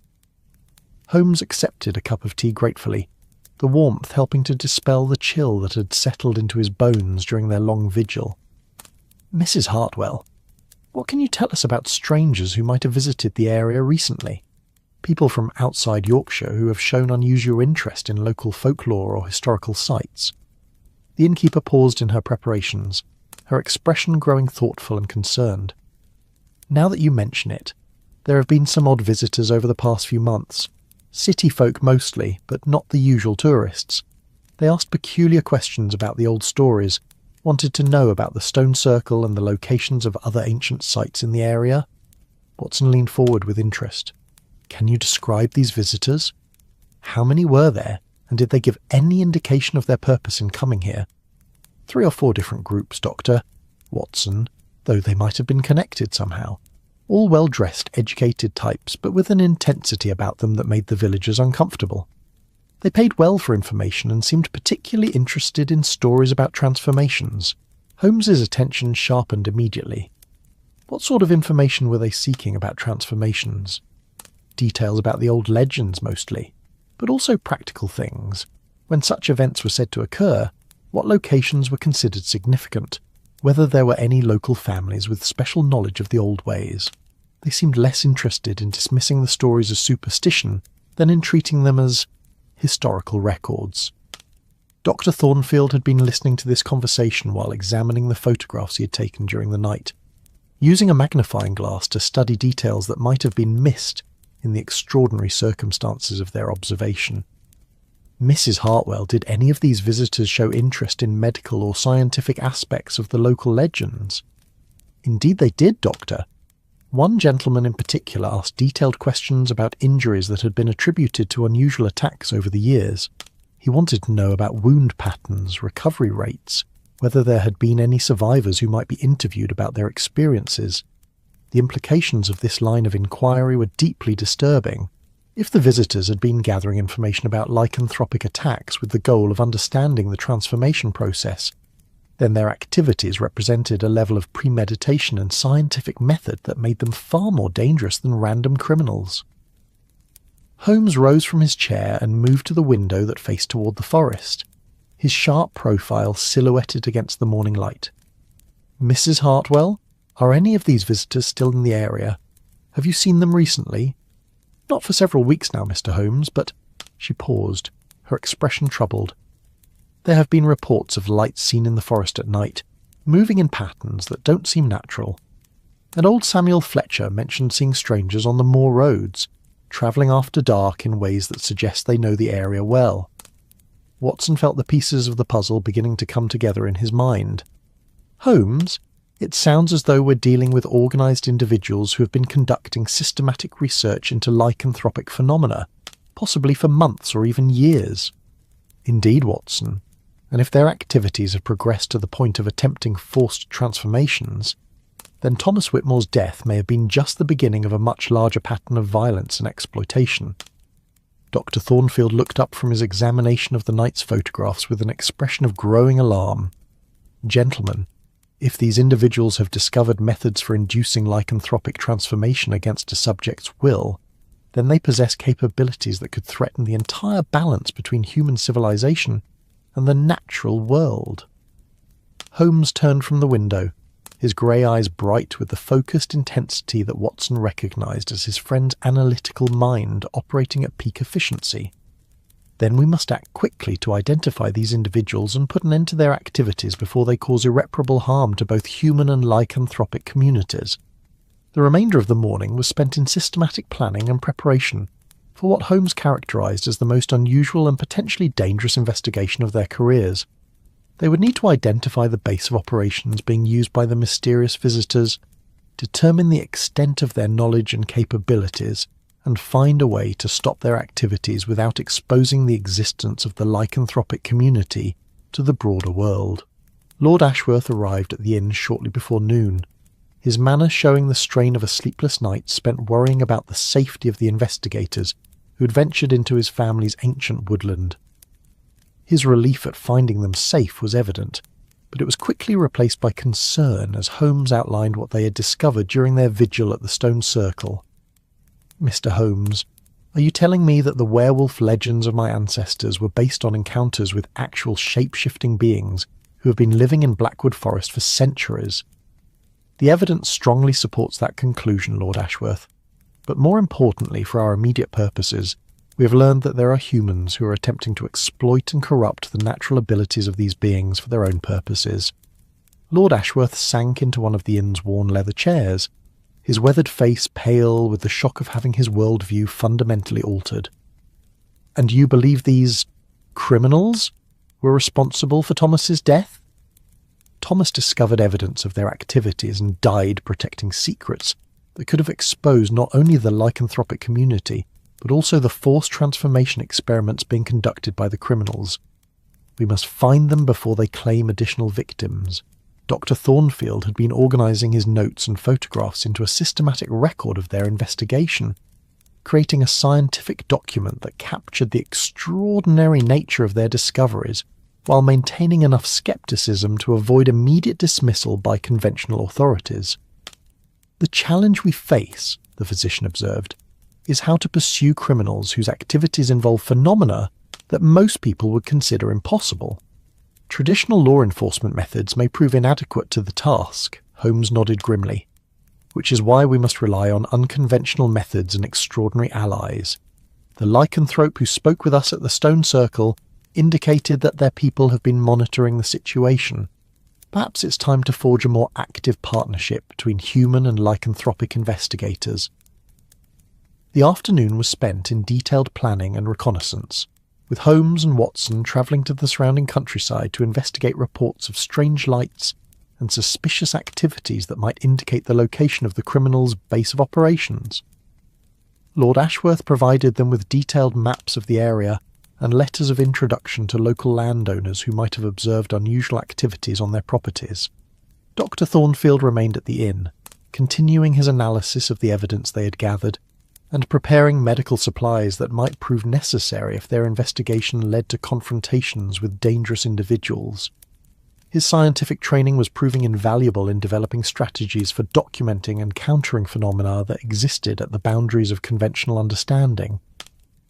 As evening approached and they prepared for what might prove to be the culminating phase of their investigation, Watson found himself reflecting on the extraordinary journey that had brought them from the familiar confines of Baker Street to this remote Yorkshire village, where ancient mysteries intersected with modern crimes in ways that challenged everything he thought he knew about the world. "Holmes," he said as they checked their equipment one final time, "regardless of how this investigation concludes, we have witnessed phenomena that will require us to reconsider fundamental assumptions about the nature of reality itself." Holmes looked up from the detailed map he had been studying, his grey eyes reflecting the lamplight with an intensity that spoke of intellectual excitement despite the dangers they were about to face. "Indeed, Watson, but isn't that the true purpose of investigation, to push beyond the boundaries of current knowledge and discover truths that expand our understanding of what is possible?" As darkness settled once again over Blackwood Forest, and the ancient stone circle began to glow with its mysterious phosphorescence, the investigators prepared to venture forth into a night that would test not only their courage and ingenuity, but their very conception of the world they thought they knew. The moon hung thin and pale above the Yorkshire countryside, its silver light filtering through the perpetual mist that seemed to rise from the earth itself in this ancient corner of England. In the distance, Blackwood Forest loomed like a vast shadow against the star-filled sky, its depths holding secrets that had been whispered through generations of storytellers and preserved in the carved stones of monuments older than recorded history. Tonight would bring revelations that would forever change their understanding of the delicate balance between the world of human civilization and the older, wilder forces that had never truly been tamed by progress and rational thought. And in that revelation, they would discover that truth, as Holmes had always insisted, was indeed stranger than any fiction their imaginations could conceive.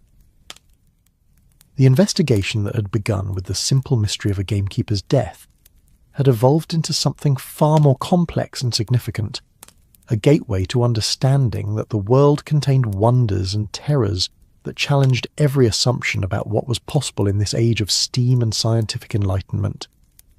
As they stepped out into the mysterious Yorkshire night, guided by ancient wisdom and driven by the relentless pursuit of truth, Holmes, Watson, and their allies moved toward a confrontation that would determine not only their own fate, but the future of two worlds that had coexisted in fragile harmony for countless generations. The story of Sherlock Holmes and the werewolf of Blackwood Forest had become something far greater than any of them had anticipated, a testament to the enduring power of curiosity, courage, and the unshakable belief that understanding, however difficult or dangerous to achieve, was always preferable to ignorance, no matter how comfortable that ignorance might be. In the quiet moments before action, as the investigators made their final preparations for whatever awaited them in the ancient forest, the Yorkshire countryside held its breath, and time itself seemed to pause in anticipation of revelations that would bridge the gap between legend and reality, between the possible and the impossible, between the world as it appeared to be and the world as it truly was. And in that pause, in that moment of perfect stillness between the known and the unknown, the story reached its natural conclusion, not with answers to every question, but with a profound understanding that some mysteries were meant to be lived rather than simply solved, and that the greatest adventures were those that left the participants forever changed by the truths they had discovered in the depths of England's most ancient and mysterious places. The mist swirled gently through the village streets of Blackwood, carrying with it the sense of wood smoke and wild things, of ancient stones and timeless secrets, of a world where magic and reality danced together in the silver moonlight, forever and always, in the dreams of those who dared to venture beyond the boundaries of the ordinary and into the realm where stories became truth, and legends walked the earth in forms both beautiful and terrible. That's the end of tonight's journey. Are you listening from the quiet hills of Edinburgh, the glowing streets of Seoul, the misty shores of Vancouver, or the lantern-lit nights of Marrakesh? If this tale brought you peace, like the story and subscribe for more twilight wanderings. Wrap yourself in warmth, let your thoughts drift, and rest easy. Wherever you are in the world, sleep well, and until next time.